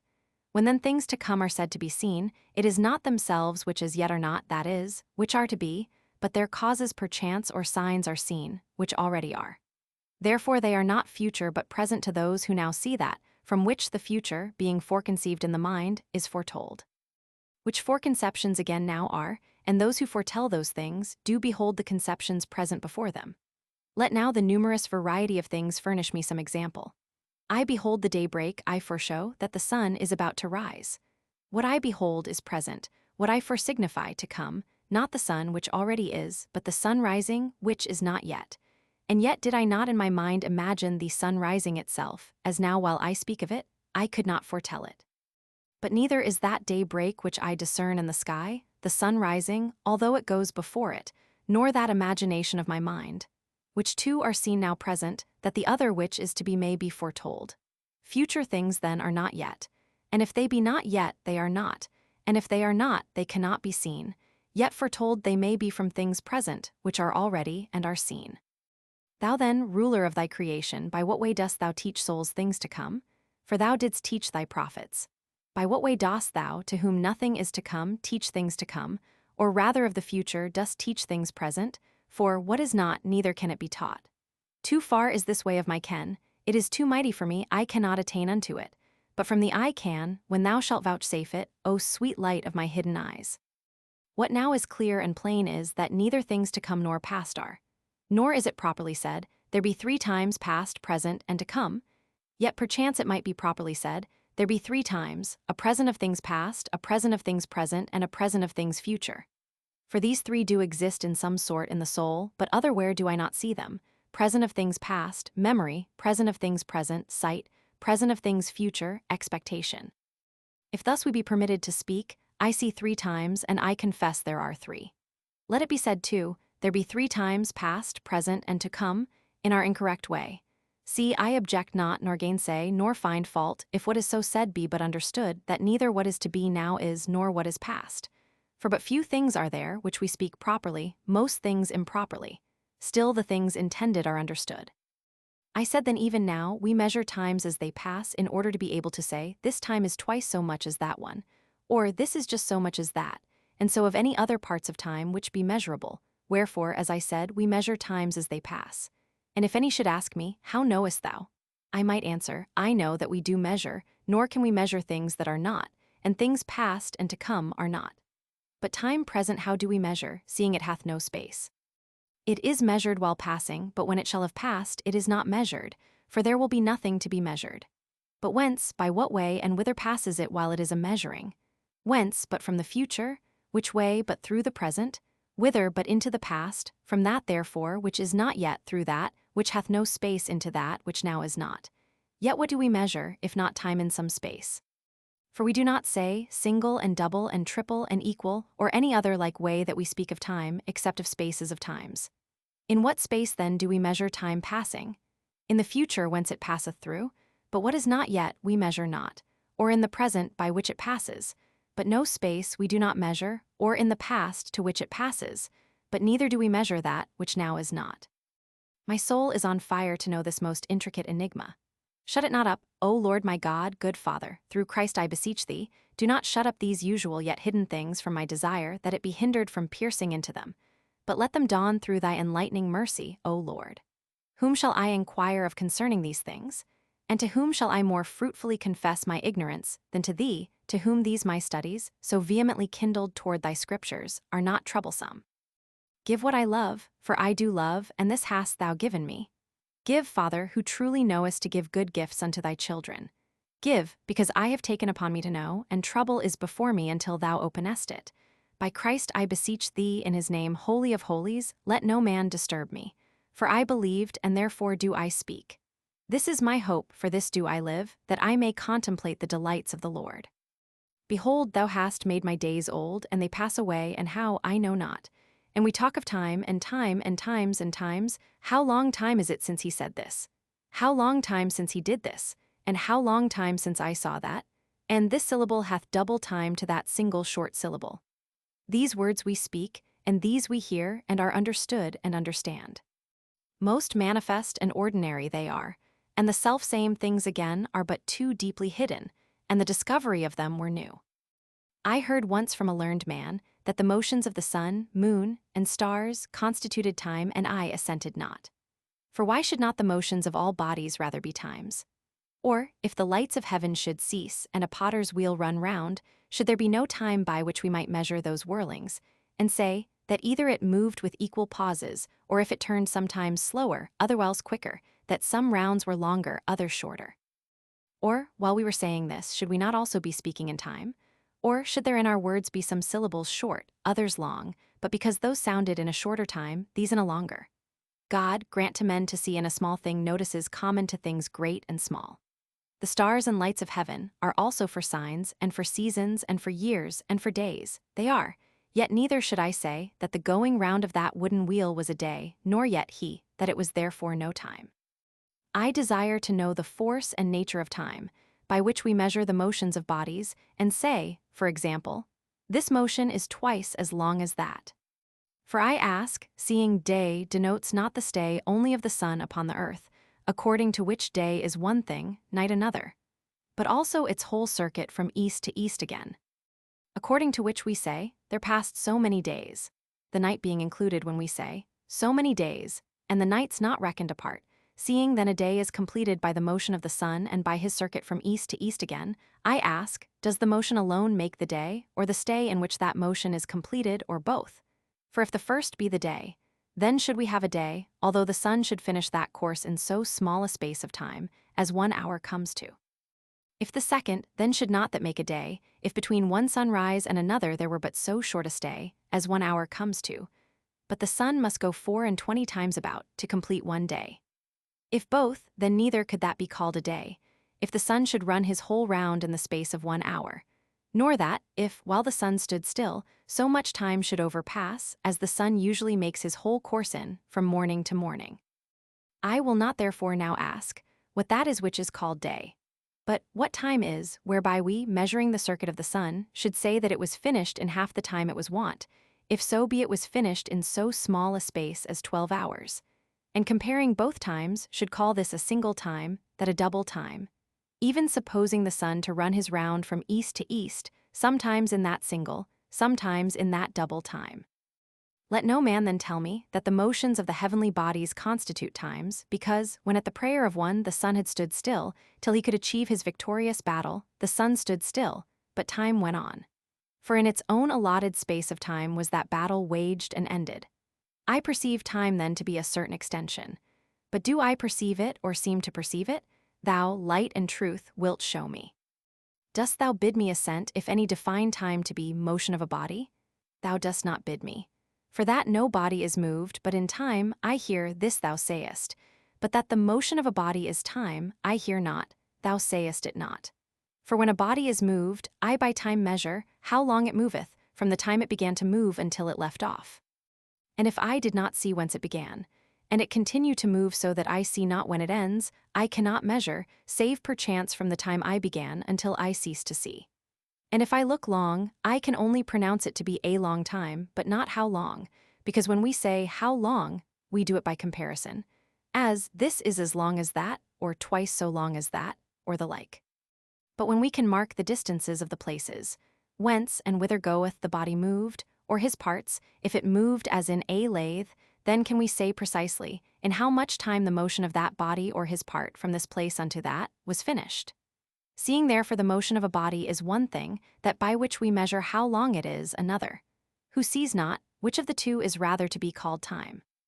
For and if a body be sometimes moved, sometimes stands still, then we measure not his motion only, but his standing still too by time, and we say, it stood still as much as it moved. Or it stood still twice or thrice so long as it moved, or any other space which our measuring hath either ascertained or guessed, more or less as we used to say. Time then is not the motion of a body. And I confess to thee, O Lord, that I yet know not what time is, and again I confess unto thee, O Lord, that I know that I speak this in time, and that having long spoken of time, that very long is not long, but by the pause of time. How then know I this, seeing I know not what time is? Or is it perchance that I know not how to express what I know? Woe is me, that do not even know what I know not. Behold, O my God, before thee I lie not, but as I speak, so is my heart. Thou shalt light my candle. Thou, O Lord my God, wilt enlighten my darkness. Does not my soul most truly confess unto thee that I do measure times? Do I then measure, O my God, and know not what I measure? I measure the motion of a body in time, and the time itself do I not measure? Or could I indeed measure the motion of a body how long it were, and in how long space it could come from this place to that, without measuring the time in which it is moved? This same time then, how do I measure? Do we by a shorter time measure a longer, as by the space of a cubit, the space of a rood? For so indeed we seem by the space of a short syllable to measure the space of a long syllable, and to say that this is double the other.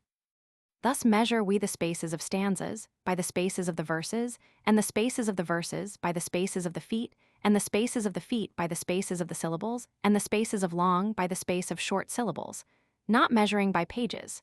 For then we measure spaces, not times. But when we utter the words and they pass by, and we say, it is a long stanza, because composed of so many verses, long verses, because consisting of so many feet. Long feet because prolonged by so many syllables, a long syllable because double to a short one. But neither do we this way obtain any certain measure of time, because it may be that a shorter verse pronounced more fully may take up more time than a longer pronounced hurriedly. And so for a verse, a foot, a syllable. Whence it seemed to me, that time is nothing else than protraction, but of what I know not, and I marvel if it be not of the mind itself. For what I beseech thee, O my God, do I measure when I say either indefinitely this is a longer time than that, or definitely this is double that. That I measure time I know, and yet I measure not time to come, for it is not yet, nor present, because it is not protracted by any space, nor past, because it now is not. What then do I measure? Times passing, not past, for so I said. Courage my mind and press on mightily. God is our helper, he made us, and not we ourselves. Press on where truth begins to dawn. Suppose, now, the voice of a body begins to sound, and does sound, and sounds on, and list, it ceases. It is silence now, and that voice is past, and is no more a voice. Before it sounded, it was to come, and could not be measured, because as yet it was not, and now it cannot, because it is no longer. Then therefore while it sounded, it might, because there then was what might be measured. But yet even then it was not at a stay, for it was passing on and passing away. Could it be measured the rather for that? For while passing, it was being extended into some space of time, so that it might be measured, since the present hath no space. If therefore then it might then, lo, suppose another voice hath begun to sound, and still soundeth in one continued tenor without any interruption. Let us measure it while it sounds. Seeing when it hath left sounding, it will then be past, and nothing left to be measured. Let us measure it verily, and tell how much it is. But it sounds still, nor can it be measured, but from the instant it began in, unto the end it left in. For the very space between is the thing we measure, namely from some beginning unto some end. Wherefore, a voice that is not yet ended cannot be measured, so that it may be said how long or short it is, nor can it be called equal to another, or double to a single, or the like. But when ended, it no longer is. How may it then be measured? And yet we measure times, but yet neither those which are not yet, nor those which no longer are, nor those which are not lengthened out by some pause, nor those which have no bounds. We measure neither times to come, nor past, nor present, nor passing, and yet we do measure times. Deus creator omnium. This verse of 8 syllables alternates between short and long syllables. The 4 short then, the first, third, fifth, and seventh, are but single in respect of the 4 long, the second, fourth, sixth, and eighth. Every one of these to every one of those hath a double time. I pronounce them, report on them, and find it so, as one's plain sense perceives. By plain sense, then, I measure a long syllable by a short, and I sensibly find it to have twice so much. But when one sounds after the other, if the former be short, the latter long, how shall I detain the short one, and how, measuring, shall I apply it to the long, that I may find this to have twice so much? Seeing the long does not begin to sound, unless the short leaves sounding. And that very long one do I measure as present, seeing I measure it not till it be ended. Now his ending is his passing away. What then is it I measure? Where is the short syllable by which I measure? Where the long which I measure? Both have sounded, have flown, passed away, are no more, and yet I measure and confidently answer, so far as is presumed on a practiced sense, that as to space of time this syllable is but single, that double. And yet I could not do this, unless they were already past and ended. It is not then themselves, which now are not, that I measure, but something in my memory, which there remains fixed. It is in thee, my mind, that I measure times. Interrupt me not, that is, interrupt not thyself with the tumults of thy impressions. In the I measure times, the impression which things as they pass by cause in thee remains even when they are gone, this it is which still present, I measure, not the things which pass by to make this impression. This I measure when I measure times. Either then this is time, or I do not measure times.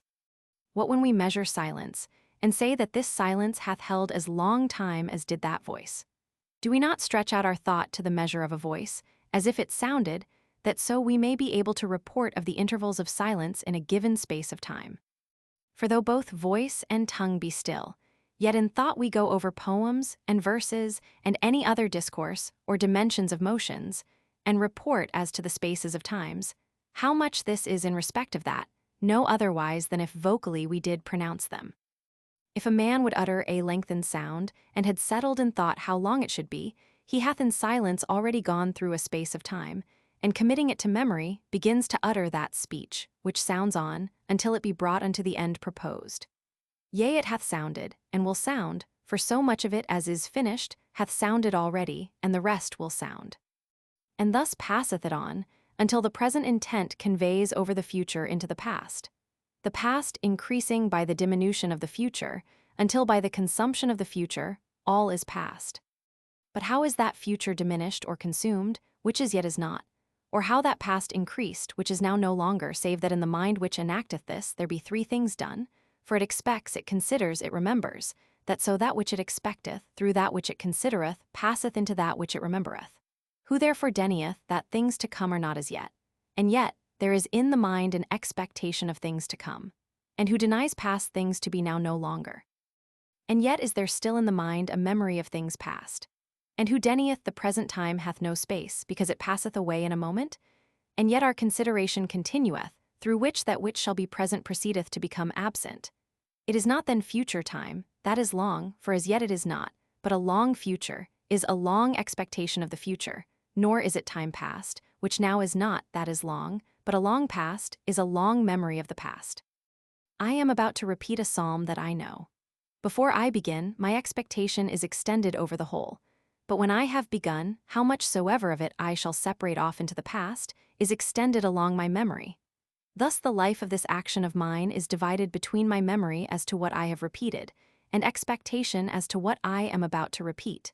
But consideration is present with me, that through it what was future may be conveyed over, so as to become past. Which the more it is done again and again, so much the more the expectation being shortened, is the memory enlarged. Till the whole expectation be at length exhausted, when that whole action being ended, shall have passed into memory. And this which takes place in the whole psalm, the same takes place in each several portion of it, and each several syllable. The same holds in that longer action, whereof this psalm may be part. The same holds in the whole life of man, whereof all the actions of man are parts. The same holds through the whole age of the sons of men, whereof all the lives of men are parts. But because thy loving kindness is better than all lives, behold, my life is but a distraction. And thy right hand upheld me, in my Lord the Son of Man, the mediator betwixt thee, the one, and us many, many also through our manifold distractions amid many things, that by him I may apprehend in whom I have been apprehended, and may be recollected from my old conversation, to follow the one, forgetting what is behind, and not distended but extended. Not to things which shall be and shall pass away, but to those things which are before, not distractedly but intently, I follow on for the prize of my heavenly calling, where I may hear the voice of thy praise, and contemplate thy delights, neither to come nor to pass away. But now are my years spent in mourning. And thou, O Lord, art my comfort, my Father everlasting, but I have been severed amid times, whose order I know not. And my thoughts, even the inmost bowels of my soul, are rent and mangled with tumultuous varieties, until I flow together into thee, purified and molten by the fire of thy love.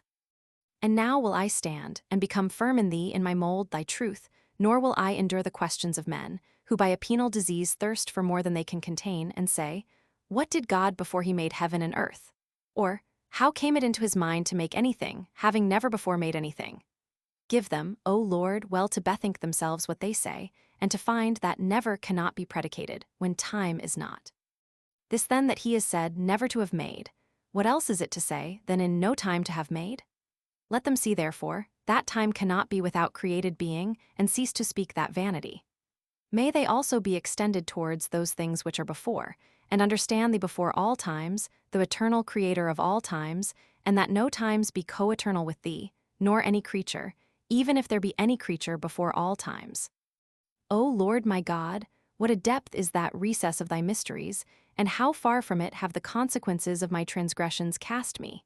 Heal mine eyes, that I may share the joy of thy light. Certainly, if there be mind gifted with such vast knowledge and foreknowledge, as to know all things past and to come, as I know one well-known psalm, truly that mind is passing wonderful and fearfully amazing. In that nothing past, nothing to come in after ages, is any more hidden from him, than when I sung that psalm, was hidden from me what, and how much of it had passed away from the beginning, what, and how much there remained unto the end. But far be it that thou, the creator of the universe, the creator of souls and bodies, far be it that thou shouldest in such wise know all things past and to come. Far, far more wonderfully and far more mysteriously dost thou know them. For not as the feelings of one who singeth what he knoweth, or heareth some well-known song, are through expectation of the words to come, and the remembering of those that are past, varied. And his senses divided not, so doth anything happen unto thee, unchangeably eternal, that is, the eternal creator of minds.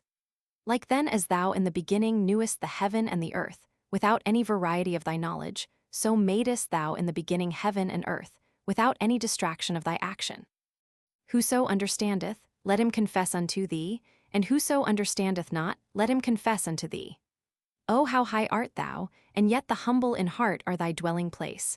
For thou raisest up those that are bowed down, and they fall not, whose elevation thou art.